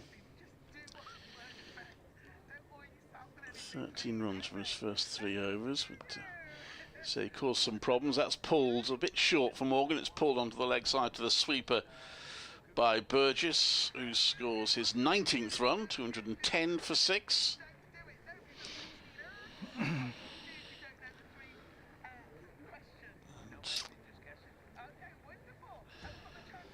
Bethel now with the highest score of the innings. He's on 61. Fielder's going in at mid-wicket. Fielder at cover about 5 pitches away. This is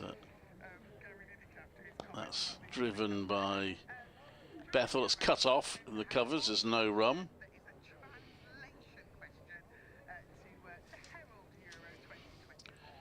And Organ in the bowl. Flatter delivery. He leans back Bethel and hits that away into the deep for another single. 211 for 6. Bethel on to 62. And Burgess on strike. And he always top edge that one. I think he's going to get away with it. He does. It goes over the wicketkeeper's head, and Keith Barker can't reach it. And a false shot. All the ball's in the air for a worryingly long time from Burgess's point of view, but he survives. 212 for 6. Yes, very similar to a shot in the which happened in the Hampshire innings, where the ball went up into the air and everybody looked at it and it dropped down into an empty space. 212 for 6. So Bethel survives that one.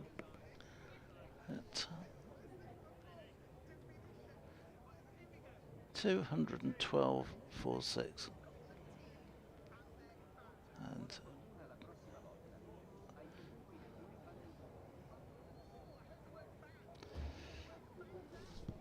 212 for 6. I'm getting Q at the moment, and I don't want to get Q. So there's Q coming down the shared ISDM1. Dawson in. And back forward comes Burgess and pushes it out into the offside. 212 for 6. Sorry, I don't understand that. It's just us on the Dawson in, bowls, and this is cut away by Burgess to just square on the offside, and they go through for 1. And 213 for 6. So just a little dab, got that one.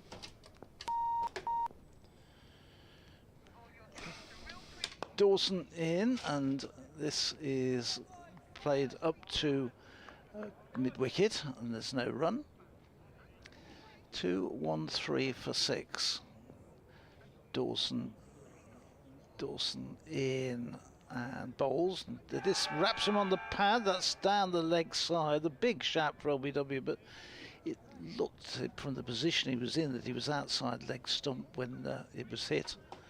And umpire Shaughnessy says not out. Sorry, you cleared the line. I don't want the line cleared. I just don't want Q being sent down. Dawson causing just a little bit of trouble now as Bethel waits and goes back and again opens up his stance and jabs at that one and plays it out in back to the bowler. 213 for 6 it remains. In he comes again, Dawson. This is short and Bethel whacks this one away through mid-wicket down to the fence. Gets nobody can get round to cut it off. It's 4 more to Bethel. He goes on to 66 and the total on to 217 for 6. And that last ball from Dawson was just dropped in too short and got full treatment, sat up nicely. But there were a couple of balls in that over which just gave a problem for Bethel. Clive's just he's just trying to sort a little issue out. So as soon as he's clear, we'll get Kevin back on. Yeah, hi. As Burgess turns this one from organ to mid-wicket, and there's no run. So 217 for 6. 66 to Bethel, 21 to Burgess. That's organ in and bowls, and this is going to be a single through square leg for Burgess. 218 for 6, so the deficit down to 80. So Warwickshire scrambling through. 218 for 6. That will probably get rid of Coventry. And if you send Q and then clear the Organ in and bowls, and Bethel gives himself space and cuts this one away. Bit backward point. He'll get 2 this time as the ball on its way back to Ben Brown, but not before Bethel has scampered back for 2, takes on to 68 to 20 for 6.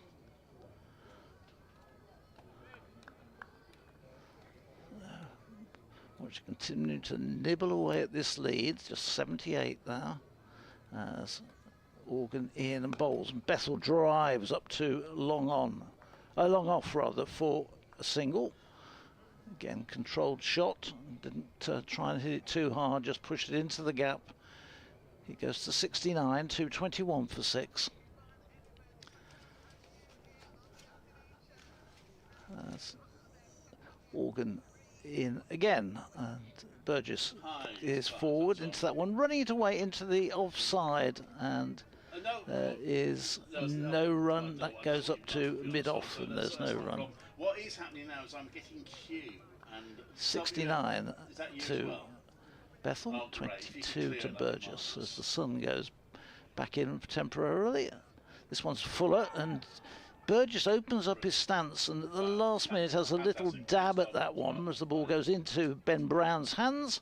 End of the over, 221 for 6.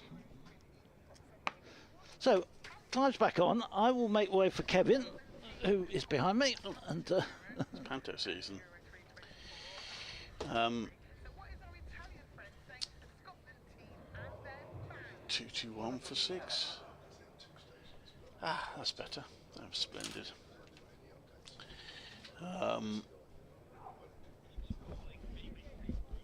We are going to see. Aha, here we go. Keith Barker back in from the pavilion end. He'll be bowling to Bethel. I'll just disappear for a second at the moment. I've got to send a message to a studio, but you won't miss a beat.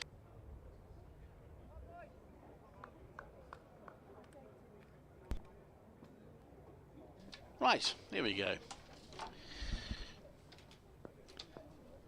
As Barker comes into bowl to Jacob Bethel, who drives at that and goes through the legs of Burgess. Quite an impressive little leap to get out of the way, but the ball was cut off by Kyle Abbott at mid-on, so no run. Kevin James, hello.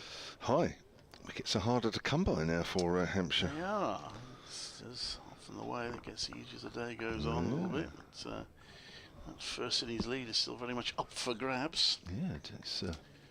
But we have got Keith Barker back on, so it won't be long now. He comes into bowl to Bethel. Oh, and there you go. He's called him at slip. He went down on one knee, tried to drive, edged.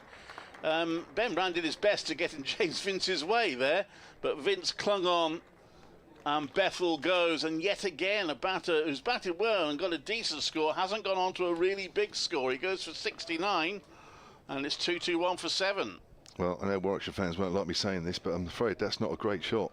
That's very similar to the one that Dan Mosley played off Barker, chasing a wideish delivery, nowhere near it. Absolutely nowhere near it. And you're asking for trouble, and that's a good catch. You're right, actually. Ben Brown very nearly went into James Vince. I don't mind that in a way, because at least it shows that two players are going for it. How often do you see a catch go in the vicinity and neither of them go for it? But that's a really good innings, not take anything away from that, from Jacob Bethel. And 69 runs to him. Superb innings, confirming the potential that he has. But that's a I'm afraid a soft dismissal. But a fifer for Keith Barker, and it's the last 5 wickets that he's taken. Taken all 5 today. Out comes Chris Wokes to a warm applause. Warwickshire are still 77 runs behind, with only 3 wickets left now. Yeah, and with each wicket that falls now, isn't it? You either, if a partnership is together, then the total feels within reach. As soon as a wicket falls, you think, oh, hang on a minute, there could be a deficit here. That's a big blow for Warwickshire. Yeah, well, 64 for the 7th wicket. They had earlier added 74 for the 6th wicket. So I haven't managed a century partnership to half-decent partnerships. The only century partnership of the game remains Hampshire's second innings wicket stand of 102 between Nick Gubbins and Fletcher Middleton, who remains the top scorer in the game with his 74. So Wokes, who has, well, the last time he held a bat in a competitive match would have been quite a long time ago. Certainly a first-team competitive match, because even the 2 T20 matches, or 2 or 3 T20 matches he's played, I don't think he's batted. Someone might correct me, but I think that's right. So he will be a little bit out of practice. Let's hope it's like riding a bike, from his point of view. Well, he needs to get that average down against Hampshire. I think Brian Halford mentioned it earlier. Something like he averages 90 against Hampshire in first class. There you go. Well, I'll settle for him getting 90 here. Just an average sort of performance then, Chris. Down on one knee, drives, and Kyle Abbott has to move around to field, so he is off the mark. First ball. It's all the 2s. 2 for 7. 23rd time Keith Barker's taken 5 wickets in an innings. What, the 22nd against Warwickshire, probably. 5 for 57, and a change of ends as well. Oh, here we go. Well, he's just taken a wicket with it. What are you complaining about the ball for? They've taken it to the umpire, Kyle Abbott and Keith Barker, the Fast Bowlers Committee, saying, have a look at this, ump. And the ump has had a look at it and said, yeah, that's fine. Carry on. They looked at it quite a while ago. 16 overs. Yeah, I was going to say, it was quite a while ago when they looked at it. They haven't shown it to the umpire since.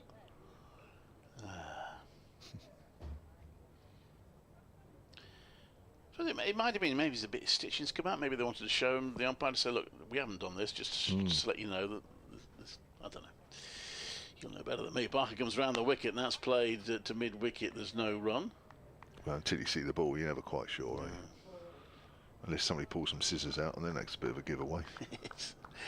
222 for 7, Warwickshire. So, still got some work to do to even get a batting point, even the 28 runs for that. It'll make for a very good game, isn't it, if it ends up being a one innings game? Yeah. Even if there's only about 20, 25, maybe even 30 runs between them. Barker, red soles of his boots showing as he comes in. That's a nice looking shot from Burgess. He'll get nothing for it. It's driven out to the offside. He's on 22. And a lot riding on him now, you feel. 20. He's been in for 55 deliveries now. So overall, though, it's been a good afternoon session for Warwickshire, but I'm looking up at the overs remaining, and there's still another 11 overs to do this afternoon, so still quite a sizable chunk. Could still be all out by tea. Barker comes into bowl. That's left by Burgess. There's no run. Successful over for Keith Barker. And,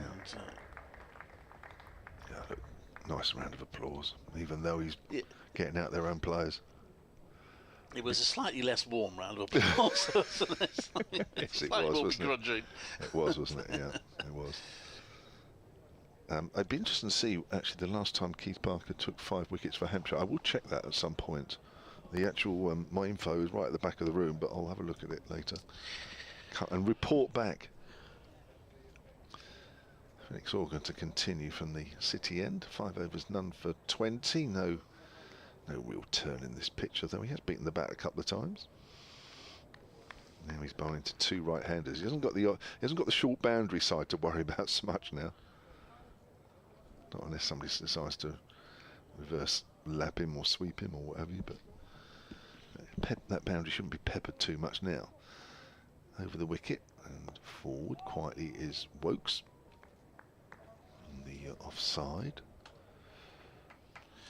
Spoke to Chris Wokes yesterday, so not very much hoping to get into the the Test squad for this summer. Is that West Indies? And Sri Lanka. Sri Lanka, yeah. Actually, I just saw some news actually about the West Indies. Where was it? Oh yeah, anyway. Quicker ball. Wokes is in behind that one. So a 13-man squad's been selected for the First Class Counties Select 11's 3-day match against the West Indies at Beckenham, starting a week, Wednesday the 3rd. There's one Warwickshire player in that and 2 Hampshire players. I know you will know the Warwickshire player in that. Wokes pushes that not quite past a diving Felix Organ. So the Warwickshire player is? Well, I know because we had a sneak preview. It's Hamza Sheikh. When the England under-19s team was named, he wasn't in it. The explanation was that he was going to be in the First-Class Select 11 squad. Inside info. Two Hampshire press release, to be fair, so not that inside. No, was it an embargoed press release? No, it wasn't. Okay. Organ again. Wokes pushes that into the gap between bowler and mid-wicket for a single. He moves on to 223 for 7. The 2 Hampshire players are Eddie Jack, the quick bowler, and John Turner, also the quick bowler. So it could very well be a Hampshire opening attack on that one. So that is a 13-man squad. Interesting, isn't it? So that is...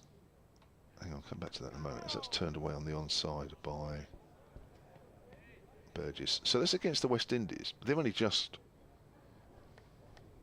been knocked out of the World Cup, haven't they? So my guess is that they wouldn't have played that fixture had they still been playing in the World Cup, would they? 3rd of July. No, I don't know when the World Cup finishes. I don't know, actually. Pulled away by Burgess along the ground to deep back with a square leg. I'll have a look, actually. Or maybe they were just sent it because presumably some of the players in their Test squad won't necessarily be in the World Cup squad, so maybe they were going to send a... Sure. I don't know. 224 for 7 at the end of that over. I'm going to see when the final is. Because as I say, we were told, I think we were told publicly, but I can't remember now, when the England under-19s team was named. I'm sure you this was happening and that Hamza Sheikh was going to be in that. The other 2 Warwickshire under-19s in the England squad. Yeah, big for that. It's a 13-player squad, but I imagine they'll probably all play, won't they? It'll be one of those ones where they field sort of 13 across the innings, which... I think it's this Saturday, the World Cup final. Keith Barker in. Nearly gets another one, but Burgess is early on that and misses, and there's no run. It'll be a good opportunity for them, won't it, those players? Yeah, it is this Saturday, World Cup final. That's quick, isn't it? Yeah. T20. Will England be in it? Will Australia be in the semi-final even? There's a game going on right now, isn't there? Yes, that's Australia, isn't it? Oh, is it Australia? That's massive for them.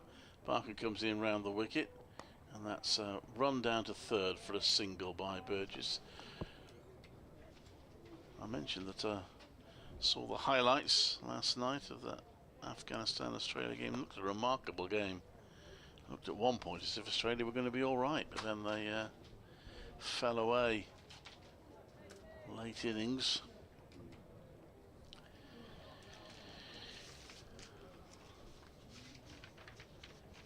.225 for 7. In comes Barker to bowl to Wokes. The slip in place. Wokes plays down into that. Burgess goes part of the way down the pitch looking for a run, but is sent back. Barker's last 5-wicket haul for Hampshire actually wasn't as far back as I thought, because he had a bit of a lean time last year. It was actually the 3rd to last game last year, early September against Somerset at the Utilita Bowl. 5 for 32 in the first innings. In comes Barker to bowl. He's a swing and a miss there by Wokes. There's 2 attempted drives, 1 from each batter that Barker has elicited from these batters. Oh, he's always just found something, Barker, isn't he? Yeah. That's one that pitches and just straightens on Wokes. And Chris Wokes will know each other. Wokes' 100th first-class match for Warwickshire. Number reduced by his involvement with England over the years, of course. But always enjoys playing for Warwickshire when he gets the opportunity. And he clips that one to square leg for 4. That's a really well-timed shot from Wokes. Barker just straight a bit on the leg side that time, and Wokes scores his first boundary. That's heartily welcomed by the Warwickshire supporters who Also love to see Chris Wokes playing for them. 229 for 7. Yeah, nice shot. Ball just swung in a fraction, but it started too straight. Just helped it on its way. I love us having a word with Keith Barker there. Not quite sure what about.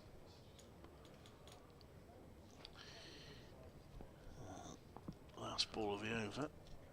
5 for 62. Barker, all the wickets taken today, and he has a 6 as Wokes slashes at that and is very well caught at slip. It was quite a wildish delivery, and what a performance this is from Keith Barker. 229 for 8. No, that is a wide delivery, and he's chased that one as well. And wow, 6 for Keith Barker. My word, you can't write the script, can you really? A good catch actually, James Vince. It was on the rise and he was low actually, he was under it. He was quite low. Just watching the replay on this one as well, it's wide, it goes wider, and Wokes has not moved his feet at all and just offered a bit of slip catching practice. It's been 1 or 2 iffy shots in the Warwickshire innings. Well, they are now staring down the barrel of quite a substantial first innings deficit, unless the tail can wag. As they are still 70 or 69 runs behind. As Craig Miles walks out to the middle. So I've got Burgess at one end, because famously Burgess had a couple of big partnerships with Ollie Hannon Dolby, where Burgess has scored loads of runs and Hannon Dolby survived. Famous one. I think Hannon Dolby almost broke records for the number of balls he faced without scoring a run, while Burgess was piling on the runs at the other end. Keith Barker's last 6 for Hampshire back in 2022, and that came in the second innings against Somerset at Taunton. 6 for 27, and that was May 2022. His career best is 7 for 46. I'm just recalling the game at Taunton actually. One of the most exciting county championship matches I think I've witnessed was this is you actually. But, is it? It's Organ. It's pushed out on the onside, and there is no run. It's Michael Burgess facing. There was a game. I'm doing this off the memory, so I might be completely wrong, but there was a game at Taunton. Organ bowls. Burgess cuts that away, backward of point. In fact, in front of point. I thought it was backward point initially. It's gone out, trickling out to Dawson. It was a real topsy-turvy match, and in the final innings, Somerset were chasing 300 on, I think, and Craig Keithbetter produced a brilliant innings, and they were about 4 down and nearly there. And then Barker came in and bowled brilliantly. And he actually got himself to a position where he did get a couple of deliveries at the number 11, but couldn't quite get them out, and Somerset just got over the line. Oh, was that an edge? From Craig Miles pushing out on the offside. Wasn't taken cleanly by Ben Brown. Looked a difficult one anyway, it's quite full.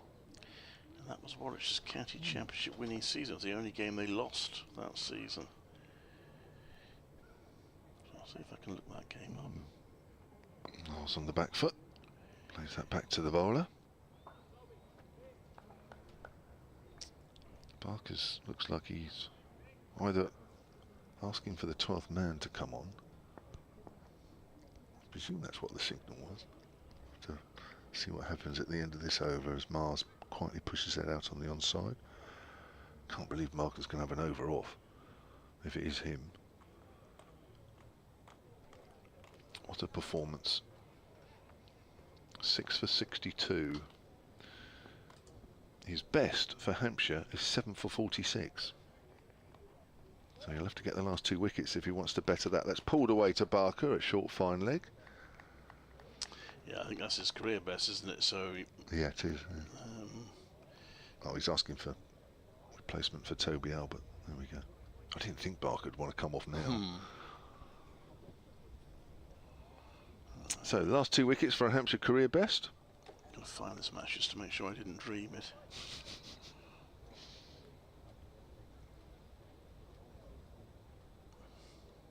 Well, Clive's looking for that. It's 230 for 8. Got it.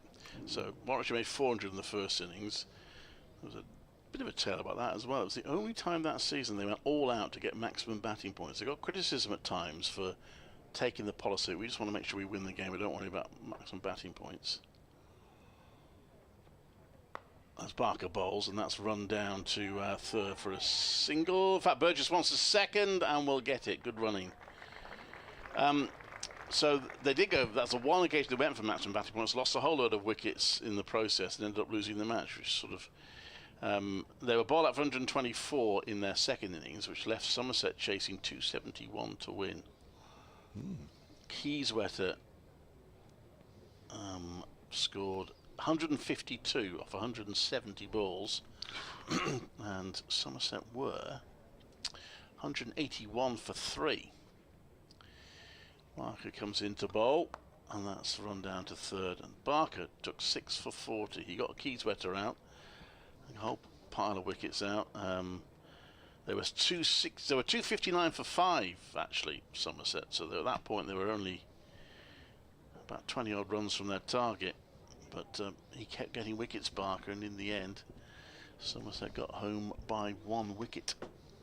Good game. The last pair putting on 4 runs. Yeah, it was a great game. Really, really good game. What year was that? 2012 was the year Warwickshire won the championship. It was the only match they lost all season. I've got a feeling I might have heard that on 5 Sports Extra when I was driving around, actually. Well, it would have been me then. It probably would have been, Probably yeah. a great piece of commentary, I presume. Well, that's why I remember it. Yeah. Barker comes into bowl to Miles at 233 for 8, and Miles plays that back to the mid-on. There's no run.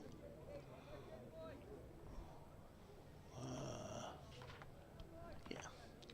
I'll finish off this over. Phil, do you want a little stint before tea? I'll take it to the end of the over. I've said that, it might be the end of the innings.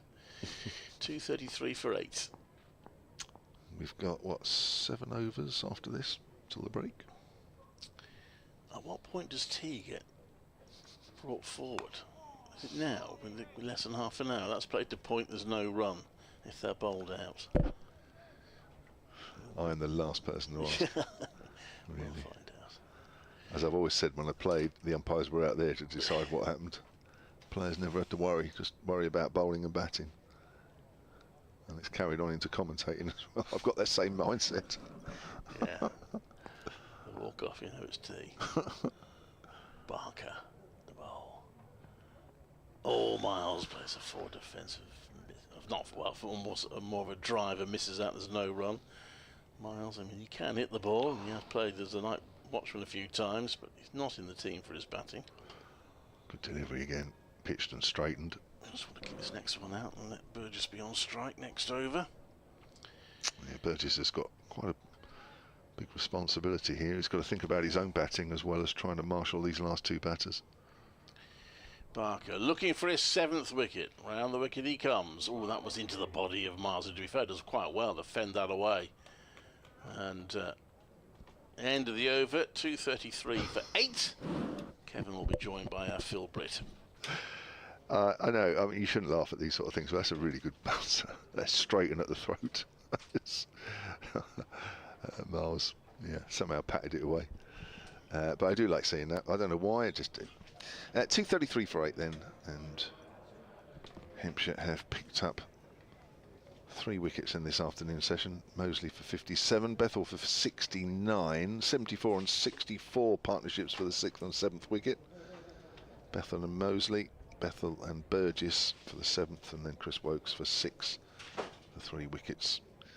All taken by Keith Barker, and the only similarity with the afternoon session with the morning session was that all 3 wickets were taken by Keith Barker this morning as well. It's Keith Barker Day here at Edgbaston. Just a bit, isn't it? Yeah, it is. Yeah. He had a cracking day. We talked him up as well. Well, we have, yeah. He's responded. He certainly has. Kyle Abbott's going to switch ends and bowl from the city end for the first time in this innings. Right time over and bowls. Oh, that's a beauty to Burgess. That's bounced and lifted and nipped away. Great start, that one. Oh, my word, that was a good ball. Just showing that there is still a little bit in this pitch. Yeah. We're in the 70th over. Yep. Well, it's possible that Hampshire will get quite a number of overs tonight their second innings.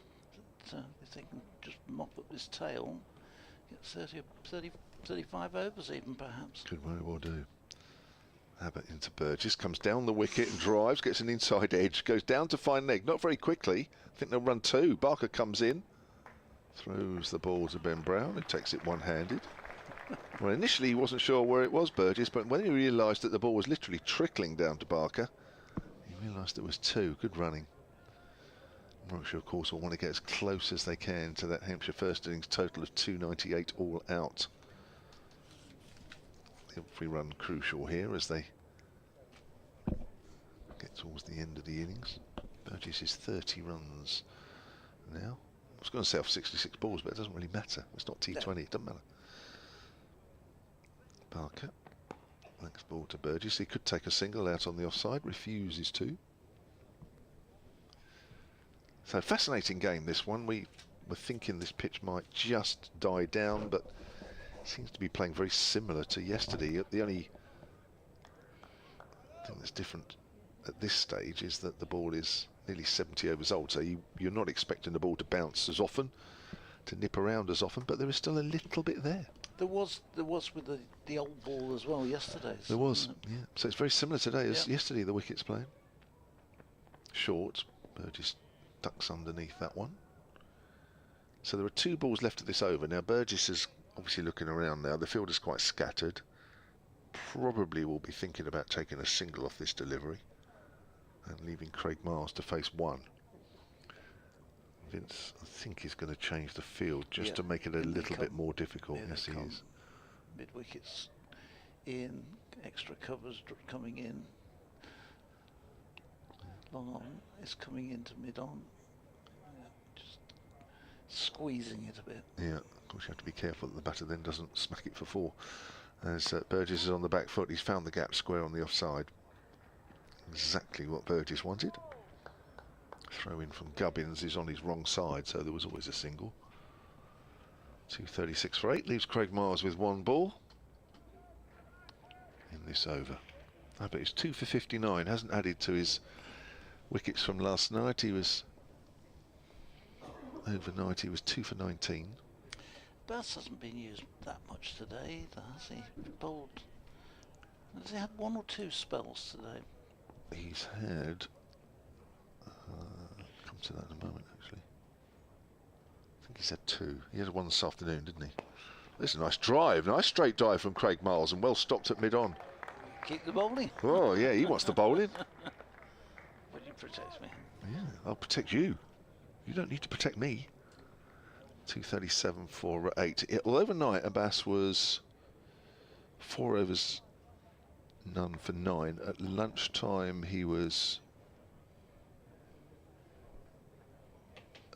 10 overs, none for 17. And he's 15 overs, none for 28. So he's had a spell either side of lunch. But for me, he's been the least effective of the Hampshire singles. No, I agree with you. In the Australia-India game, which is that big one going on in the World Cup, Virat Kohli has gone for another duck. He's had a few, hasn't he? 1 or 2 in this competition. Has he? I must admit, I've not followed it as closely as I should have done, Phil, really. Or Barker in bowls. Ooh, that goes right through Miles. And gets oohs and ahs. And India are 12 for 1 in just at the start of the third over, having lost the toss and been put in by Australia. Where's that being played? Big game, that one, isn't it? That is being played at the Darren Sammy National Cricket Stadium, Grow Islet, which doesn't mean a thing to me. In St Lucia? Oh, okay. Yeah. I'll vouch your knowledge. This next one is hit into the offside by Craig Miles. Well, I'll tell you something, Phil. I've seen a couple of games there in the past. Have you? With England, yeah. In about 2019, I think it was pre-COVID. Okay. And this winter, England are doing a short white ball tour of the Caribbean. They're playing in Antigua, they're playing in St Lucia, and they're playing in Barbados. And I'm going for a week out in St Lucia to the Darren Sammy ground to watch. I'm not sure I'll watch all 3 T20s, but I'll watch 1 or 2, I think. Okay. There you are, yeah. Right. This one is lifted hard and high down towards the. I suppose it's the deep mid-wicket boundary for 4. Craig Miles, a couple of bounces and over the ropes, got hold of that one pretty well. That was a good shot, wasn't that short? I'm surprised you haven't been out there yourself to watch a bit. Do you know, I'm really not that bothered. I've been to watch cricket in South Africa. I went to the World Cup in South Africa in 2003 and had 8 weeks out there. And I went to Australia to watch cricket, and that's it, and that's done me. I really see enough in England. I think, well, you... This one is the next one from Barker. It's been treated for another 4, clipped away through mid-wicket, and Miles said, "What's all the fuss about?" Why are you protecting me? I haven't seen anything. Doesn't worry me. Yeah, to be honest with you, in the winter, I much prefer doing non-league football. You do. You love your non-league games, don't you? Yeah, I got to 120 last summer. Did you? Winter. Yeah, and I missed 6 weeks because I had a problem when I'd been on holiday. Came back with a nasty infection, leg infection. So I missed 6 weeks. Barker in bowls. This is driven hard, but to extra cover and a good piece of field. It prevents more runs. 245 for 8. Yeah, otherwise I'd have been up around the 150. Well, so you're on a sort of a few weeks off at the moment because non-league doesn't start for another. Starts next Saturday. There's the pre-season stuff. Pre-season stuff, yeah. Start going to that on Saturday. Where are you going? I haven't decided yet. There's 2 or 3 options, but it might be a little bit of travelling for it, but I'm not too worried about that. Barker in. This one is runaway square on the offside. They'll get a single. Miles moves into double figures. He goes on to 10, and the Bears total 246 for 8, and they're almost up to a batting point, which earlier on in the day you would have thought was a million miles away. But thanks to Jacob Bethel and Dan Mosley and Michael Burgess, they've been able to work their way up within 4 runs of it. Phil the Farmer tweeted just a little while ago, apologies Phil, I missed it, at Sun Sport. He says, "I was about to say I'm pleased to see Barker come back on. As I started to watch the live feed, it was just like that. He's taken a wicket. What a huge asset Keith Barker is to this 4-day squad." Well, you're right, because Hampshire hadn't won a game up until 2 games ago. Barker's comes into the team, they win 2.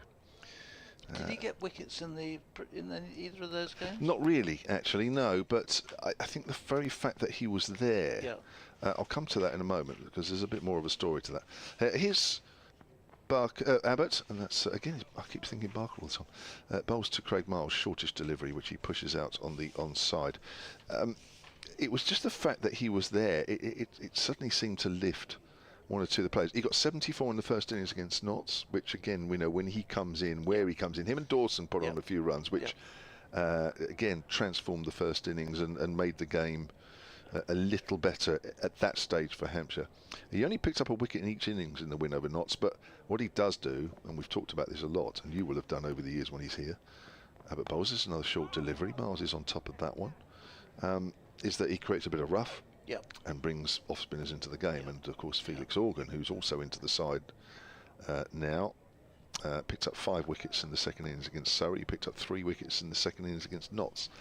Probably, Felix Organ's a good bowler, but probably helped by Keith Barker. So all of a sudden the team looks back to, you know, roughly where it has been in the last 2 or 3 years in the Championship. It's just taken 5 games to get there for various reasons.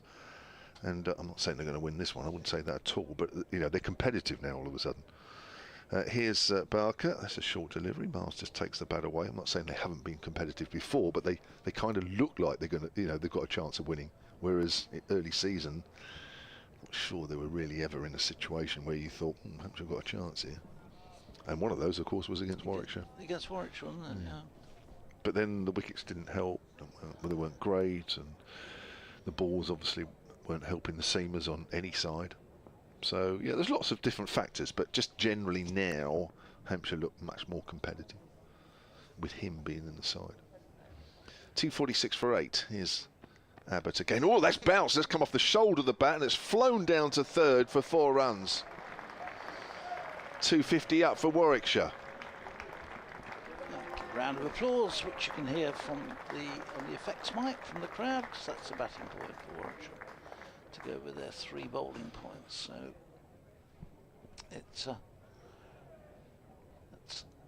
I thought we were going. I must be honest. For a long time today, I thought Warwickshire were going to have one of those days where you get no batting points. It certainly looked like that before lunch, because Barker was running through them. He was. If Bethel had been taken for naught, I think that might have been the case. Forward is Miles.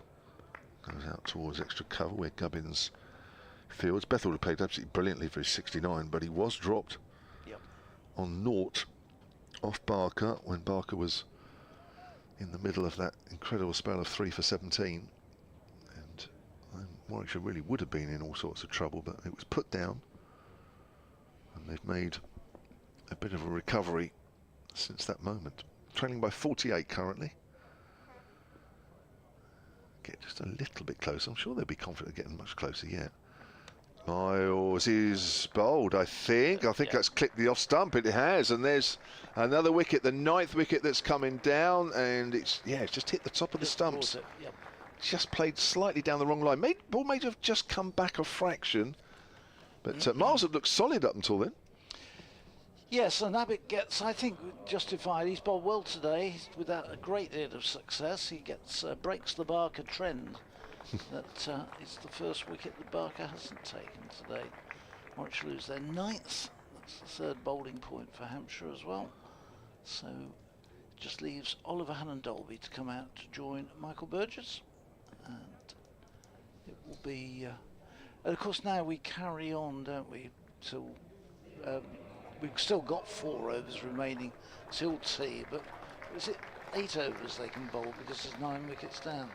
Kevin, it's the authority on this. You'll tell us this, Kevin. You know the look I gave you, and you've deliberately set me up. No, I have no idea. Apologies, everybody. Yeah, I think it is. I think that if your 9th wicket's down just before the interval, you go on for, I think it's 8 overs max. Sure, you're right. I wouldn't say sure, you're right. Well, I'm just passing it back to might you. have gone, that could have gone 5 years ago. It's quite sad to think that I played 20 years professional cricket and I've done this for about 21 years or something, and I still have not a clue. And we're supposed to be the authorities. I know. If you're tuning in, folks, for knowledgeable people, I suggest you look for another game. Go and listen to Martin Emerson. He knows all the rules. At Durham. Now, this is an important last wicket stand. I know you're going to tell me that OHD sticks around, and he does, and what have you, but let's be honest, it's important Warwickshire now try and get as close to Hampshire as they can. They're 48 behind. At the moment, the way this wicket's playing, that's significant. I think you're right. I think it's anything of this size is effectively Hampshire would walk out 48 for no wicket, and that's one heck of a start.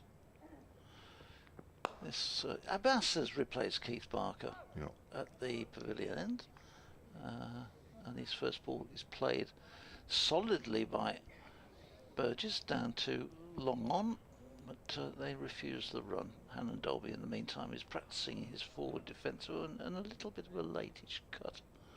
Not sure he's got a late cut, Abbas,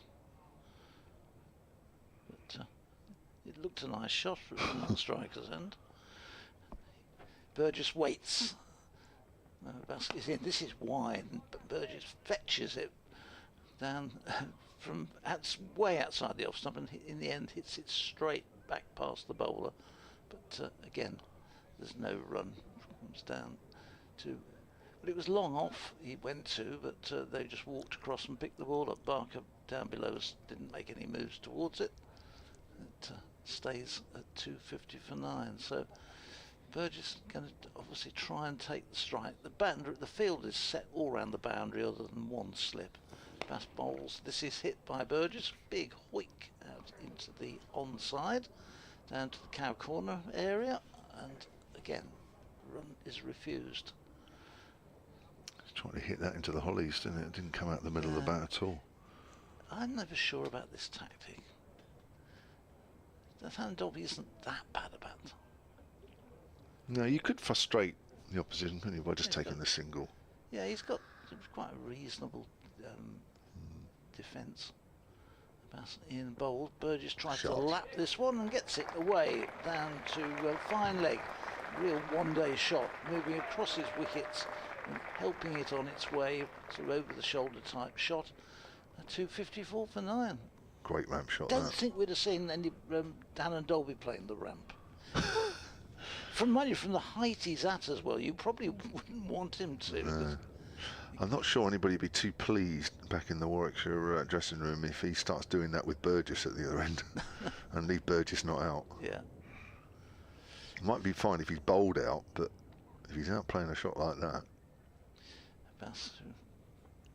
This one is caught behind. Is it caught behind? Played on. Played on. Sorry, I just moved across his stumps. Ben Brown was jumping up as if to say Warwickshire are all out for 254, and Burgess has gone. He's the last man to go. Abbas gets his wicket. Burgess runs off. Oh, sorry, Hannah Dolby runs off. I don't think he faced the ball. So 254, and good performance there by Hampshire today. They've got a lead on first innings of 44. So it's a useful first innings lead. Yes, it is. If this wicket keeps playing the way it is, and the Hampshire team going up to Keith Barker and congratulating him. They're congratulating each other as well, because that's been a really, really good performance here. It started a little tricky last night because Rhodes and Davies looked very comfortable for the 48-run partnership they put on, but since then they've struggled a little bit. Hampshire perhaps got their lines and their bowling a little better today, none more so than Keith Barker, of course, who accepts all the applause from all of the Hampshire team, and literally every single one of them has gone up to him. And this will be interesting. Let's see the crowd, because he's walking towards the rope now. He's kept the ball, Kevin. Here we go. For the ball. Here we go. And yeah, gets good applause, and so he should. Well done, Keith Barker. 6 for 74. That's a nice round of applause. I think probably similar to the applause that he got when he walked out to bat yesterday afternoon. Deserves every single. This Ramadan League is important and so crucial. Yeah, I think like coaches and players was a massive part. I think with me fasting there, like in general, I think all the players were keen on how I was doing it. Asked a lot of questions, which was nice as they were getting involved and stuff. So that was brilliant. And even like in training, when I've like batted, bowled, fielded, they were just asking if I needed 5 or 10 minutes. I could go just chill, just sit in the shade a bit. So in terms of that, like I couldn't really ask for more, like the support and everything that Warwickshire had given me. We started the game, and then there was a couple minutes they had given us a break where people who fasted could just have drinks and water, get some food in, get some dates in, just to give that time where the fast broke, just to fuel us a bit. So to take time out of the game, to give everyone a couple minutes, it was unbelievable. I think even like religiously, when you speak about fasting, is not a thing where fasting should like cause a barrier. Fasting's there as a challenge for people to get disciplined in that month, to focus on yourself a bit, to be privileged in a way, because when you look at like different countries that have facilities like water and food, and to have that, not to take it for granted. I think like Ramadan League over here, it's unbelievable. Like the time that the indoor centres open, the time that Warwickshire's given to this tournament late in this day, from I'd say 9 o'clock to 12, 1 o'clock in the morning. It's unbelievable to give these lads that love cricket an opportunity to play the sport that they love, and to play for a long amount of time in this month.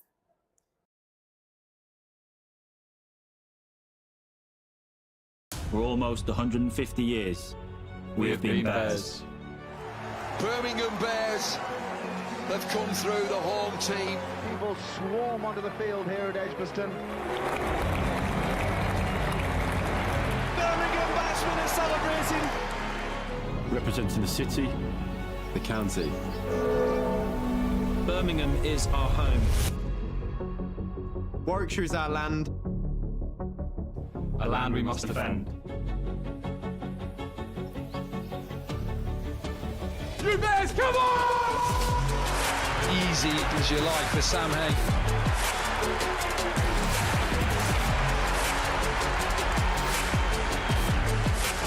That is stunning.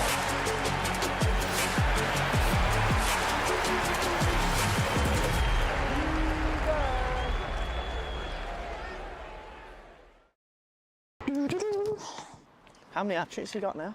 2. I ain't got one. Ever? Not even in kids cricket. Well, you just want me to start talking about it, or? I'm the best there is. He can do exactly that. There is simply nothing that the Bears cannot do. Oh, gone. Full straight, a bit of dip in there. Job done. Making sure that every ball was different. I felt like that was probably where I was going to get her, 'cause she was moving around a bit. So, yeah, went back of the hand for the first one. Second one, you can't really see it, but on the, like at Kent, obviously there's that slope, but on the leg side for Tash, obviously being left-handed, was like, it felt like about 40 metres. So I was like, well, I'm not bowling at her stumps because she's, that's pretty much in her arc otherwise. So I just pushed it wide. And yeah, managed to get her. She flat batted it. I think that's when you know it's your day, because those sort of ones either go for 4 or they go to hand. So, and then the last one, I feel like with a hat-trick ball, you probably don't want to overcomplicate it. So I just went top of the stumps and best ball really. And yeah, I think the slope obviously kind of helped me out a little bit. Balls to go as our lot continues, and would you believe it, she's got the hat-trick, she's bowled Rhianna McDonald-Gay. Who was the first one against? Vipers. Here? Or? No, it was at Hove. Okay. So yeah, I think that's probably out of the two of them, I reckon that's my favourite one, because at that point, Vipers had not lost a game in any competition, and I think that was the second year of being professional, so I think that probably meant the most because we beat them, so I'd like to contribute to something like that. But it's quite similar with the Stars, so they'd gone unbeaten in the T20s, and obviously we'd lost here to Diamonds the day before, so it was obviously, we wanted to win anyway and we kind of needed to win, but it was nice to, you know, I always find like getting a hat-trick's nice, but it probably wouldn't have meant a lot if we didn't win the game. Yeah. So yeah, it was obviously good for the team and sort of gives us the momentum to go into tomorrow. Yeah, 100%. Hopefully another one tomorrow. Yes, hopefully. Yeah. Hopefully I can get my first tomorrow. It'll be my first hat-trick. Yeah, been close a couple of times, but not probably the one here at Worcester. I got Coxie out. He hit me for 4 ball before, and I was like, all right, I'm going to just basically try and hit the top of the stumps. Miss, bowled. Then Samir came out to bat, and he showed me all his stumps, and it was tiny that side. Yeah. So I took a gamble, went for the stumps, and he missed it. Actually, I think my hat-trick ball was against Ed Pollock. Okay. I think it was Ed. And I obviously bowled at Ed a lot because of his being here at Warwickshire, and then, yeah, I definitely didn't get it. But yeah, we were just concentrating on winning because they got off to a good start, and it was just trying to peg them back almost a little bit. Yeah, killing the game. Yeah, and that's exactly what we did, and we got a few wickets, and I think everyone else chipped in as well, so that was pretty good. I don't even know if I've played in a game when there's been a hat-trick.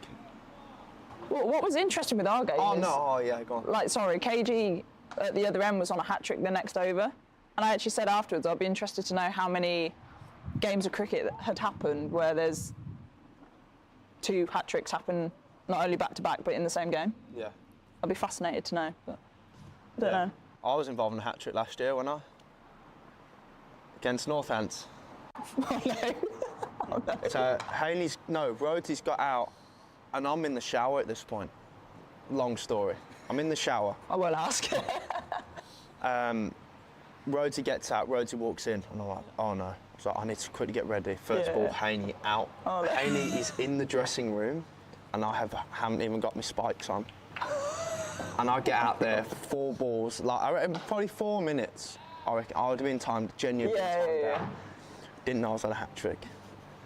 Nicked it to 4th slip, out, walked off. Didn't know that was a hat-trick ball. Oh no! I was then sat in the viewing area, and I've got, I'll have a look at my dismissal. That's a pretty good ball, like. Yeah. Wasn't. I pushed it probably 6th stump. There's no surprise, like. And then it said Ben Sanderson hat-trick. Oh, and I'm like, nah, it can't be a hat-trick. Watched it back. Rhodes, Hayne, myself, and I was like, didn't even know. I won't be doing that again. Now I have my pads on all the time, just so I don't want to be late again. That was a horrible feeling. Oh. No, it doesn't. Not on camera. Not on camera, it doesn't. The boys in our dressing, like our lads know, but it's nothing weird. It was just I was in just having a shower. I know you love a celly when you get a wicket. What do you reckon is going to be your go-to if you hopefully do get a hat-trick? I'll probably jump in the crowd, take a booking. And now, I don't know. I don't even know, like, some of the stuff, like, the celebrations are like, it's usually me, Rob and Bethel, more just taking the mickey out of each other more than anything. Like, Bethel started doing that when he's taking a catch. Yates is doing the John McGinn with his eyes. And it's usually, to be fair, it's more than just a relief of getting a wicket, to be honest. It was, cause I've only really been bowling in the T20 stuff probably the last 2 years. I've always bowled, but actually now playing as one of the frontline bowlers as well, it's actually quite a nice feeling to get a wicket. It's almost like just scoring a goal, so it's such a nice feeling. Yeah, I just usually let it take over, to be honest. Usually the aeroplane comes out or something like that. But yeah, I haven't planned but a hat-trick. It could be in the crowd, to be honest. It could be with the hollies with the traffic cones at the back or something. Just go and naturally let it happen, to be honest. T20, you're more worried about not going for 20 off the over. So I'm just like, just naturally, just let it happen. It's, don't often get on a hat-trick. And to be honest, it's more just, just making sure he doesn't get off to a good start. I know as a batter, like even if they feel round the bat and they're on a hat-trick ball and you get it away for 4, the pressure's on them, so back on them. So it's very much just trying to, I don't know, just keep the new batter in and try, obviously you are trying to get him out, but you're trying to keep the pressure on him as long as you can. Hopefully he'll do it tomorrow and hopefully a packed house at Edgbaston will be good. If you want it, you gotta dig deep. I'm on top of the mountain, but it's real steep. Been through the valley, now I'm at the peak. Yeah, I higher learning every time I speak. And when kings collide, they expect to fight. But I know the truth, yeah, we the light. Don't believe the hype, nothing's overnight. Views from the top like a satellite, yeah. I don't care what the nays say. I live without it for my namesake. I do what I want and not what they say. Now I'm in a position for a big payday.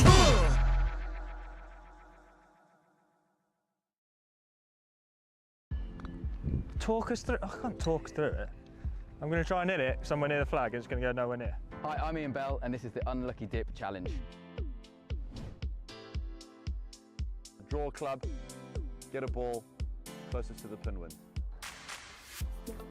H. Hockey stick, okay. I'll be careful there. This could come off slice. Thinking whether I go.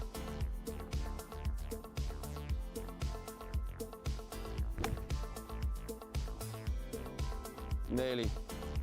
Water. What's that? God's sake. Come on, let's go viral.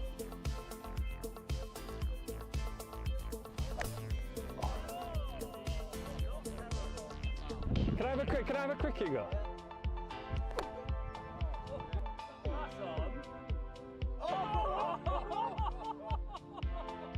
Ooh. Go for the one at the bottom. There's a D. Take it. I'm just going to try and wipe the T out then, see what happens.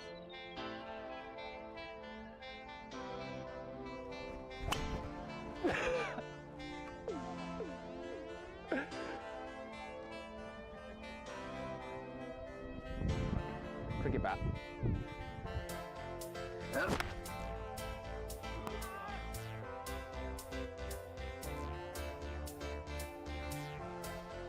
Six.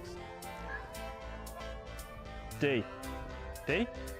Driver. Ah, I'll take that. This could be absolutely anywhere. I mean, it's good line, but it's going to go about 200 yards past. That's the best strike of the day I've had. Hockey stick. The one I didn't want!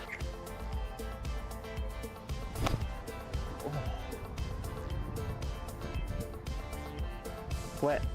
Big divot. P. Putter. Oh no. Actually, that's probably my best club. In the hole! T. Tennis racket. Perfect. Give me another ball. It's a C. Is that what's the C? What's the C? Oh, let's go, let's go. Yeah? Yeah. A bit high.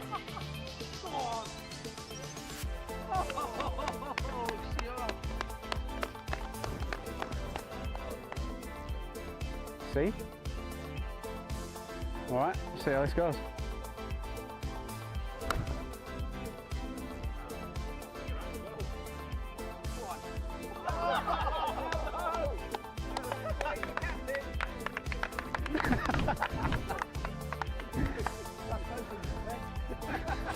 That's embarrassing. Are you doing that? I hope so.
Finish with a little comp. Yeah, that's what I'm thinking. You get 4 balls split 6. Yeah. Yeah. Then 3, then 2, then 1. Yeah. Okay. Little comp. Go off, son. Go off. Go off. Remember, this is where consistency comes in, my boy. 3, 2, 1.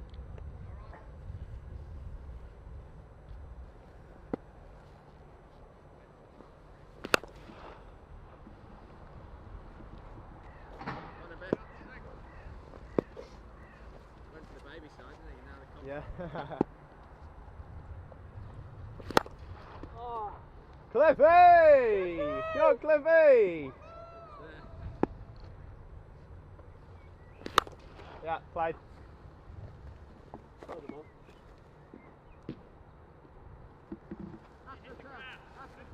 Hit the grass, and looky!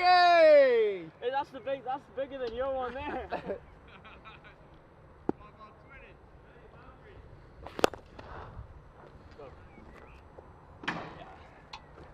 The one before was bigger than that. Yeah. 3 balls, 3 balls.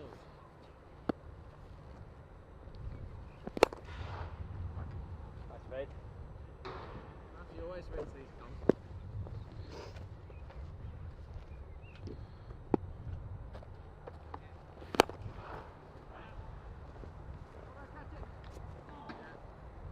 Dropped it. 2 balls. 2 balls.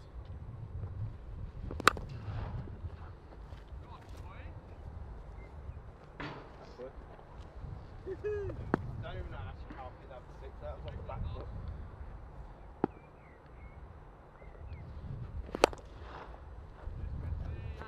Standard. This is it. 7 best. Do we keep going if? Yeah, we go up. Come on, son.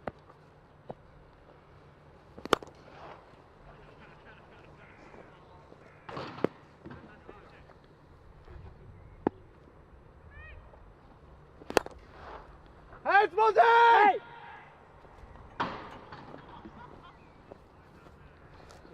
Hey! Turn it on. That's the ones you were dragging as well earlier. Yeah, boy!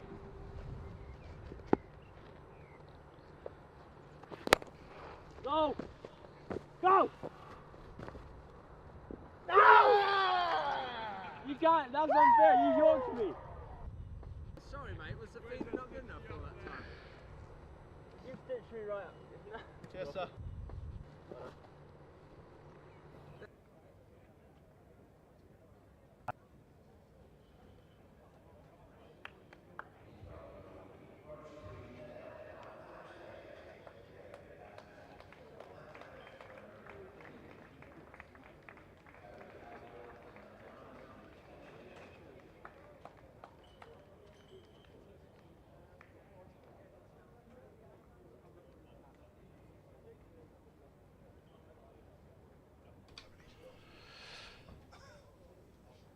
Welcome back to Edgbaston for the final session of this intriguing match.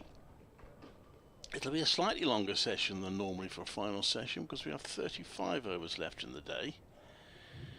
The reason being we took tea when Warwickshire's innings was completed, bowled out for 254, which gives them, well, gives Hampshire first innings lead of 44.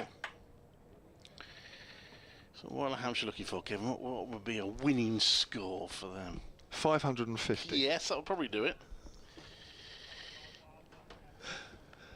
Oh, well, I think first and foremost you've got to get through to today. What you don't want is early innings collapses, because that puts you under massive pressure, and then all of a sudden that 44-run lead, which is a reasonable lead, suddenly you think, oh my word, we're going to struggle to come out of this game with anything. So the order of today will be to get through tonight relatively unscathed, and that relatively unscathed can mean anything, but you know what I mean.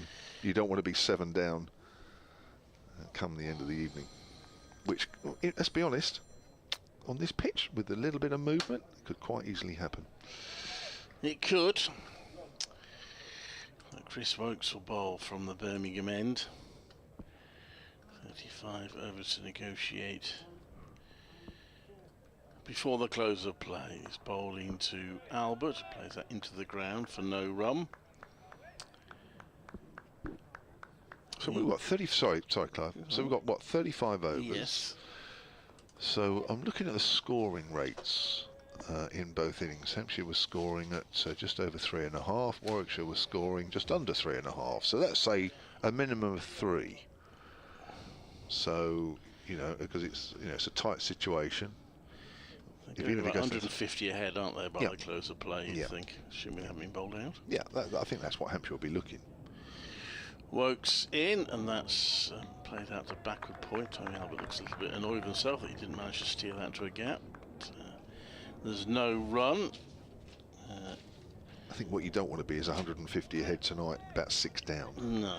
That starts getting a little tight for too tight for comfort. But 150 ahead, but no more than say 2 down, would put them in a very strong position. Yeah, massively. Albert was out for 5 in the first innings, fell to Ollie Allen Dolby. Well, he's just managed the 1 wicket in the first innings. He comes into bowl, that's left by Albert. And no runs on the board, plenty of time in the game. At the moment, it's looking a likely result. The winning team will come away with 20 points. The losing team, if we do get a positive result, will come away with just 4. Both teams got 1 batting point and the maximum 3 bowling points. Assuming the over rates are caught up, because I just caught a sight there. I think Warwickshire were 3 down. I think Hampshire was something like 1 or 2 down. Wokes in, and forward Albert plays that to point. There's no run. Bit of shape for Chris Wokes here. Definitely a bit of shape. That's well played by Albert. That's very straight delivery, and that's swung. Well, it would be a problem for Warwickshire, that -3. If they suddenly find themselves getting lots of wickets and looking that they might finish Hampshire off quickly, they would then have to bring the spinners on to get the -3 out of the way. There you are. Yes. Hampshire might have to do the same if the game gets tight. Just like, put the spinners on just to stop. Wokes bowls, and that's pushed out to the offside. There's no run. Don't think any team has been docked points yet this season. Yeah, we have. Oh, have you? Yeah. Against Surrey at the Oval. Dear. I think we came away with 1 point from that game. I think we got 3 points and then got deducted 2. Oh dear. Yeah, horrendous. I'm not sure if anybody else has, but I know we have. Doesn't mark at that table I saw there, which is a bit irritating. It should really. Wokes in, and that's played to back of square leg for the first run of the second innings. And Toby Albert takes the Hampshire lead to 45. They are 1 without loss. Yeah, I'm just trying to find a table that might actually say that. Yeah, oh, yeah, there is. Yeah, there's one here. Durham have been deducted 1. Okay. Hampshire have been deducted 2. They're the only 2 teams in Division 1. Sussex have been deducted 2, who were top of Division 2, and the bottom team, Derbyshire, have been deducted 1. So there you are. Not many. It shows that they are trying to keep a... Well, I suppose there's no grey area. You're either behind or you're not behind. Can't say, well, actually, you're a bit behind, but you know what? We'll give you those 10 minutes or something. Not when others have been deducted. Can't do that, I suppose. So Hannah Dolby, who in the first innings picked up 3 for 35 from 16. Got the ball to move, didn't he, with the new ball, certainly. Ball in the same end as well. Forward is Toby Albert. Goes out on the offside. So Wokes is getting a bit of shape on the ball. Keep an eye on Hannon Dolby as well in this over. That was a bit of a loosener. Not much happening with that one in the air. In terms of the battle against relegation, the bottom two playing each other. Lancashire are way on top of that game at Canterbury. 3.15 for one applied against 2.44. Lancashire were second from bottom at the start of this round of matches, just 13 points behind Warwickshire. Kent and Lancashire for me are the ones that will be looking over their shoulder. Thick outside edge, and he's caught at third slip. Pushing forward there, Toby Albert. That's a really good catch low down. And immediately Warwickshire are in the wickets. Just pitched and straightened. Albert's forward, but he's just caught the outside edge. I think it was Bethel with the catch. And Hannah Dolby's got Toby Albert out twice in the game. With 2 very good deliveries. Again, couldn't really do a lot about that. He's pitched it in exactly the right area. Drawn the forward defensive. Albert hasn't gone looking for it. Tried to keep the bat close to the pad. It's just nipped a little bit away off the seam, off the pitch, and he's caught the outside edge. So these are the two now who've held up Warwickshire most this season. A double century stand at Southampton and a century stand in the first innings here. Gubbins and Middleton. So Warwickshire could break these two up quickly, then they'll start feeling they're in it. Of course, they will have to get every run that Hampshire get, plus another 45 if they're to win the game. It's a really good catch as well. We've seen those go down. Important to take those catches early on in such a tight game.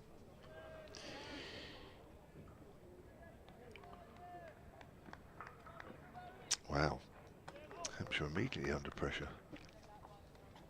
Yeah, it was Bethel with a very good low catch. It was, wasn't it? So the Lancashire game, as mentioned, Luke Wells 150 not out, Josh Bahan 147 not out. They are hammering Kent at the moment. Hannah Dolby's round the wicket to Gubbins, he's forward. So plenty of way to go in that match, but I mean Lancashire could end up taking close to maximum points from it. It would put the cat among the pigeons. Yeah, they didn't start too well with the season, did they, Lancashire? Worcestershire got a bit, I mean, they're struggling against Surrey, and understandably. So they could find themselves on the bottom two at the end of this round of games. It's all quite tight, really. It is very tight. Championship table. Hannah Dolby again to Gubbins, who leaves that one alone. So before the start of this round, is it Kent bottom 61, Lancashire 64, Worcestershire third from bottom with 70, and then Warwickshire with 77. Not 79. Yeah, it's all very close. Durham 83, Hampshire 85. So one win between them. Yeah. So it makes this quite an important match, doesn't it? Hannah Dolby again. Sunshine is out here at Edgbaston. Gubbins almost plays onto his stumps. Oh, my word. He wasn't for a moment quite sure where that went. Watching the replay there, and he's played it into the ground. He's played it so late, it's almost bounced back. Well, he's doing the right thing. Play it late, don't go pushing at the ball, but he's playing late and playing late. Oh, Warwickshire with their tails up here. Quite rightly so. Last ball here. Could be a wicket maiden to start off with for Hannah Dolby. Driven up to mid-on. It is. 1 for 1. Hampshire lead by 45. Hannah Dolby continuing to be Warwickshire's main bowler in terms of taking wickets. 4 in this match has taken them to 25 for the season.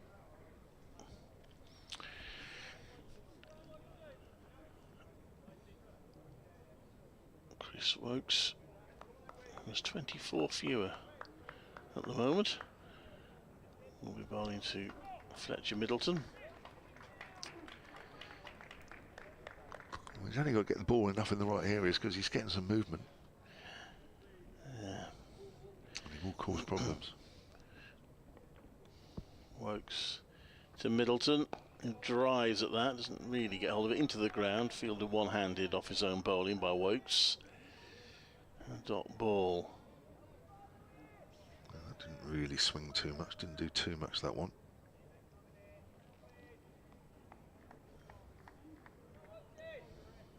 Spoke to Fletcher Middleton last night. He got 74, but he said that first hour was hard work.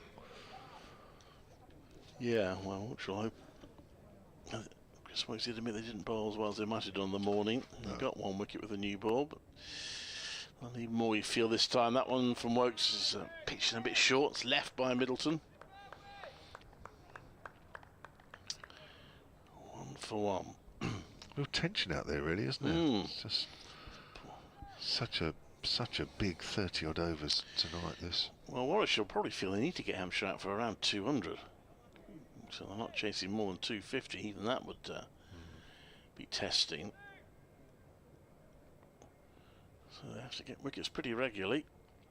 Wokes to Middleton. That's played on to no run. Hampshire, on the other hand, would be feeling if they can match their first innings score, they'd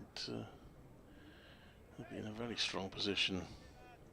Oh gosh, they would. Oh, if they get anywhere near that. And well, I think if they do, then I think the wicket will have started to flatten out, lose a bit of pace. I think that's the only way I can see Hampshire getting anywhere near that. We've got number 19, bowling to number 19 here as Wokes comes into Middleton. Right-hander Middleton gets plenty of bat behind that onto the onside. Top ball. Craig Miles fields. That's a fairly straight delivery from Wokes. Ball didn't really do much in the air off the pitch.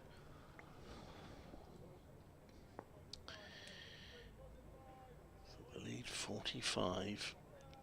9 wickets left for Hampshire. A 3-day finish is looking very possible. Wokes comes into bowl. Oh, that one lifts a bit, and he just manages to keep his gloves and bat below the ball there, Middleton, as he gets his chest out of the way. And he goes down the pitch and does a bit of prodding. That's a terrific delivery. That's straight and then bounces and moves away. Wow. Has anyone ever come up with scientific analysis as to whether the batters tapping the pitch with the bat actually does help them? I think it's just a way of composing yourself for the next delivery. Wokes in the ball, and that's punched out to square leg by Middleton, so he is off the mark. In fact, he'll get 2 for that, and will triple the Hampshire score. 3 for 1, I should say. Testing over from Chris Wokes, but Middleton survives it. He's on 2. I think unless there's a most obvious bit of huge clump of grass or a huge lump of dirt, which whenever there has been on a wicket, I don't think there ever has been. I think it's just a way of just getting the last ball out of your head and just giving yourself a little bit of time to clear it and just think about the next delivery. You will look at the wicket sometimes. I mean, there are some indentations on wickets and what have you, and you will look at it, but it's generally just a calming mechanism. So you think forward. And Dolby outside the off stump. Gubbins leaves alone. Hampshire effectively 47 for 1. Yeah. Effectively.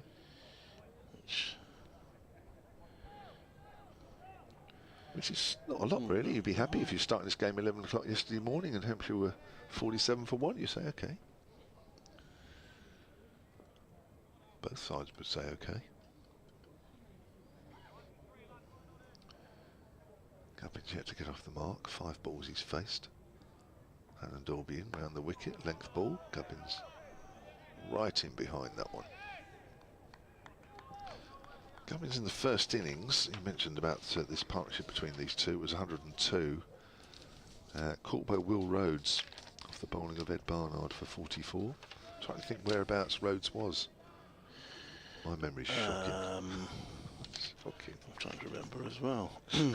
It was obviously not a very memorable dismissal. Was it an edge? I think he was, actually. Anyway, doesn't matter. Gets wrapped on the pad. That nipped back a long way and kept a little low. Probably did a little too much. Peter Hartley's now at our near end, and yeah, I think that's going down the leg side. It just shows there's still plenty out there with the new ball. Might be a couple of balls where it doesn't do too much, but there'll always be one along soon. It just does a little bit.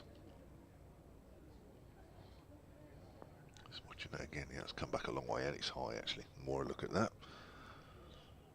Here comes Hannah Dorby again. Bowls. Gubbins forward. Goes out square on the offside. 3 for 1 Hampshire in their second innings. Already Toby Albert has gone for a single. Good delivery. Toby Albert will feel a little bit unlucky in this game. He's had 2 good deliveries.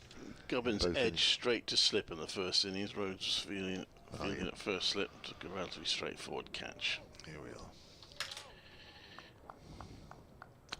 3 slips for Hannah Dorby. Yeah, that over rate is -3 at the moment. Wow. Gubbins is forward, goes out to mid-wicket. I think with the game as tight as it is at the moment, they probably won't be pulling too much of that back tonight. But they will have to think about it tomorrow, assuming Hampshire, of course, last until tomorrow. Well, that's the thing. They probably won't worry about it too much now. But what if they suddenly find Hampshire 6 or 7 wickets down? They're going to have to think, well, they will. Do we sacrifice those points and just bowl them out, or do we try and make sure we get them back? That's right. At the moment, they're 3 points down. It's a point and over. Hannah Dorby in again. Gubbins leaves alone outside the off stump. End of the over. 3 for 1 Hampshire. Tight bowling from both Hannah Dorby and Woakes. Hampshire lead by 47.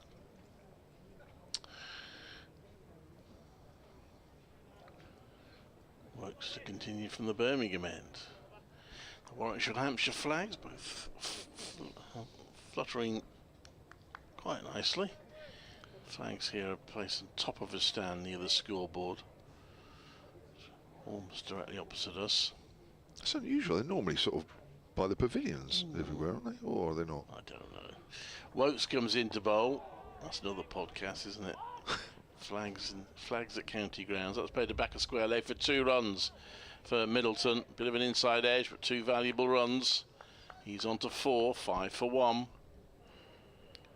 Every run at a premium here at the moment.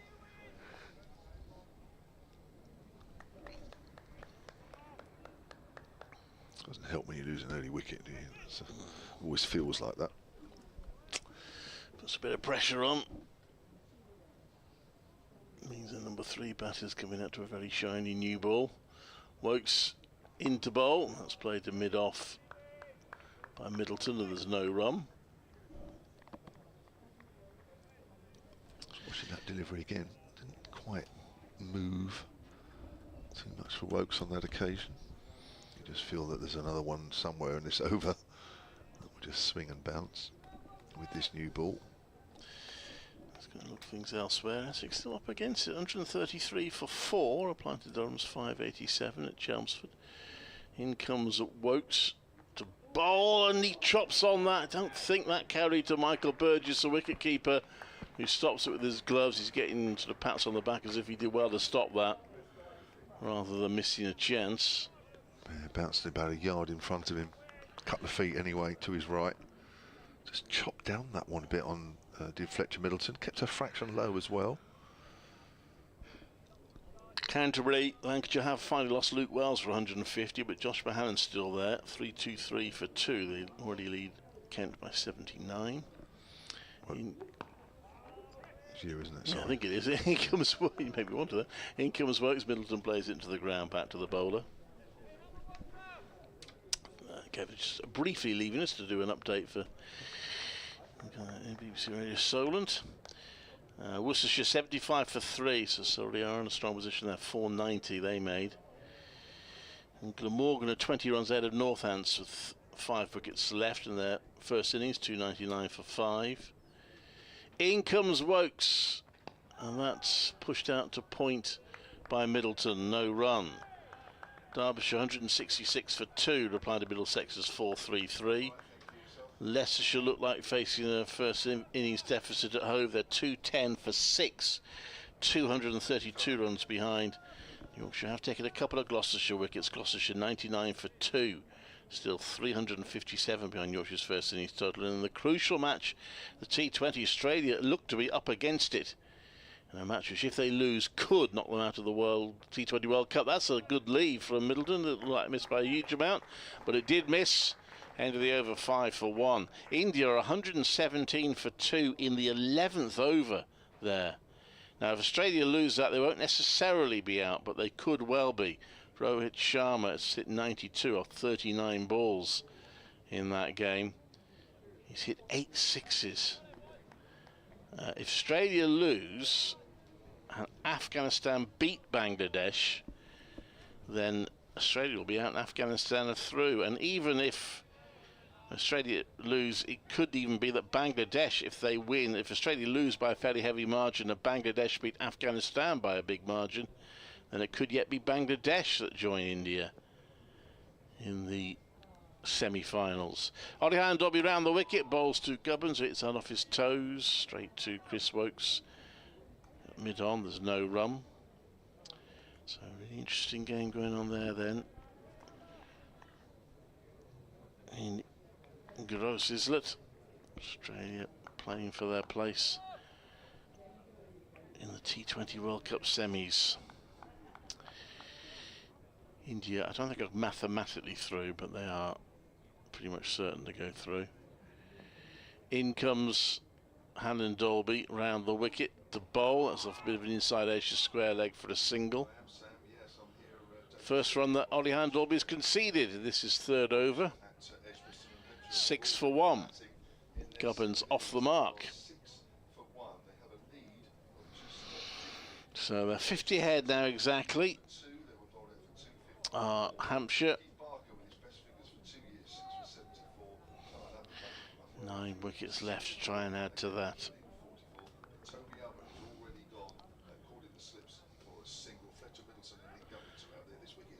And in Dolby talking to one or two of his fielders.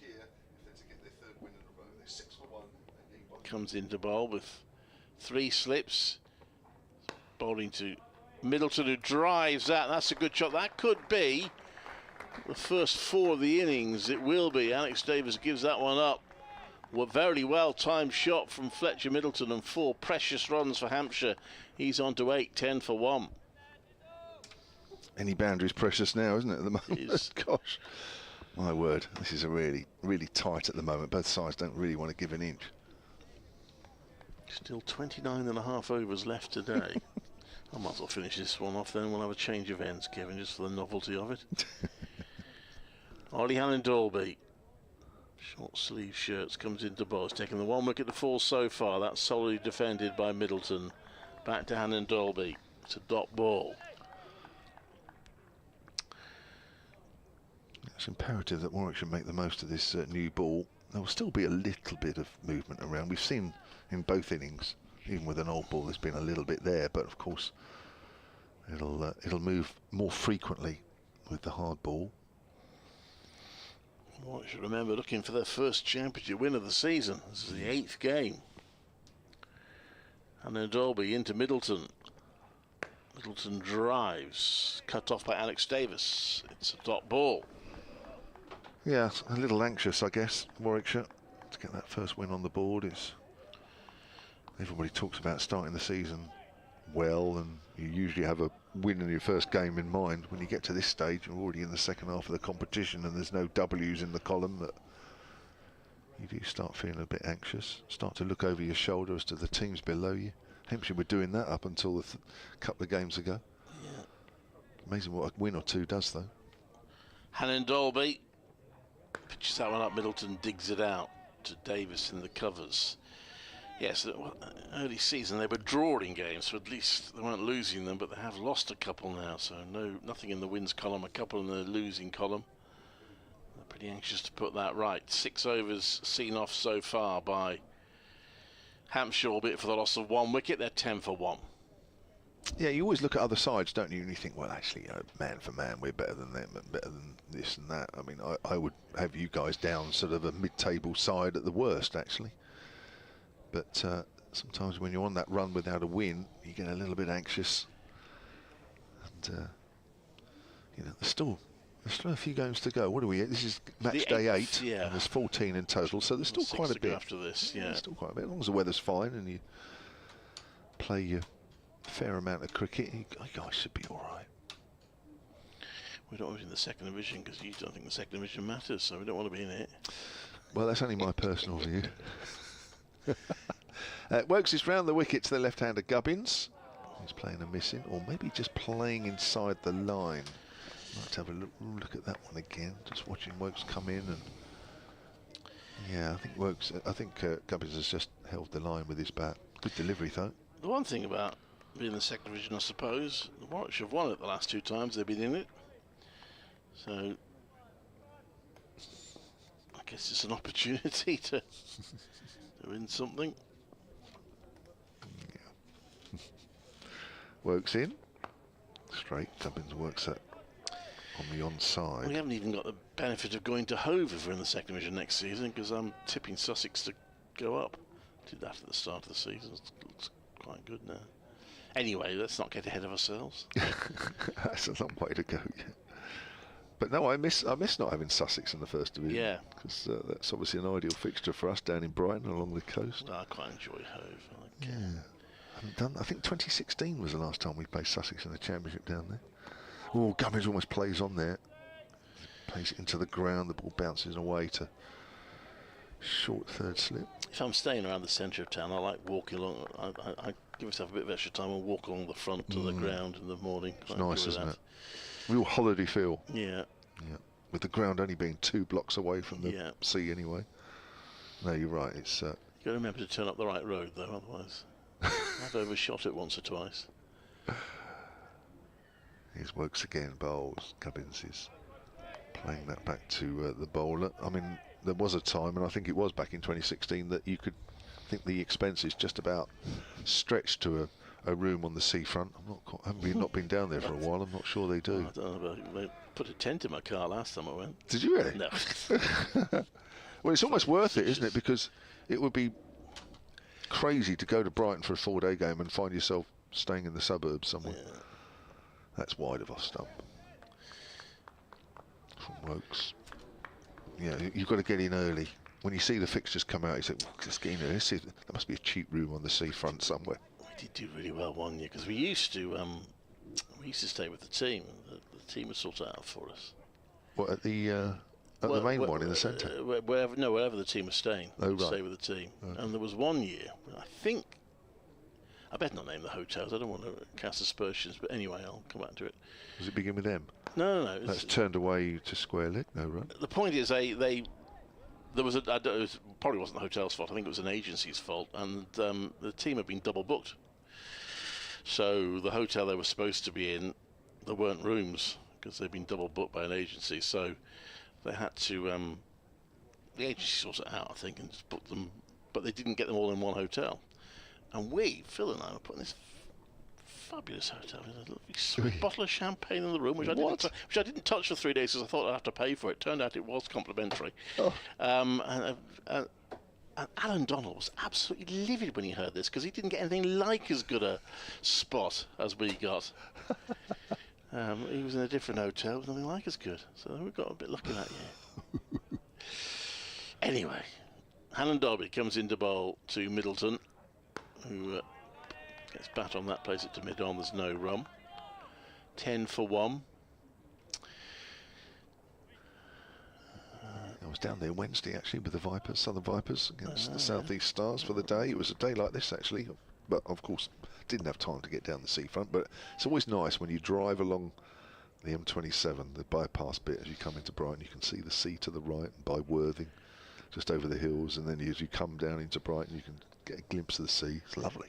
I did a one-day game there last year. Anyway, in comes Hannah with a ball, and that's carved away into space on the offside. There's a lot of space there, and that's going to go all the way. Is it? It's a desperate chase, and oh, well done to Dan Mosley, I think it is, who's chased that down and restricted them to 3. Had a long way to run. That's Craig Miles, I beg his pardon. Had a long way to run, and he did really well to get there. But it is 3 more runs, 12 for 1. Have we actually seen a boundary square away to our left? We've seen them a couple in the corner.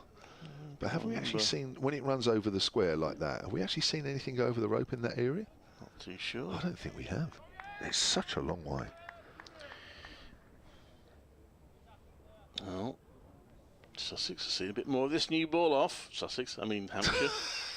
Talk about Hove. That's left. Oohs and ahs. I'm telling you, somebody is going to be out to leaving one at some point in this match. Well, I think bounced a reasonable way over, but the line, perhaps, the middle, well, you can tell, didn't do exactly what Middleton expected because he's gone down the pitch to do a bit of prodding, so that might have been a little bit a dangerous leave. Yeah, I've seen closer in this game, but he's left it on line, and then when it's pitched, it hasn't it back, to be fair. But yeah, I mean, a good leave, and you can understand why the bowler's got and the fielder's got a little excited because it hasn't it back. And Dolby in again. Green sole boots showing as that's played into the ground. It's fielded in close. So they're not scoring a huge number of runs here, Hampshire, but they are surviving, apart from the loss of Toby Albert early on. Yeah, ideal from a Warwickshire point of view. If you're not taking wickets, of course, you certainly don't want Hampshire to be getting away to a quick start, which actually Warwickshire did in the first innings, didn't they? They got away in the first few overs, and I think Barker's first over went for quite a few. Couple of edges. Taking them off then after that, shouldn't they? Hannah Dolby with a little skip comes into bowl to Middleton, who defends that solidly. Alex Davis fields, Warwickshire captain, still looking for his first win as county championship captain. He'll be feeling the pressure a bit, no doubt about it. Well, yeah, he knows he's got a chance if things go his way from here on in. Yeah, and they have had a couple of chances this season, a couple of games where you felt at this sort of stage that they look like a really good chance of winning, and they haven't been able to take them. Certainly at Chelmsford. I think also at the Oval for a bit as well. In comes Hannah Dolby. Now, fielder's gone in at sort of short cover, and the adjacent pitch, Jacob Bethel's gone in there. That's actually played to about the same spot on the leg side for no run. End of the over, 12 for 1, 8 overs bowled, 27 more today. Hampshire's lead now is 56. Work's continuing? I think he is. Or is he? No. Ed Barnard. Ed Barnard. So Works takes a break. 4 overs, 1 maiden, none for 5. Chris Wokes. Again, probably didn't quite threaten as much as you would expect. Thought he looked better this morning, this spell perhaps than he did in his first spell in the first innings. Barnard did get Gubbins out. So Gubbins got out in the first innings, got 3 wickets. Yes, he did get Gubbins and Middleton out actually. Yeah, useful first change bowler, Ed Barnard. Right on. It's going to come round the wicket to Nick Gubbins. From that city end, runs towards us and bowls. Gubbins gets a length ball. Right on the money, Ed Barnard first up. Wind blowing left to right as we look. It's quite breezy actually. Look at those flags and the white sight screen, the cloth sight screen at the back. Actually, that's probably a bit disconcerting as a batter. I'm just looking at the right hand one. There's quite a few creases blowing along there as the wind blows through it. That's flicked away by Gubbins. There were 2 men out on the boundary of the short boundary side. Goes to Hannah Dolby. Gubbins moves on to 2. 13 for 1 then, Hampshire in their second innings. Still nice and sunny though, that's the main thing. Yeah, no cloud cover, don't the Warwickshire bowlers. They probably want a few more clouds at the moment. Again, there is clouds. quite high, white, plenty of blue sky as well, but at the moment the sun is shining. I think we've had more clouds. We had more clouds this morning, I think. Field's changing quite a bit actually for the right-hander, just taking a bit of time. Hannah Dorby's had quite a bit to do there, running from fine leg to fine leg. Length ball again to Middleton, pushing that back to the bowler. Gubbins to Middleton 10, Toby Albert out for 1 so far. Barker, best figures for 2 years, 6 for 74. Have a chat with him tonight. That'll be on the Hampshire Cricket website and part of that interview on the @SolentSport Twitter feed. If you want to hear Keith Barker talking about wickets against his former club, he might just say, "Oh, it was a long time in the past." He might. Here comes Barnard again, length ball, plays that late, Middleton, very late, bounces down towards second slip.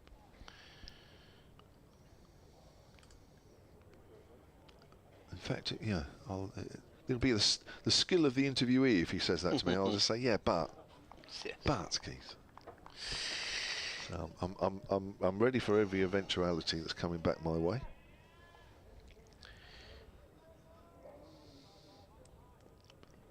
Barnard again.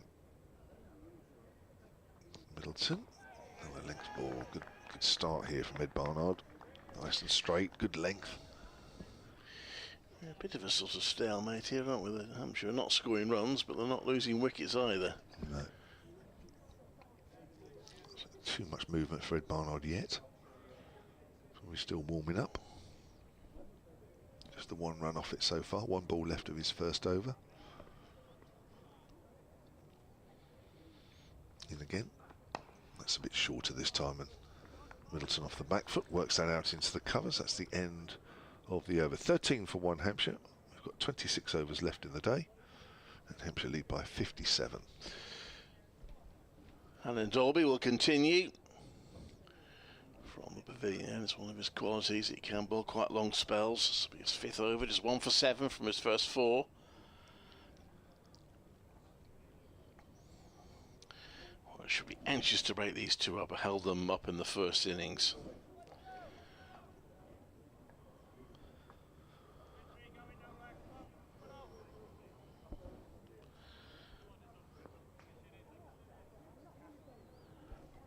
So, Hannah Dolby at the end of his run-up. 3 slips in place. Right on round the wicket to the left-hander Middleton, who plays that to mid-on, and there's no run. Ralph Brooker's back on emails. He's the one in France. Clearly has a nice time in France because he's still listening and still watching. SolentCricket@gmail.com. He says, I'd be interested in a trial of different points for the winning, match saving in brackets, draw, and the losing draw in brackets. Team should have won but didn't, and extra points for the former, but as it stands I wouldn't want extra points for 500 plus. Hannah Dolby bowls, and that's left. There's no run. You were saying maybe extra points for teams that get an awful lot of runs, didn't you? I was a bit slightly facetious actually, of just saying because Durham got to 500, could they have an extra batting point? I would say because you have losing draws in club cricket, don't you? That's slightly different, but whether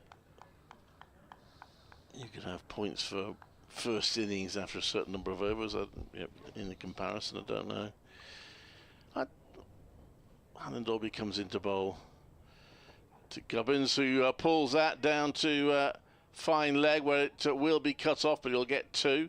I'm quite happy with the way it is now, apart from the fact I think 8 points for a draw is too many. 15 for 1. It was 5 last year, wasn't it? Yeah. And I think it was a few more before that at some point. But didn't they? 5 or 6. It was only COVID that they put it up to 8. Right. COVID year. Up to then it had been, I think it might have been 6 at one point. Just feels too many to me. Devalues the win a bit. Hannah Dolby comes into bowl. That's left. And as I say that knowing that at the moment anyway, Warwickshire probably benefited from the 8 points for a draw because of the number of games they've drawn. So I'm not saying it as a with Warwickshire particularly in mind. It'll probably get changed again because there'll be a few years with 8 points, and then people will look in the record books and say, yeah, but hang on a minute, this team's up in this position and they didn't win many games. You know, well, the points were dropped. If I remember rightly, the points draw was dropped because they felt too many teams were reckless and going for wins, and they weren't playing for draws. Is that right? Well, I think when they were first introduced, well, you played presumably when there was no points for a draw, as that one is defended, there's no run, and then you did get situations where, I mean, I remember those. Let's go back to your play days that long ago. When you did come up to some matches. I mean, that was also. Particularly also when you had a one division as well. Yeah. And you did get some teams who didn't, once they knew they couldn't win the game, didn't really care all that much. You got the impression because there was no points for a draw anyway. So so that gradually points for a draw became more prominent. I do remember Warwickshire won the county championship. Was it 2005? I think is what. That's left and there's no run, and there was quite a lot of chuntering them. 2004 I'm thinking of, because they only won 5 games. People had a good moan about that when Nick Knight was captain. 15 for 1 after 10 overs. There's probably no right or wrong number of points. It's just that you play a certain period of time with the points the way they are, and then you look at it and you say, well, yeah, that's not great, is it? And then you change it back to something else, and then you have another period with it. Because teams adapt, you know, teams will play the system and they'll work out what gives them the best number of points come the end of the season. And if it means playing for more draws, they'll do that. And if it means with the points being very low that they'll try and get a few more wins, then they'll play at times, maybe recklessly, to try and pick up 1 or 2 more wins. They'll just play the system. I suppose the only way this one could be a draw will be if Hampshire bat really well and find themselves in a position where they've got to decide when to pull out. A bit of a way to go before we get there. That would be a nice position to be in. But, I'm still waiting for this wicket to lose a bit of pace and a bit of bounce, but it hasn't quite happened yet. It's played away on the offside. Beautiful shot there from Fletcher Middleton. Start of a new over there from Ed Barnard. A little bit wide there, and Middleton's just played that on the up. Beautiful shot. 19 for 1. Middleton moves on to 14. Well, let's say they get to an hour before the close tomorrow. They're going to be at least 350, possibly 400 ahead. About that long? Wow. That would be luxury. Here's Ed Barnard. Length ball, thick outside edge, runs down to third, and there's nobody there. So that is 4 more. Flurry of runs all of a sudden. Good delivery, but he did play it late. Yeah, little worry Warwickshire. Runs hurt them. 67 the lead now. You know, I would say, I mean, if this wicket does lose a little bit of pace and maybe not so much help for the bowlers, then yeah, I'd be fairly confident that Hampshire could last probably till tea tomorrow. But then Warwickshire might be confident of just trying to bat out the last 4 sessions, there you I are. suppose. If the wicket does play like that, you're right, definitely. Let's play towards mid-wicket. You know, in a way, you'd quite like to see the wicket carry on playing the way it is, because that is going to make it a close game. There's no doubt about that. 67 is the lead currently for Hampshire.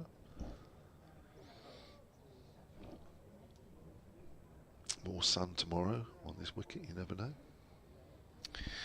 Yeah. Changing the field again here, Alex Davies. Plenty of time left in the match. 2 days, of course, to go after this one. Yeah, we've effectively got 2 days in a session still, really, haven't we, with the amount of overs left tonight? Nowhere near halfway yet. It's got predominant. He's just moved a fielder over from the leg side to the off. Probably feels that the line that Barnard's bowling probably more likely to be the ball going to be hit out on the short boundary side. He's got a deep extra cover. Barnard bowls, and that's played into the gap on the leg side by Middleton. 24 for 1. Yes, a good effort from these two again. Enjoy their partnerships against Warwickshire. Whether Hannon Dolby has one more over, then we might see Craig Miles in. Probably could do with an injection of pace, couldn't it, really? Just something a bit different. These two have put on 23 so far. Hannon Dolby's trotted over to fine leg now. Left alone outside the off stump. Barnard, as usual, has switched around the wicket for Gubbins. A little wide. Gubbins is 4 from 27 deliveries. Middleton is 19 from 30.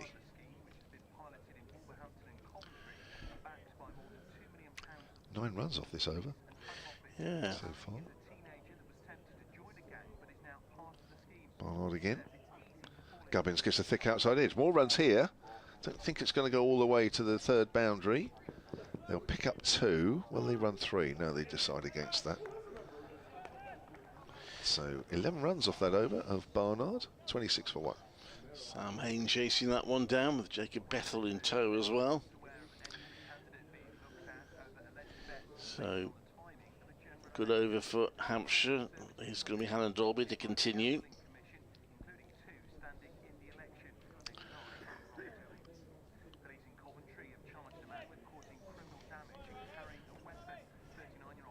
And he'll be bowling to Fletcher Middleton. Warwickshire probably feeling they're in need of a wicket now. Fielder again, Jacob Bethel standing in the next pitch at mid-off. That's hit defended into the ground by Middleton for no run.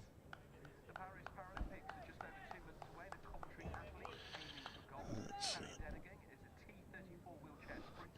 Hampshire only the first innings lead of 44. Now looking to build on that. They got it up to 70.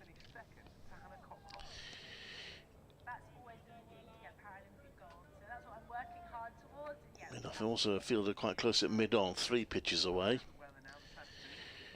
It's Hannon Dolby. He's in, good accurate delivery, but solidly defended by Middleton. To my update now.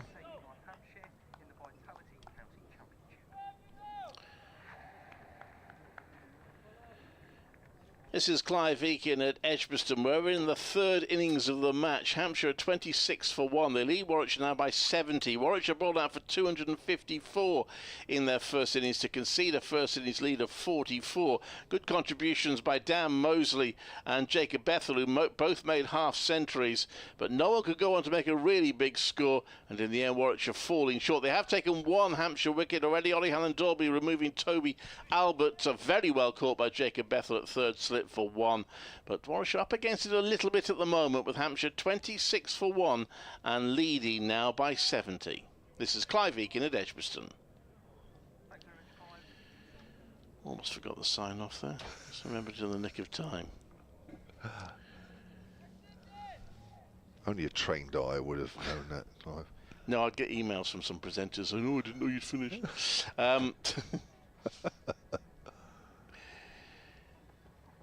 Hannon Dolby in, that's left. Oh, we're getting music now. Oh, goody. Right, I'll have to try and sort that out. I'll bring Phil in a minute anyway. Are you up for another one, Phil? He's always up. He's up for everything, Phil. We'll try and get rid of this music that's going through our headphones. Now, it is the Pet Shop Boys, who I quite like, but not necessarily while I'm commentating on cricket. Oh, it's not the Pet Shop Boys. What am I talking about? Misidentified the intro there. Hannon Dolby comes into bowl to Middleton, who is just on leg stump. He's worked that through mid-wicket for 4. Lent into that nicely. Middleton gets that one away. And the runs are beginning to come for Hampshire, and that lead is building up. They're 30 for 1. They lead by 74. Yeah, leg stump half volley there from Hannon Dolby. I don't know if he was expecting that ball to do a lot more than it did, but it just stayed out there.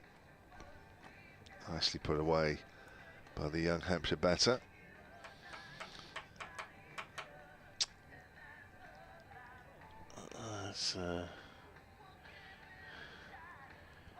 Moving the field around a little bit. He's moving that fielder who was close at mid off now to be Part of 2 now around mid-wicket. Case Middleton, he did lean into that last one, he hit it very well, but I suppose he's hoping that he might just lift it in the air. That one's left by Middleton. End of the over, 30 for 1. I'll bring Phil in here, but Hampshire lead by 74. Well, yeah, 74. Yeah, I think that's a good move by Alex Davis, actually, to have 2 close infielders on the leg side there, on the drive. It just puts a little doubt in the batter's mind that he might clip it away, and he might have clipped it away pretty well earlier in the over, but you're just thinking, I must make sure that I don't hit that ball at all in the air, so it just gives the batter something else to think about, especially when that ball's on that same line. I'm sure Oliver Haddon-Dolby won't want to bowl too many more balls on that line, but if he does, that's the idea behind that field. Welcome back, Phil Britt. Thank you, Kevin. 30 for 1, and Ed Barnard is in again from that far end and bowls to Gubbins. It's wide. Gubbins can't be tempted outside the off stump at the moment. Maybe they're hoping he will at some point. This lead just beginning to stretch out again, isn't it? 74. It's been a feature of the game, isn't it? When 2 players get in, it's still early days for this partnership, but you think, oh, all of a sudden this wicket looks a little flatter, and then a wicket falls, ball does something, and then usually somewhere along the line there's another wicket or 2 close. It's pushed up to mid-on by Gubbins, close-ish anyway, and you suddenly think, oh yeah, there's still a bit in this wicket. But at the moment, you have to say that there isn't a lot happening for the Warwickshire bowlers in the last few overs.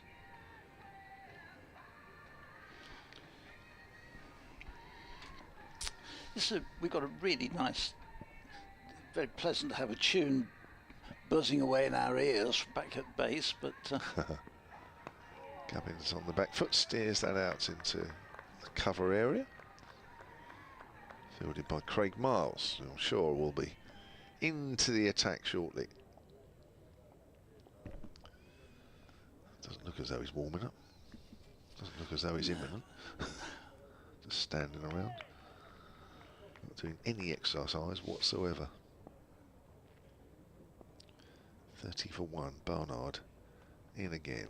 Gubbins turns that away down to find where OHD fields. Can I call him OHD? Everybody else does. Why not? I mean, I'm not a mate of his or anything, but well, it doesn't. It seems these days that whereas in a dressing room everybody's sort of got their little nickname, but now it seems to have spread to everybody uses the nickname, which I don't, but a lot of them do. You know, it's Wokesy and Hainsey and people like that, where I think that's fine if you know them, but not if you don't. that's true. But I might be an old-fashioned. And I just find by the end of day 2 that I've got fed up of saying Oliver Haddon-Dolby all the time. It's pushed out. It's me being lazy, really. It's gone out square on the offside. Just called him Ollie. Ollie, yeah. But that's probably not fair to newish listeners. No, that's absolutely right. It's a bit of a mouthful, isn't it, when you're commentating? When Roland Jones is playing against Haddon-Dolby and Cola Cadmore at the other end. I just find I get lazier and lazier as the game goes on. Here comes Barnard. That's much easier. That's driven into the ground over Barnard's head, but with no pace. That's a good stop by Alex Davis. Sprawled out at mid-off to make sure there's no runs scored there at the end of Barnard's over. 31 for 1 then. Middleton has 23. Gubbins has 7. And Hampshire's lead currently is 75.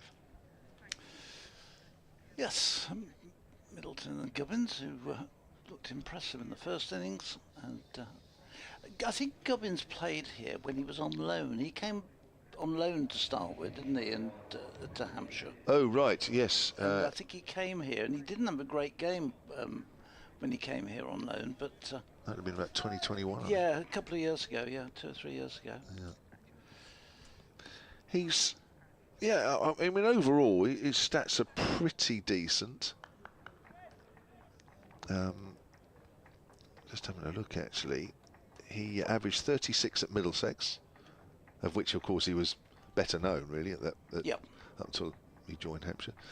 That was from 72 matches. He's actually averaging 42 for Hampshire since his move. Good. So, you know, he moved to sort of, you know, not resurrect his career, but a fresh impetus. Probably a lot of people felt that he probably plateaued at Middlesex a bit. Maybe he felt that. I've never actually asked him that question. No, but his average is up. He's done a good job actually since he's moved, hasn't he? So Chris Wokes takes over from Oliver Hannon-Dolby. A switch of ends for him. He had 4 overs at the Birmingham end. He's on his way in to bowl, and this tucks Gubbins up. It sort of digs it out, almost tumbling over as he chops it down to mid-wicket, and there's no run. It's the first time Wokes has bowled this pavilion end, I think, in this game, is it? I think it may be, yes. I think it may be. Somebody will say no, he had such and such overs, but I can't remember. No, I can't. No. He's in and bowls, past umpire Hartley, bowls, and that is played back down to bending the knee and just getting right over the top of that Gubbins and back it into the onside. There's no run. I'm going to make a bold statement here, Phil, and correct me if I'm wrong. Quite happy to be corrected, but I think because of the lack of cricket that Wokes has played, for me, he's not hitting the deck quite as hard. No, I agree with you. This is his first cricket, really, of any sort since February. And, so he's bound sort of almost into July. He's supposed late in the season. This one is played defensively by Gubbins, and there's no run. Yeah, it's it's nice and smooth, the action, and he's had and probably will continue to do to get good shape on the ball. But for me, I've seen him hit the deck harder than this. Well, he's still hoping, has expectations and hopes of getting into the Test team this summer.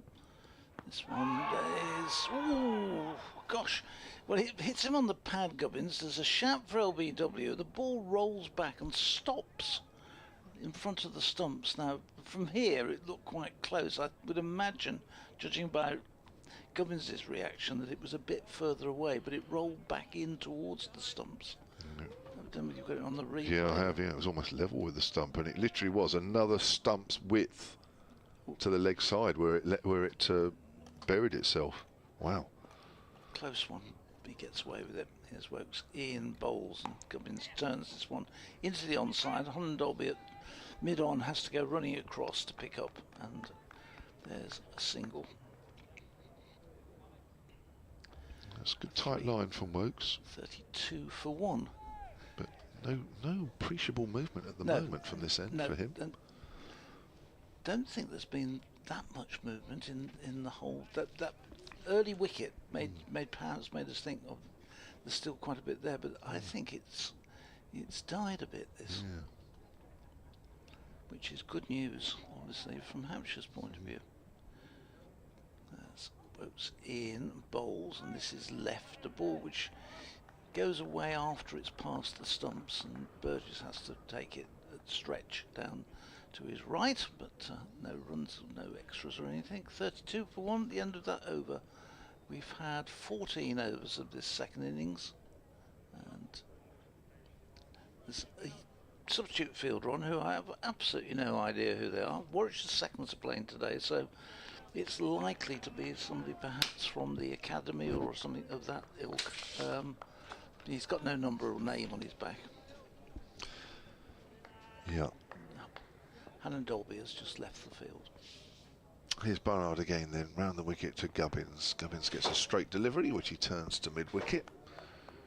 Remains on 8. I've just cracked my pass. Did you hear that? I was going to say, I heard it crack. Yeah. I don't know what it is. They're well, thick. You're lucky, mine never arrived. Is it? Well, I probably shouldn't say this on air. This is the ECB pass, by the way. Yeah, so well, mine didn't. the accredited.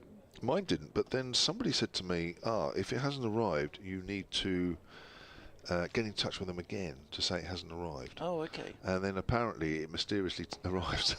That's turned towards mid-wicket. That's the short version. But no, apparently some, well, mine didn't arrive in time for the start of the season. So it might have been the second week, might have even been the third week, but luckily it was 2 games at home, so it didn't matter. But Yeah, apparently some people, they said, oh yeah, mine hasn't arrived yet. And then I mentioned it to somebody else and they said, oh yeah, but if you then get back in touch to say you applied, but it hasn't come, they then suddenly find it on the system and send it out. So you might have to do that. It's getting a bit late for it. Well, I was going to say, if you've got this far into the season, you probably are okay. It's played out on the onside by Gubbins. It does seem a bit strange, though, that you go through all the rigmarole of having to do this, that and the other to get the accreditation, which is fine, and I understand that, but then it goes into the system and just disappears, and there's no reason, no contact, anything, but still, we're moaning, or I'm moaning, which is normal. Barnard, driven back and hits him on the boot. Ricochets out towards extra cover. I've not seen Barnard get too much movement out here at the moment. No, I don't think he has. No, it does look as though, and I'm saying this quietly, things might have calmed down a bit out there. But then we've thought that before, and things have suddenly changed. I think Craig Mars might find something out of this. I don't think it'll be too long before he's introduced into the attack. As Barnard comes in and bowls, Gubbins is forward. Barnard's accurate here, but for me at the moment, not looking likely to take a wicket. Maybe the time has come to see what Craig Mars can do. I don't think so far there's been much sign of any help for the spinners on this wicket at all, has there? No, there's not. I think if you're relying on Danny Briggs to bowl a lot of overs, then yeah, that's not the ideal scenario. That's pushed out on the onside. That's the end of the over. Tidy over from Barnard. It's a maiden, but nothing really looking threatening. 32 for 1. Just to update you on, I know we haven't been following it. Australia playing India in the World Cup, and India are going to post what looks to be a pretty big total here. They've got 9 balls left and they're 194 for 4. So they're going to be, you would imagine, somewhere around about the 210, 215. Robert Sharma, 92 he made. But there's been contributions. In fact, they've just, even as I speak, it's up for obviously 194 for 5. Here's Wokes in and bowls, and this one is played away through mid-wicket. That's going to go all the way down to the fence. There's a chase, but it's always running away from the fielder, and 4 more to go onto the total. Nicely played by Middleton down to the fence. You played with his father, I assume, Kevin, did you?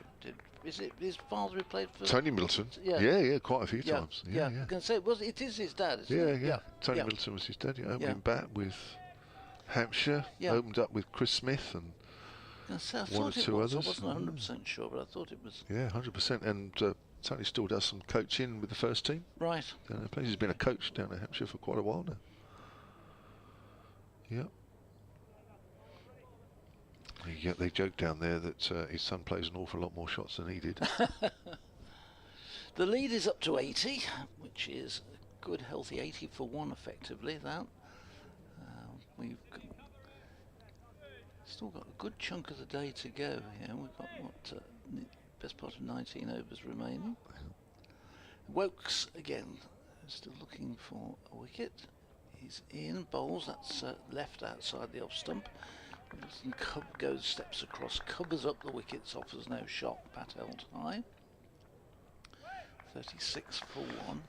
I was surprised actually early on that over when that shot was hit through mid-wicket, because I'm sure the previous over from this end there was 2 short mid-wickets, and yet there was none. There was none there at all. And now there's one. Well, he's not short. He's actually, is it Bethel? He's almost a traditional mid-wicket, but I thought it's gone right in the area where 2 blokes were there the previous over. This Wokes in. This is cut away through the covers. It'll certainly be 2. Don't think they might take the throw on. Yeah, they are going to. Good running. So 3 more to the total. 3 of the Warwickshire fielders converged on it, but they got back for 3. Good running, good understanding. 39 for 1. A bit of width from Wokes. Middleton was on to 30. Sorry. Just saying, allowed Middleton to hit through the ball there.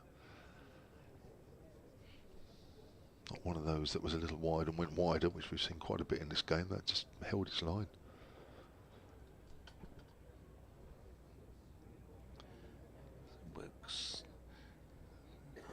through his 6th over. He comes in, little hop in, bowls, and Gubbins defends it down in front of him. Wokes following through, picks the ball up, and then tosses it on to man at mid-on, who does a bit of ball polishing, a bit of cleaning.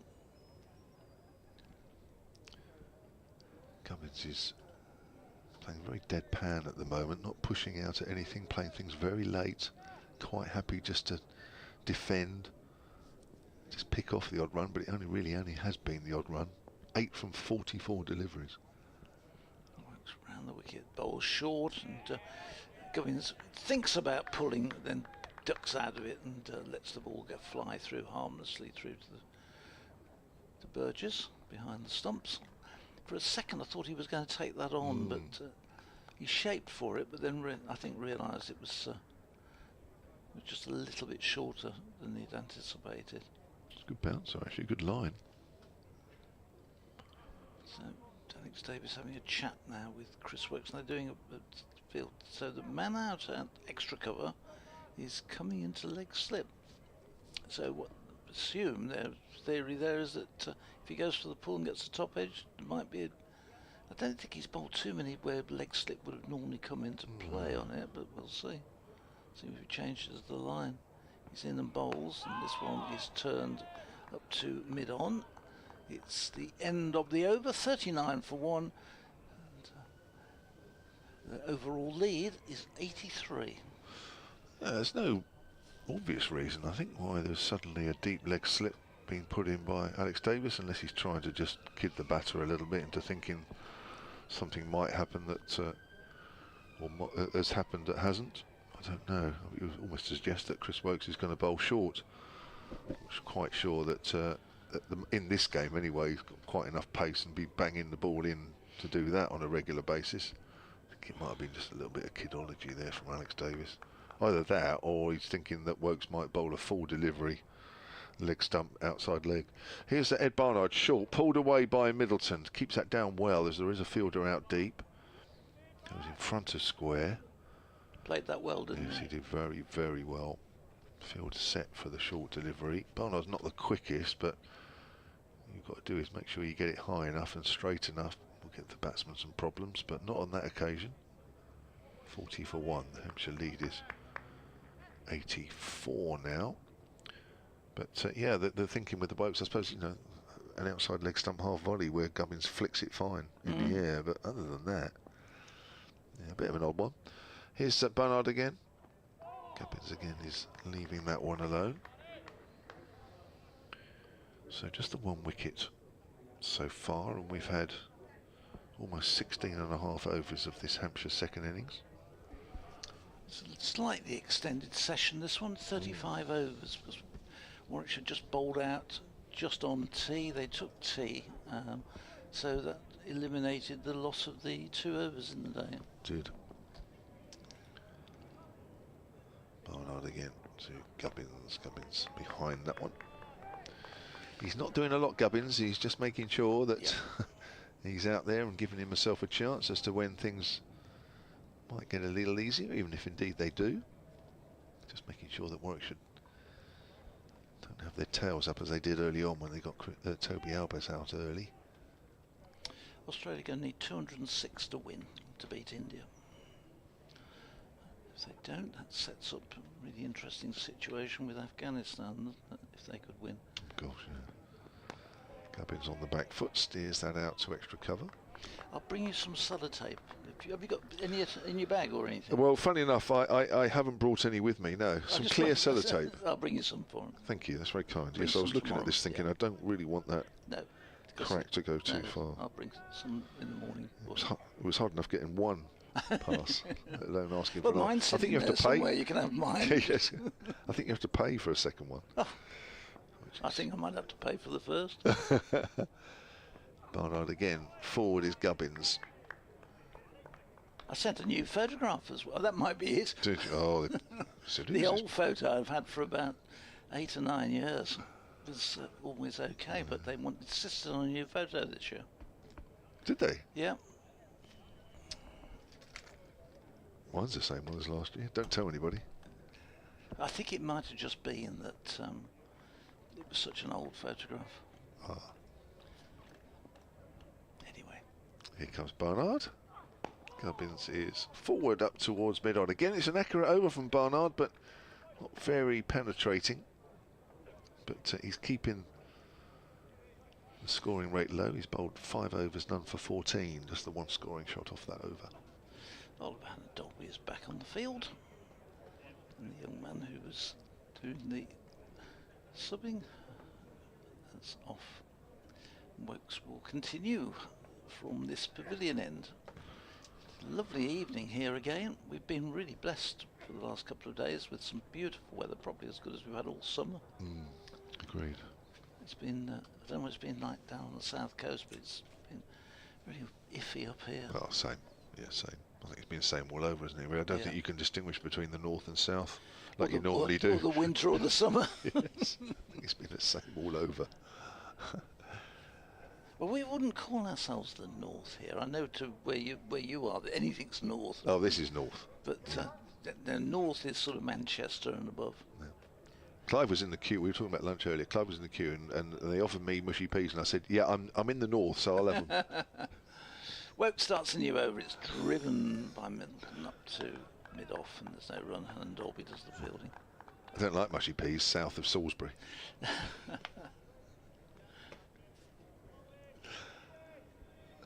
Nice to have well, it you every now go and up north and they're grey peas they call them up in further north, and then you've got peas pudding and things like that. It starts to get. I must be honest, I don't mind the peas, but I wouldn't travel far for them. Here's Wokes in bowls. This is played defensively again by Middleton. There's no run. I wouldn't even know what it's made of. What's it made of? Peas. Is it? Yeah, well, it's got to be peas pudding. What, peas pudding or mushy peas? Well, mushy peas is obviously ground peas or whatever they are. Oh, I don't know. Oh, isn't it? No, but I don't. Peas, is peas pudding peas? Peas, well, it must be, I think. I thought it was peas pudding. Oh, it might be. I have no idea.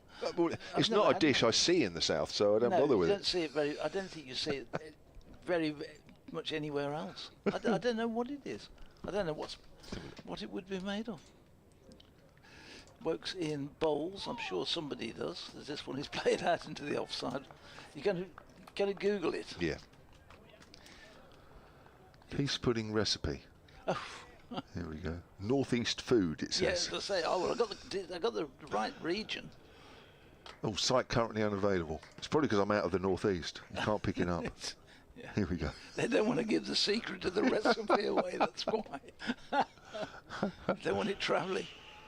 Here we are. Where are we? I'll just wait for this piece. Put in one. Wokes bells the next ball, which is flying off the edge to second slip, all on the ground. And, just for a second, there was a bit of hope. It was in the end, but taken comfortably down there. But unfortunately, from Warwickshire's point of view, had hit the deck.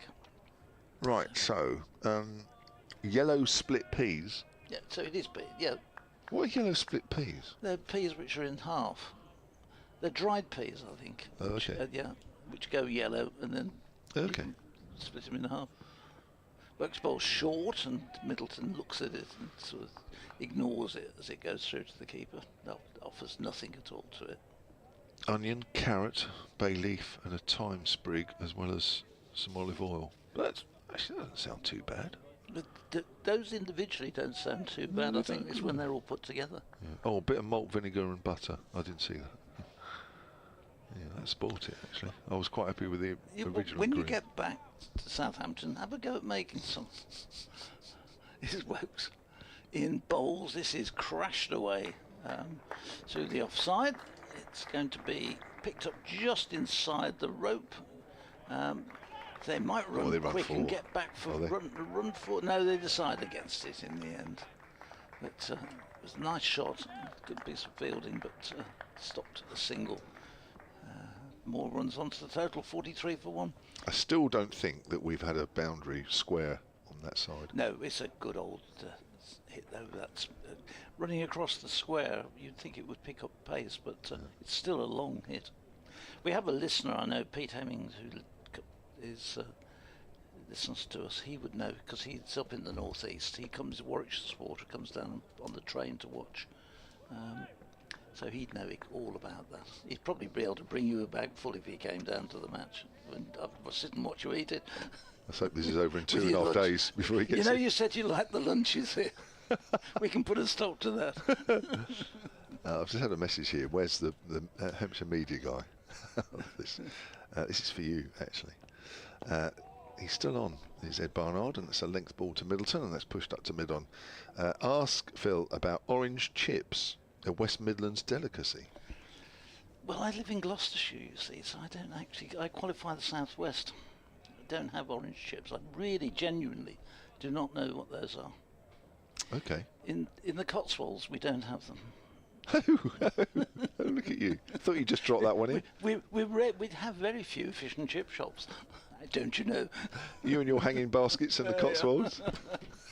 I have no idea what orange chips are. Here's Barnard again. Bowls, and Middleton gets one. It bounces a fraction, does well off the back foot, just pushes that into the gap in the covers for a single. And Middleton moves on to 35, 44 for one. I'm just going to look at it. Orange chips. Battered chips from the Black Country. Oh, well, that's a good bit further north, you see. Oh, is it? Yeah, that's an hour and a half north of where I live. Battered chips. Presumably that's in like fish batter on the chips. Reading up about it, it's not West Midlands delicacy. It says, yeah. Oh God, that sounds awful. That's pushed into the ground. I shouldn't say that because I'm virtually in the West Midlands. Well, you've got the chance tonight, after the match, when you go out for something to eat, ask for orange chips with peas pudding, or peas pudding, and some mushy peas on the side. If I turn up, and then we won't see you I was tomorrow. going to say, if I turn up, even if I turn up and I look unwell, you'll know why. The trouble is, the lunches here are so good. I don't feel like going out and eating or getting anything, actually. They're so good. Barnard to the left-hander Gubbins. Length ball. Gubbins pushing out the offside. I hate to repeat, but for me, Barnard is bowling nice and accurately, but there is nothing moving off the straight so far. No, I think the probably as little movement as at any time in the game here. And, having said that, though, it's not. Gubbins is playing a good solid. He's not really getting that much to be able to get after. No, he's not. No, they're not letting him get away, that's for sure. It's outside off stump, left alone. And that's probably what they're going to have to do, bowl this tight line. Yeah. That's what you can do. If it's not doing a lot, then you make sure that the scoring rate isn't particularly high, and it hasn't been over the last 20 minutes or so. Probably longer. How many overs have we had? We've had 18 overs, 44 runs scored, so the run rate is under 2.5. But the lead is 88. As Barnard comes in again. Again, it's wide. End of the over. 44 for one. Barnard's bowled 6 overs, none for 15. Still no sign of any spin. Not Danny Briggs here. We didn't see that many overs from Dawson and Organ, did we? During the innings, what did they bowl, about 8 or 9 overs between them, something like that. I'll just have a look. So it's been virtually all seam attack throughout the game. 11 between them. Organ bowled 7 of them. No wickets though. Wokes to continue here at the pavilion end. As Warwickshire's looking for a second wicket, and Hampshire looking to consolidate what's becoming an increasingly strong position.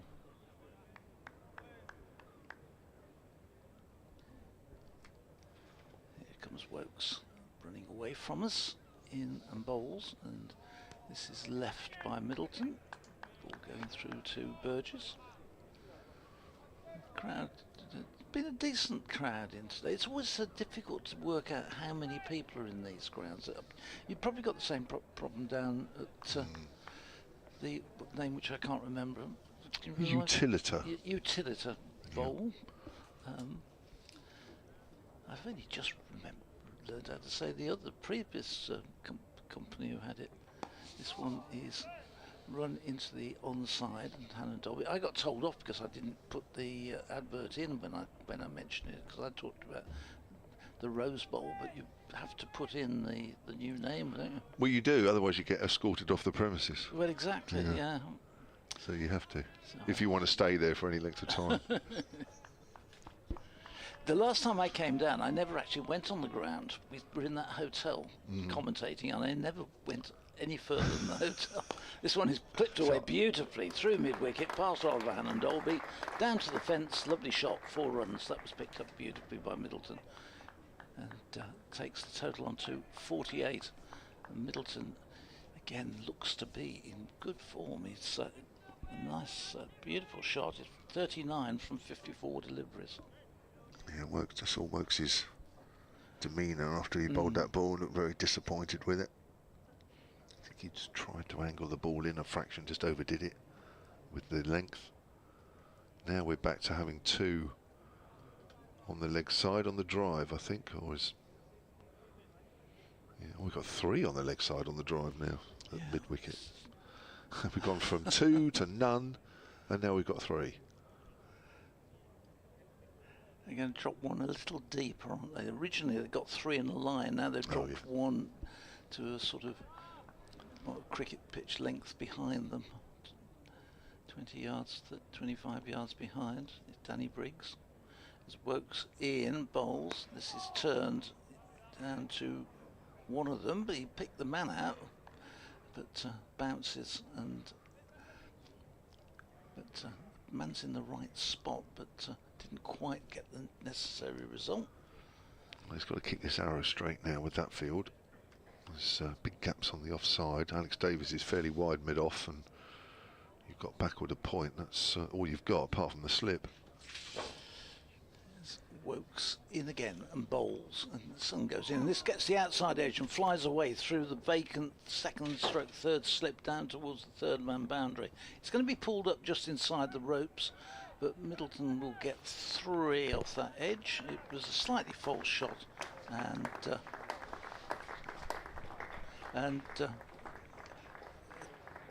3 more to the total, 51 for 1. Kevin, you staying on, or do you want a break? Oh, you stay on. We don't want you. I don't want those hanging baskets start withering because you haven't got back home in time. Yeah, a little bit of a false shot, that one from Fletcher Middleton. Not sure the ball did too much. Just came across that a little bit. Works round the wicket to Gubbins, who's forward, thick outside edge, goes along the ground down to third at the far end of the ground. 52 for 1, and that Hampshire lead now is 96. These Warwickshire will be fed up to the back teeth of Gubbins and Middleton. Keep showing these partnerships against them.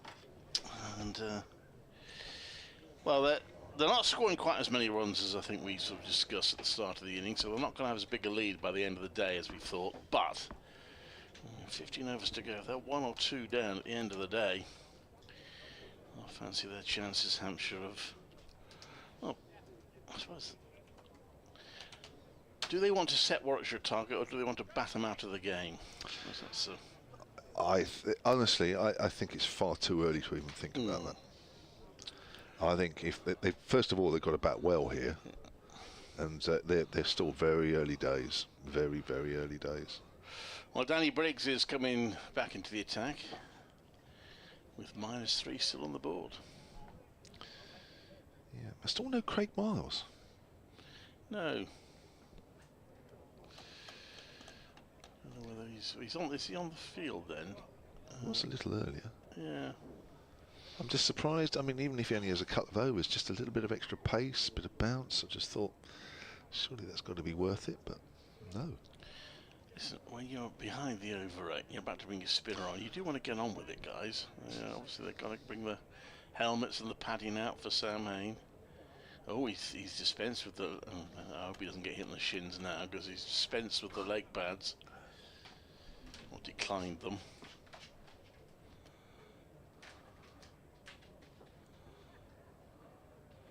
He now positions himself at short leg.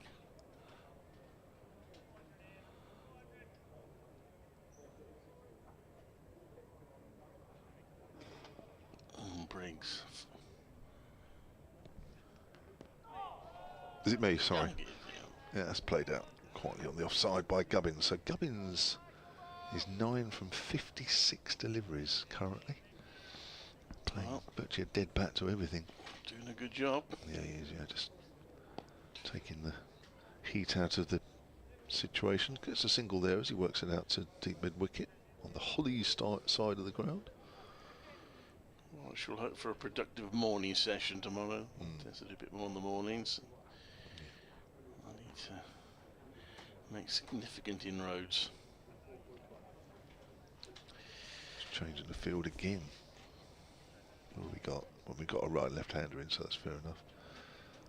So we've got a deep cover, or deepish because it's a short boundary. Is that Hayne that's sort of forward cover? It's not cover point. Just trying to get the two fielders right. We've got Avalon and Dolby and Hayne almost in direct line of each other. Quite want that. That's cut away by Middleton to backward a point. Nobody there. And that will be 4. A bit of a gift that, wasn't it? A long hop from Danny Briggs. Yeah, it was very short. Middleton moves on to 46. And the Hampshire total to 57 for 1. Keeping the same field. Obviously hoping Danny Briggs doesn't bowl the same. Oh, he goes for a huge move down the ground and gets an inside edge. He came down the wicket, tried to hit it hard past Danny Briggs. He tried to go over the top. And luckily he's got an inside edge on that. The ball squirts away behind square and he'll pick up a single. And I'll give him time at the non-striker's end to think about that because that was a little risky. Yes. He turned around and panicked for a moment, didn't he? The ball was well clear. Briggs into Gubbins, drives up to mid-on, take a quick single here, as Davis is fairly deep, throws the ball at the keeper's end, Burgess misses. Fortunately, behind him is Will Rhodes, who backs up. So, good running there, because Davis isn't that deep at mid-on, deep enough if you go straight away, which they did, 59 for 1, lead is 103. Briggs round the wicket again to Middleton. Quietly pushes forward, and that's the end of the over with Middleton on 47 and Gubbins on 11. Well, that was an interesting one. Over negotiated. 14 more to go today. Averaging, approaching 3 and over now, so it might be, but it might be about just. We said 150. I mean, it might not actually be that far short of that. In terms of a lead, rather close. Here we go. Craig Miles. Just a bowl from the pavilion end. Yeah, he had to be coming in shortly. Just need something a bit different. Need to get on with it. That's over. It's still -3, and I'm not showing any signs of speeding up very much. So it's almost as if Alex Davis is more intent on making sure the fields are right than the over rate. There'll come a point maybe tomorrow where he'll have to rethink that, but I think at the moment it's just a crucial situation, isn't it? The match situation is more important. Always will be, but you have to keep half an eye on the over rate. Australia's grip on the T20 World Cup is slipping. India 205 for 5 in the 20 overs. Australia are 8 for 1 in the 3rd. Could well be going home. Miles round the wicket, bowls to Gubbins, plays out to mid-on. On the Alan Dolby Fields, there's no run. Not a great start, was it? No, it's a heck of a score for India.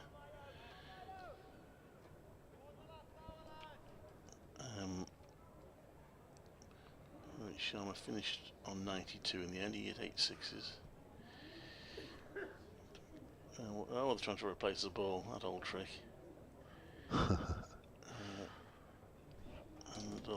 Dolby and Craig Wells. Oh, yeah, the umpires are looking at each other. They might get their way here. Yeah, we're going to get another box of balls.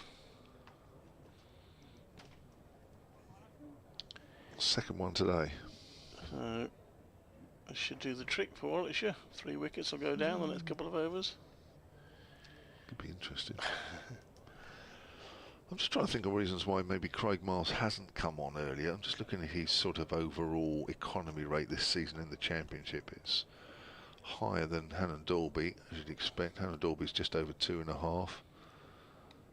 Wokes is just over 2.5, whereas Craig Miles is approaching 4.25. I'm just wondering if Alex Davis is thinking, well, yeah, okay, probably would be handy having Craig Miles, but if he just has 4 or 5 overs where he's going for a few runs, then just breaks the shackles a little bit. Well, negotiating over a box of balls, umpire's got a pen in his mouth. Have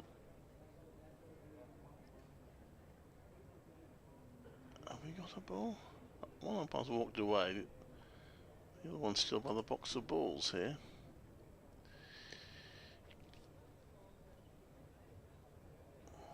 I think we've chosen one.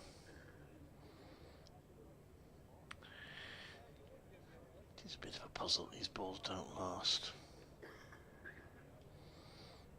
So they actually changed it? Yeah, I think they have. Yeah. They must have that box out without changing it. Well, this will be interesting to see how it behaves. Miles, we bowling to Gubbins. That's all adds to the length of the day. We are looking again about be after 6:30, won't it, by the time we finish? Supposed to finish at 6. Miles round the wicket bowls, and that's a forward defensive by Gubbins into the offside. There's no run. Makes everybody gets excited because it's a different ball out of the box.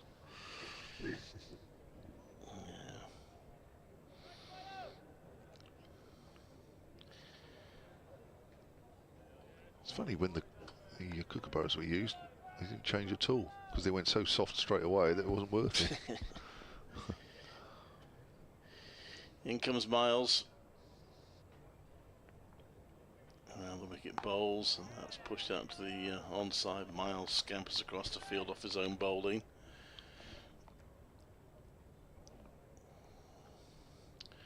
Cubbins on 11, Middleton on 47. To put a double century partnership against Warwickshire at Southampton early in the season. A century partnership in the first innings of this game, and they've added 58 so far in the second innings. So, as I say, Warwickshire are getting pretty fed up with them. Miles. Bowls to Gubbins, who drives that straight to cover, so no run there.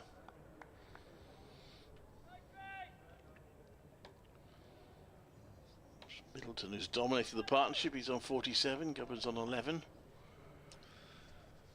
Yeah, Gubbins is in defensive mode, isn't he? Very much so. But the lead 3 figures now, 103.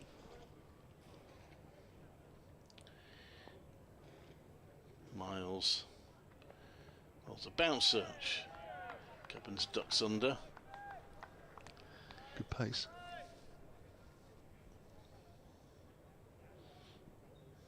Little bit leg side, just a little.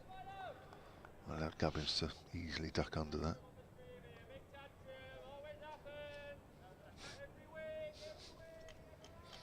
That's only handled, not quite clear on the thread of what he was saying there.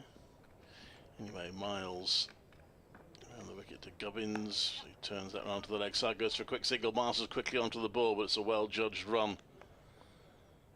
It's 60 for 1.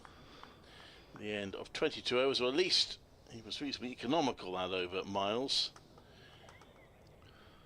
but didn't make the breakthrough. Yeah, I just think at the moment he's probably the most likely to make one. With the extra pace, didn't really see the ball do anything since it was changed in that over. Have we got another bowling change? Will Rhodes, is it? Yeah. Going to be bowling his right arm medium paces. Danny Briggs didn't last long. He did he? No, that was pretty quick. Elsewhere, Essex have rallied somewhat, 203 for 4. Planted Durham's 587. Lancashire 382 for 4, now lead by 138. And they are going to get certainly 4 batting points. Might not get 5, but even 4.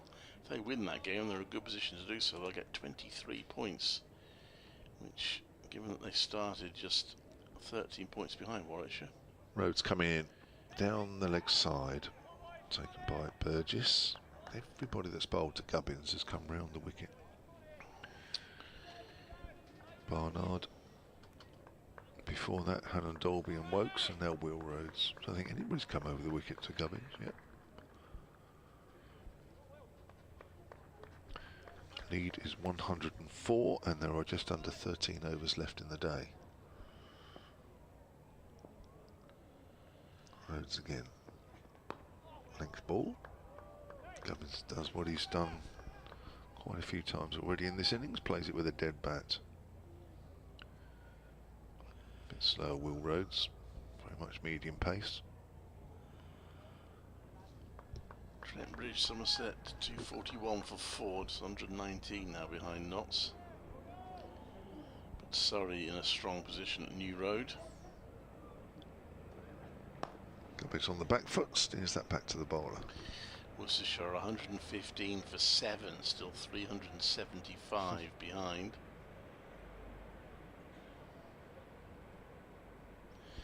Morgan 369 for 7 in the second division, lead Northants by 90 at Cardiff. Derbyshire, they rallied a bit, 242 for 4, applied to Middlesex's 433 at Lords. Leicestershire all out for 275 at Hove, conceding the first innings deficit of 167 to Sussex. Gubbins turns that away into the gap on the leg side, jogs through for a single and moves on to 14. Hampshire 62 for 1. And Gloucestershire 146 for 4, still 310 behind Yorkshire's big total at Scarborough. And I said Australia were 8 for 1 the third over. They ain't got 14 runs off the next 5 balls, and now 34 for 1 in the fourth. Could be quite an exciting match, that. Fair amount of jeopardy as well.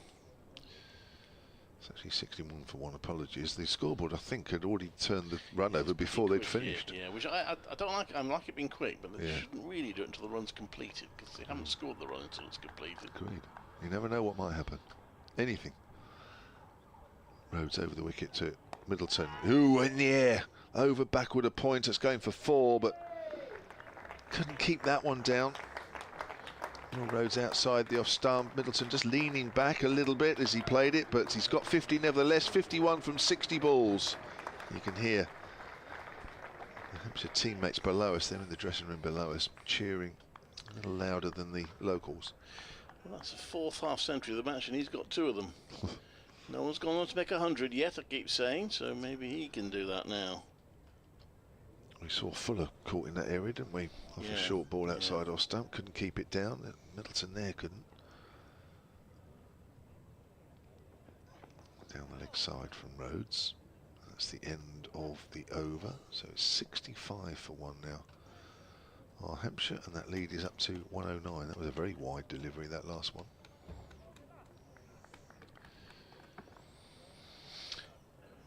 Going along nicely for Hampshire at the moment. Middleton's taking a couple of risks for late, charging down the pitch to Danny Briggs and then hitting that one in the air. Just had a message from Brian Halford. This is how sad he is. There's been 14 threes in this match already. Yeah. Why is he counting? Well, it is quite interesting, isn't it? He hasn't done that many threes with the. I have half expected we'd get an all-run 4 at one point, but it hasn't happened yet. So much expanse of grass away to our left. Craig Miles to Gubbins, who drives that but won't get it past Alex Davis. It's a dot ball.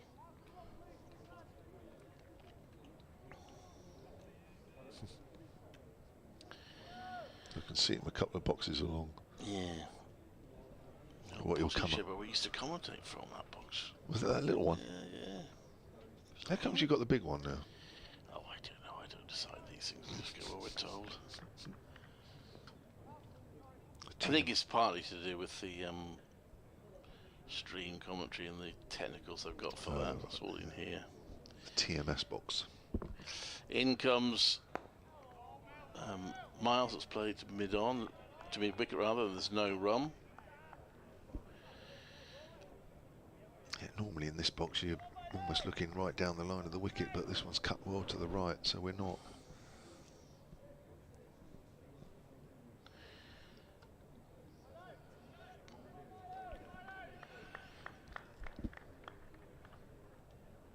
So in comes Miles. And that's clipped, moved his front foot out of the way and clipped it to mid-on there, Gubbins, but doesn't beat Davis. There's no run. Just trying to work out what we've seen today. We've seen 9 wickets. And 268 runs for 9 today so far. So it'll be around about 300 runs by the end of the day.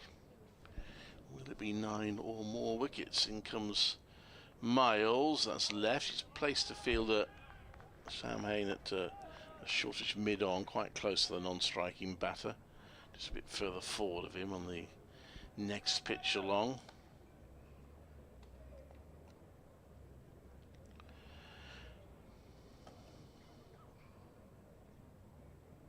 Some big gaps on the leg side, isn't there? Hain fairly straight, and Alex Davis is just at a wide mid-on. Miles round the wicket to Gubbins, opens the face to the bat and runs it down to the third for a single.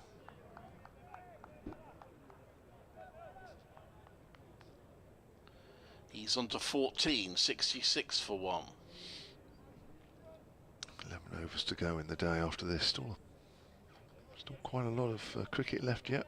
What's that? That's about 40 minutes at this rate, probably more.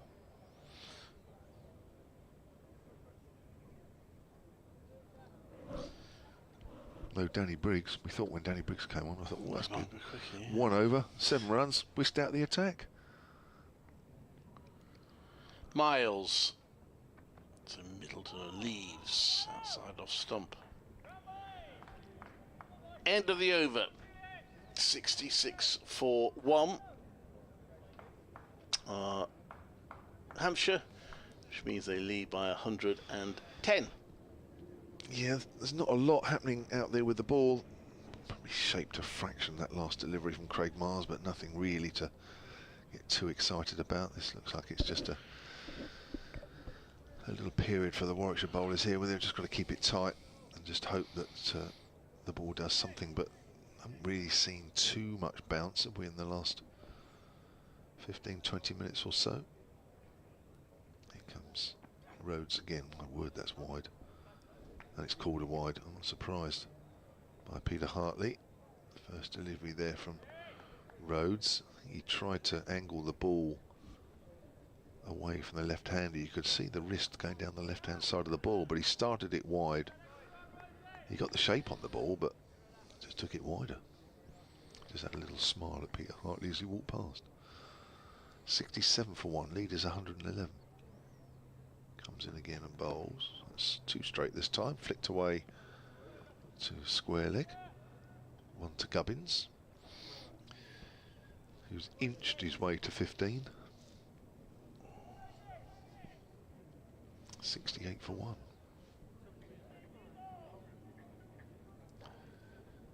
It's a useful innings from Gubbins, but it wouldn't win any awards for entertainment.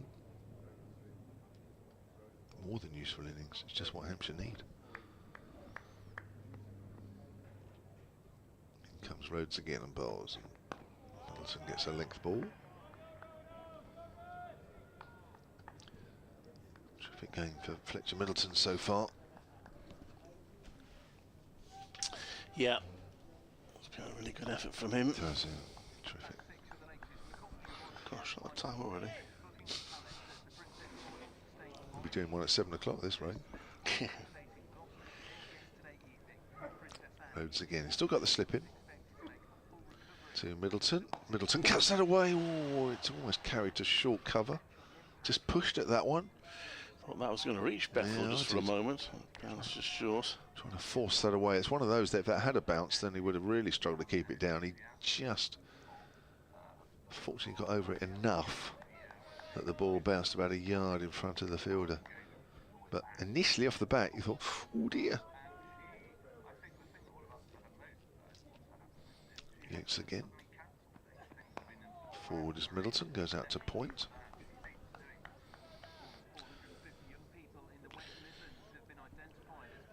Not too many in the ground now watching this, but it's an absorbing contest. This third innings was always going to be crucial. The moment Hampshire are doing well. I think just unluckily for Warwickshire, it just looks as though the wicket has just got a little easier just at the time when they didn't need it to.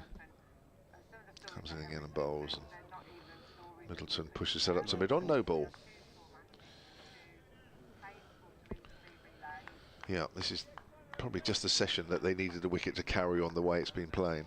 Yeah. Just looks as though it's got a fraction, dead fraction. Just enough. 4 or 5 wickets before the close would have put them gosh, well on top. Not happened. But of course, if it stays like this, then when Warwickshire bat 4th, they'll find it a lot easier. Bowls, Middleton forward, punches that up to mid-off. There have been a few occasions when the 4th innings has been the biggest of the match here. Warwickshire declared 9 wickets down against Lancashire and set them the biggest total of the match early last season, and Lancashire got there actually quite comfortably. Yeah, it's all part of the calculations from Hampshire. If they see this playing the same way tomorrow, then of course they'll need a big lead, assuming they get there. Middleton drives up towards mid-on, finds the fielder Craig Miles. End of the over, 70 for 1, Hampshire lead by 114. Update coming up for BBC CWR, BBC Radio WM. And Craig Miles to continue, just 2 runs from his first 2 overs. So that's been a plus for Alex Davis. This is Clive Eakin at Edgbaston, where Warwickshire up against it a little bit against Hampshire as we draw towards the close of the second day. Hampshire 70 for 1 in their second innings. It means they have a lead of 114 after Warwickshire conceded a first innings lead when they were bowled out for 254 half-centuries for Jacob Bethel and Dan Mosley. But Gubbins and Middleton, who've been real thorns in Warwickshire's side all season, a double-century partnership against them at Southampton, a century partnership in the first innings here, and they're doing it again. They've added 69 following the early dismissal of Toby Albert, who fell to Ollie Hannon-Dalby. Match still in the balance, but at the moment the pendulum's probably favouring Hampshire. They are 70 for 1. They lead by 114. This is Clive Eakin at Edgbaston. Got it in just 70 for 1 then. Short delivery from Miles. Right, I'm going to have to. Oh, there we go. It's a sports programme that I normally present or co-present on a Monday evening. Is it? I'm here now. So. Who's standing in for you then? Well, Rob did. I did tend to do it with Rob Gurney these days. Oh. He's just doing it on his own today. If you want to listen to that, BBC CWR, on the Listen Live page, talking all things Sky Blues. Terry Angus, big Sky Blues fan, is a studio guest. Craig Miles comes in round the wicket to bowl to Gubbins, who leaves that. Slightly belated decision to leave it. It's well taken by Michael Burgess behind the stumps. He really has sort of, I wouldn't say totally yet, but has calmed a lot of nerves maybe in that Hampshire dressing room. Certainly when Toby Albert went early. He's been rock solid out there. Yeah, you want to see it to the close now as well, not make anyone come out in an awkward little session. We're not quite in night watchman territory yet, I would have thought. Miles comes into bowl, that's played back, there's no run. Seems to be 6 overs at That's the call for the night watcher. Yeah. I've still got 9 and a bit overs to go. I would say Carl Abbott will do it if there is one. Maybe Felix Organ, I don't know, maybe even those encourage him back. to run for 3s. That's brilliant. That was last night we were talking about. Miles. Slip in place. Short, and it's pulled, and Michael Burgess dives to his right and can't quite reach it. I don't think he managed to get in. In fact, it didn't come off the bat. It's called as a bye.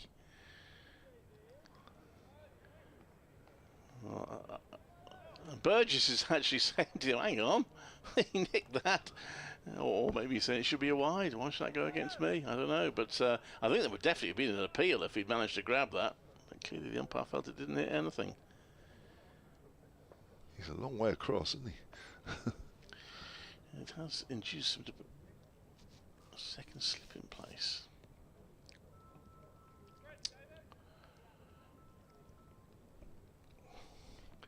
So, Miles into Middleton, who leaves that one, shapes away, taken by Burgess. It continues to be one of his better spells. Miles, only 3 runs conceded, and that's 1 or 2 questions out over. 71 for 1, 9 overs left in the day, and the lead is 115. It's probably the first one that has shaped away for a while. It started fairly wide though. Sometimes you do find that the ball will inexplicably shape from wide, but then you go to bowl it straight and it just carries on straight. We have a numberless substitute fielder on, so I don't know who that is.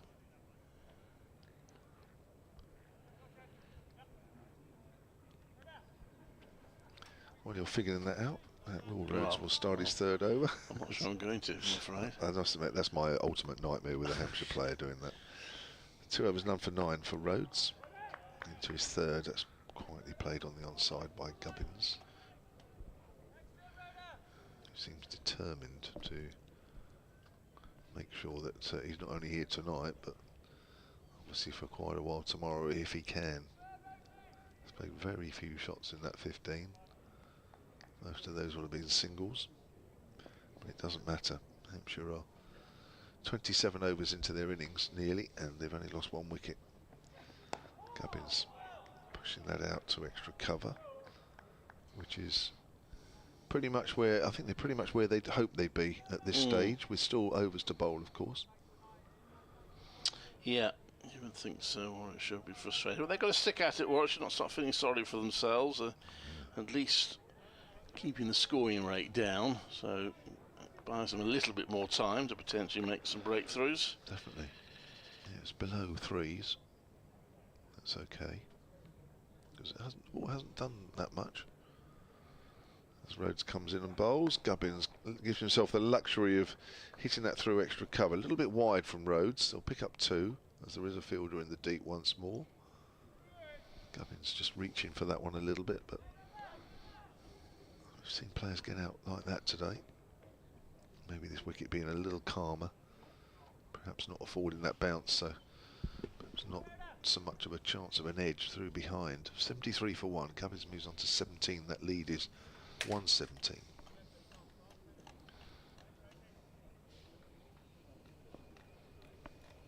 Still the 2 slips in for Gubbins.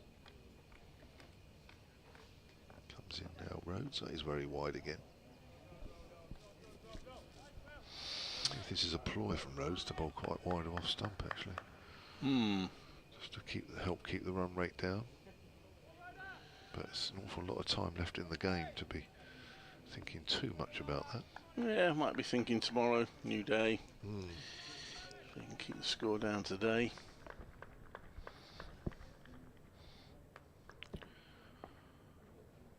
And again, runs towards us once more, and again that's very wide of off stump. Does feel like there's a bit of a plan there. And then surprise him with the odd straight one. Yeah. It's almost saying, go on then, Nick, if you want to score some runs or add to your tally, then go after this. It's a perfectly legitimate tactic. Bright sunshine currently. Again, that's very wide, and Gubbins had to reach for that one, didn't time it. I think this is a deliberate ploy from Rhodes. Yeah, that one could well have been a Gawler one if he'd not actually got bat on it. Yeah. End of the over, 73 for 1. Well, helmets are coming on, so I think we might have, yes, Danny Briggs. I mean, bowled 1 over from the Birmingham man. Obviously thought, no, don't like that. I'll wait till I get back to the pavilion end. So he's going to bowl from the pavilion end. And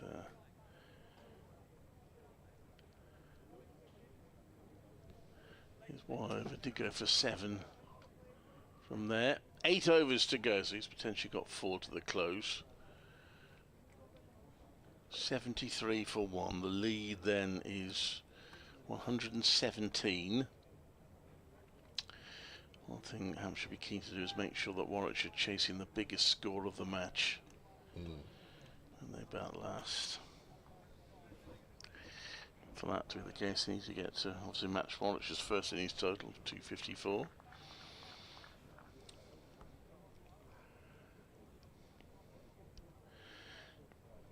So, Briggs, left arm round the wicket, that's played to the onside for no run by Middleton. Still showing -3 on the over 8, so we will see a bit of Briggs and Mosley or Bethel tomorrow.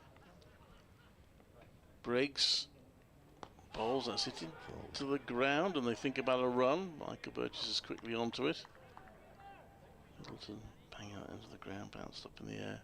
It's really well bowled. That's followed Middleton. He's trying to give himself some room to play it out on the offside, and it's an arm ball from Briggs.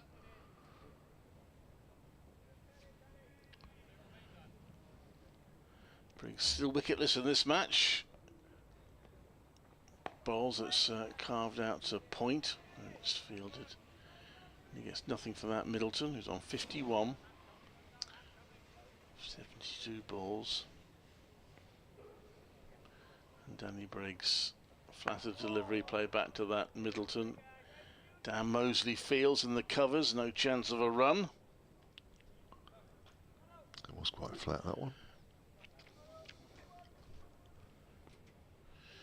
And he comes in again, and that's worked out to the offside. They will get a run here. They have to be fairly quick. In the end, they ran it.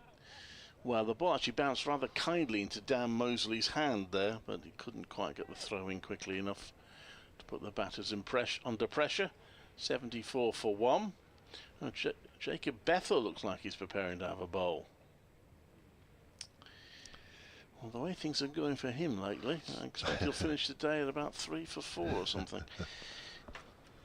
Briggs bowls for defensive by Gubbins, who continues to be watchful. 74 for 1. 7 overs left in the day. Yeah, it looks like Alex Davis may just have decided to try and sneak some spin in at both ends as the batters look to try and keep their wickets intact, ready for tomorrow. Probably be less inclined to play any shots, although it did look as though Middleton was trying to give himself some room at any opportunity from that Briggs over. But probably a good time just to sneak in a couple of overs, maybe get that over 8 down to -2. There's only 7 overs left in the day.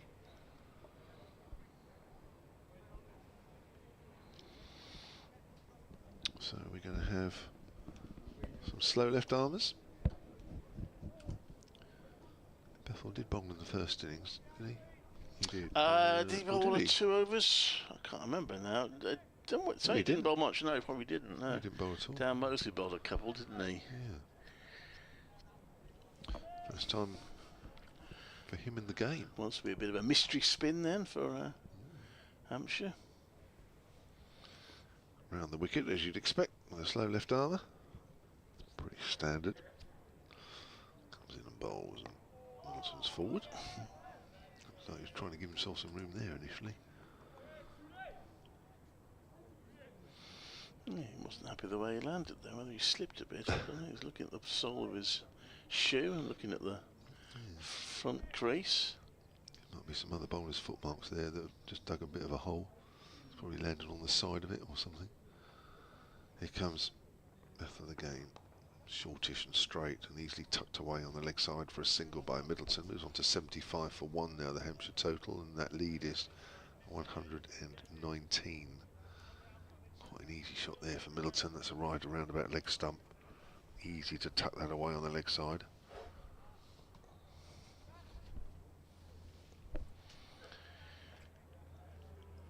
So he's got a deep backward square leg, as you'd expect, and a deep forward square leg, because that's the short boundary side for Gubbins on the leg side. And of course, he's trying to turn the ball into the left-hander, so there Gubbins has easily tucked that one away on the leg side.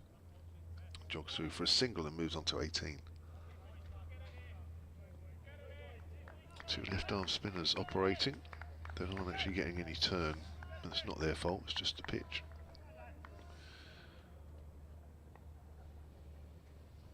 Bethel again bowls, spearing that one in really, and there'll be runs here because that's played a little more forcefully on the leg side by Middleton. Pick up an easy 2 out on the long boundary side. And the total now for Hampshire moves on to 78 for 1, and the lead 122. Yeah, one sweeper out that leg side, quite a lot of ground to cover. That's the substitute field of the mystery sub. Mystery player. Middleton back on strike again, and he pushes forward quietly. 4 runs off this over so far. 6 overs to do after this. It was a bit more flighted by Bethel, that one.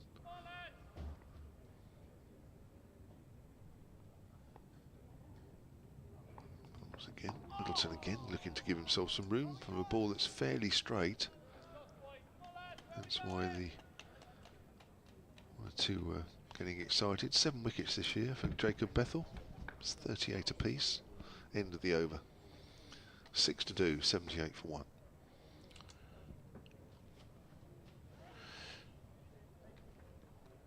Yeah. So all spin attack, Briggs against his former county. To bowl to Gubbins. Just one slip in place now, the only real attacking fielder that's driven into the covers. Chris Wicksfield, and there's no run. Sweeps his hair back, Danny Briggs. Left arm over, quicker ball. He plays back to that. Gubbins turns it round to mid-wicket, where it's collected. Sam Hain doing the fielding there.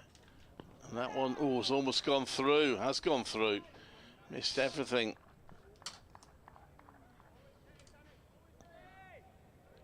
So Briggs causing Gubbins some problems.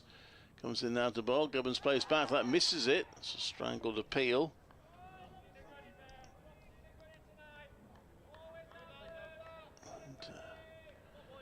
Warwickshire convincing themselves that the next wicket is not far away. Briggs comes into bowl, and that's turned round to mid-wicket. No chance of a run there. And it remains 78 for 1. And he's in again. It's back to Briggs. Not a bad over from Danny Briggs, but another one negotiated by Hampshire. Got 5 more to go to the close. They're 78 for 1, which means they lead by 122.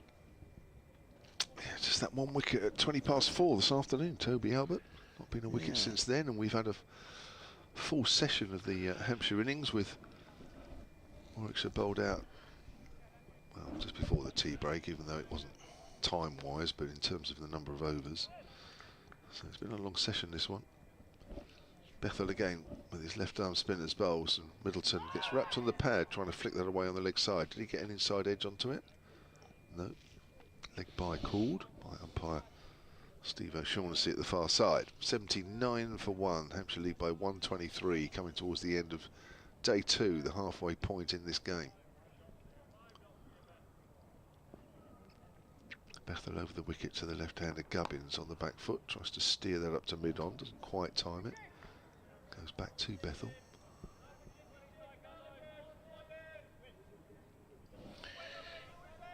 Well, still trying to shout and encourage each other, Warwickshire. That's good. Bowls again. Gubbins gets some room and he hits it through extra cover. Half stopped. I'll come back for 2 though. He's done well there, Barnard. Quite a chase for the other 2 fielders, so they got through. Yeah, that's good from the Warwickshire fielders because you know they know that at the moment it's a little disappointing. They've only picked up 1. They'll know that the wicket looks as though it's gone a little flat. So difficult to keep yourselves going in this situation. Bethel flights that one. Driven by Gummins. Going to take a quick single up to mid-off. Is that Craig Miles there, picking it up one-handed, having a shy. But yeah, a lot of that shouting is to almost let everybody else know that you're up for it still. As much as you're trying to gee everybody else up, it's like, oh, he's shouting, that's good. Oh yeah, so he's all right. That's good to hear. 82 for 1. The lead is 126. Round the wicket to Middleton. Full. Middleton digs that one out. Yeah, they've probably been very vocal, probably more than ever in this last 2 or 3 overs. That's good.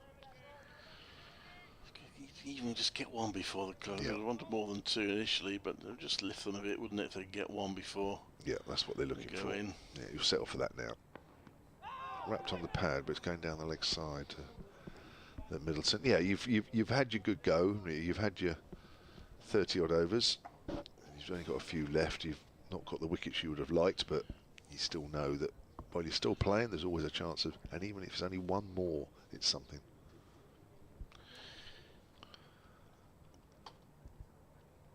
So Danny Briggs will go in search of that with 4 overs of the day still scheduled. I don't think we're going to have any problems with bad light. It's beautiful blue sky overhead. It's probably as bright as it's been all day. Some like pylon shadows are beginning to appear on the ground. And the first one from Briggs is defended by Gubbins. For a dot ball.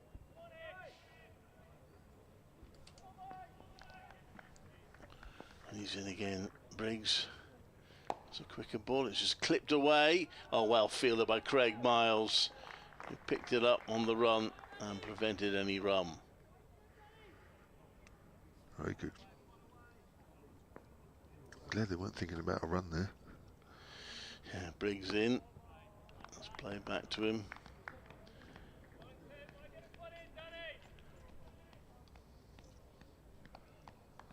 Fourth ball of the over coming up.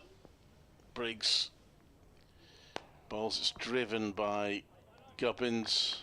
Again, Miles fields.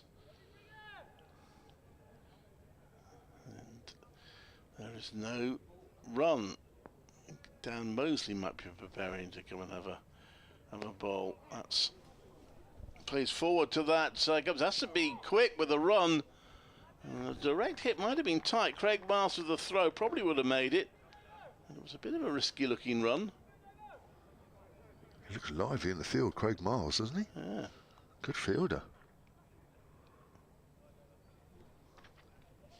Briggs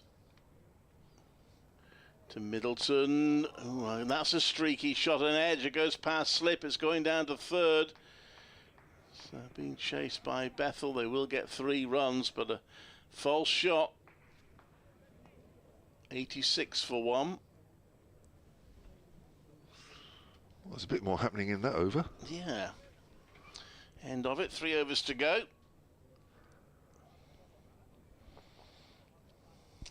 .121 the lead. Sorry, I'm looking at the wrong. They're having a drinks break at the World Cup match. Australia chasing 206.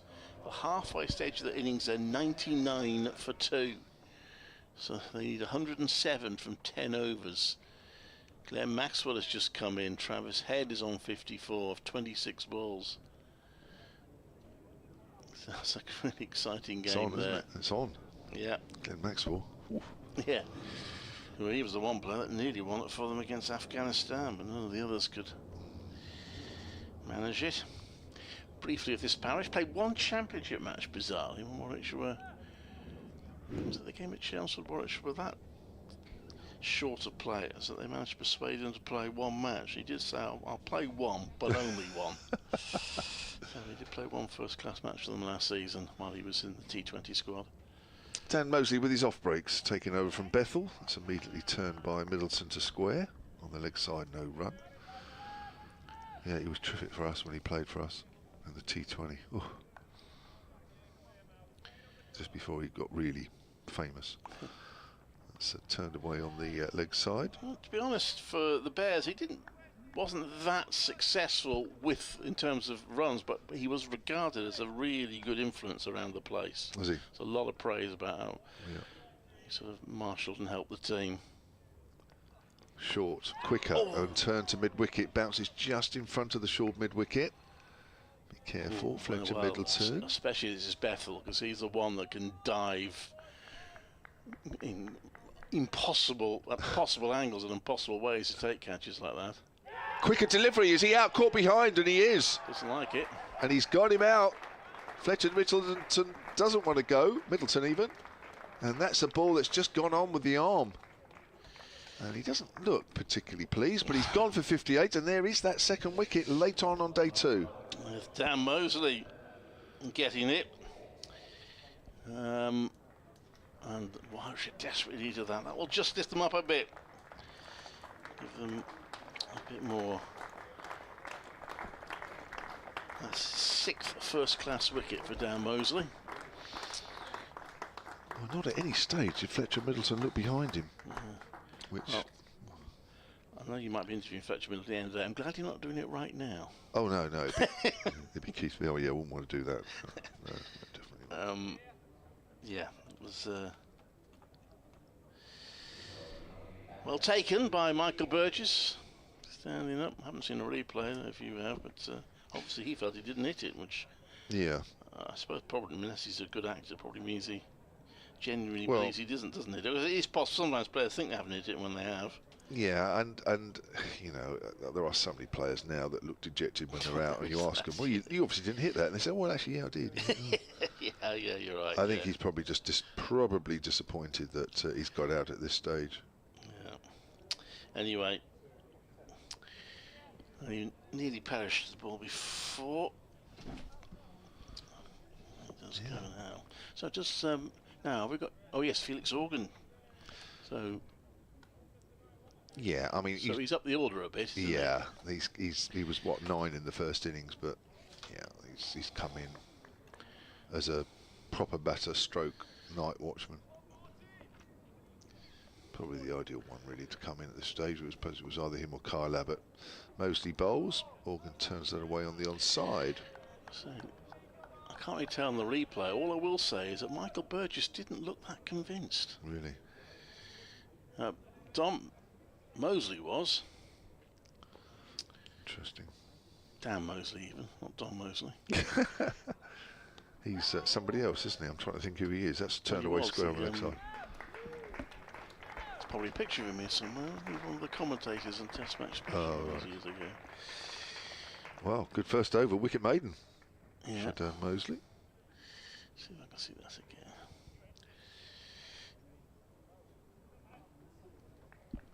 Come in a moment.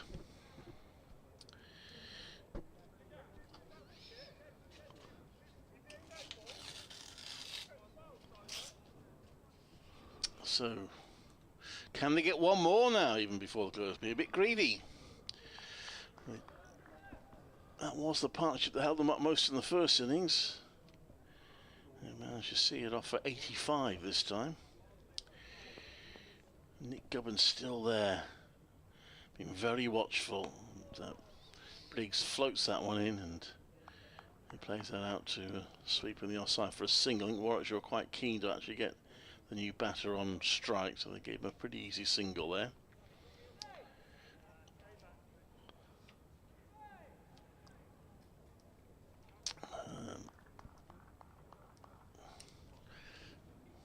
Don't seem to be showing a. I might show a replay now. Here we go. This is from the back. We won't really be able to tell very much. That's very impossible to tell. Anyway, the umpire thought it was out. That's all that matters. Briggs in for defensive. There's no run. Well, that'll certainly make Warwickshire feel a lot better at that one. It will. Here's another replay here. Let's have a look at this one. It's back to Briggs. There's no run. It's tough, isn't it, from a distance where there's no deviation. Well, they might have been a little fortunate, but they will list all the decisions they felt they haven't got this season. If you mention to them, that's left and there's no run. And it does even itself up. You know, everybody says, oh, even, and it does actually. Whether it's over a season, over a career, or whatever, it does even itself up. Yeah. Briggs round the wicket, comes into bowl to Organ, who plays back to that, to mid-off. There's no run, so this will be the last ball. If you can survive this ball, then at least they'll ensure that no new batter will have to come out. And having a chat here, whether maybe Nick Gubbins is just making that point. Just see this one off, and then at least we can make sure that no one else has to come out for the denouement.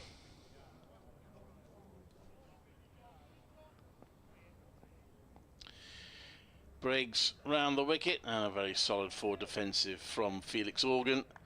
87 for 2, 131 the lead. Yeah, that's me trying to work it out in my head, and it's written there on the scoreboard. 131 is the lead. 1 over to go today. It's still a really good game. I think Hampshire are definitely ahead, but it's still a very good match. Each time a wicket falls, it's going to feel tighter and tighter, unless, of course, they put on a massive partnership. But you can't really see that happening. Despite having spinners at both ends for a couple of overs or so, the over rate is still -3. So Warwickshire haven't been able to manage to drag that back yet. Craig Miles going to bowl the last over of the evening. Interesting move. Certainly doesn't sit back, does Alex Davies? He's always thinking, isn't he? Always thinking. Always trying to make something work. I don't know how these timings work, but is it like in T20 cricket when you get to the last over, it no longer matters how long the last over takes? Maybe because it's the last over of the day, maybe it won't affect the... I don't know. Guessing a bit, really. I mean, it's quite a lot to get back. 3. That's turned away by Gubbins down to, is it my over? I can't remember. Is it me? Yes, I think it is, yeah. 5. You have it anyway. I love it. I'll take it. Gubbins moves on to 24, 88 for 2. Hampshire lead by 132. 5 balls left in the day, which has been every bit as good today as it was yesterday. Game moving forward. 289 runs scored for 10 wickets, I think it is today. And yesterday? There's a bit more. It was actually, wasn't it? Wasn't it? 12 wickets and about 310? Yeah, something like that. No, it's more than that. Outside, well, it's down the leg side actually. No, because Hampshire made 298 and then there was 50. Oh yeah, so it was more. 50 odd, yeah. Slowing down as it gets tenser. As the pressure starts to show. Miles is certainly not racing back to his mark. It looks like Organ has sort of understood the night watcher role, perhaps a little better than Warwickshire did, because he's taken the strike and Gubbins will watch from the non-striker's end. Short, way down the leg side. Good diving take by Burgess. That wasn't the best bouncer we've seen. I was going to say, I mean, it's so easy to play the game sitting here, especially for someone like me who's never played it to any standard, but you've got to make him play, surely, here. Yeah, I mean, he's just trying to set him up. He's trying to set him up with a short ball. He's got a short leg in there. He's just trying something, but yeah, that was ill-directed.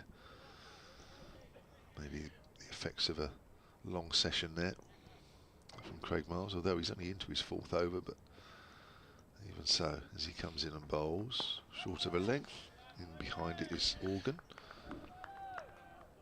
And there are 2 balls remaining in the day. Hampshire certainly won't want to lose another wicket now. No. And Warwickshire, of course, will be hoping. You just never know. Might sneak another one in. Now, that's an interesting move. Captain's taking the helmet to go and that's good. Start it. It's a good move. Silly point. Just try and get in the batter's head with something different. 2 balls left then. 1 might be shortish. There comes Miles and bowls. Shortish, that one is, and it's turned down to fine leg, and you're right. Turned the run down. He's got the memo. Yes. quite easily been a single there, but he's out there protecting Gubbins. But of course, he is a proper batter himself. Mustn't forget that. He's opened quite a bit for Hampshire in the recent past. So, a batter protecting a batter. Yeah. It's in a way.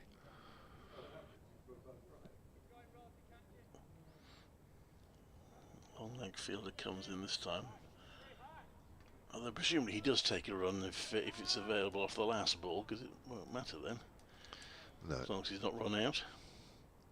Yes. Oh dear. I think if he was, he'd just keep running anywhere but in the direction of the pavilion. Oh, we've got a leg slip, we've got a leg gully. What's going on? Yeah, that's good. Yeah, I like it. What's Miles going to bowl though? Must be a plan there. Short of a length and plays that into the ground. That's well played. Well bowled. 88 for 2 then at the end of day 2. Hampshire's lead is 132. Yeah, good match. Good session that for Hampshire. They'll be a bit frustrated they lost a wicket near the close. But I think at the start of their innings, you'd probably think, said to 2 wickets down by the close, you'd probably take that. Lead perhaps slightly less than we thought it might be because the scoring's been a bit more careful. What is it, 100 and... See, that's not on the scoreboard now, so I do have to work it out. 133? Yeah, 133. 132. 132, yeah, give or take a run. The target would be 133. 132 indeed. There it is on there now. Gubbins on 24 and Organ yet to score. So there we are. Another interesting day. It's going to be a fascinating day tomorrow. Will tomorrow be the last day? Or could this game go deep into the final day? Well, the only way to find out is to listen to us tomorrow. So we'll be back from just before 11 from... thanks to Brian Halford for his guest appearance, from Phil, Kevin and myself, Clive Eakin. We'll say good evening for now. We'll see you tomorrow morning.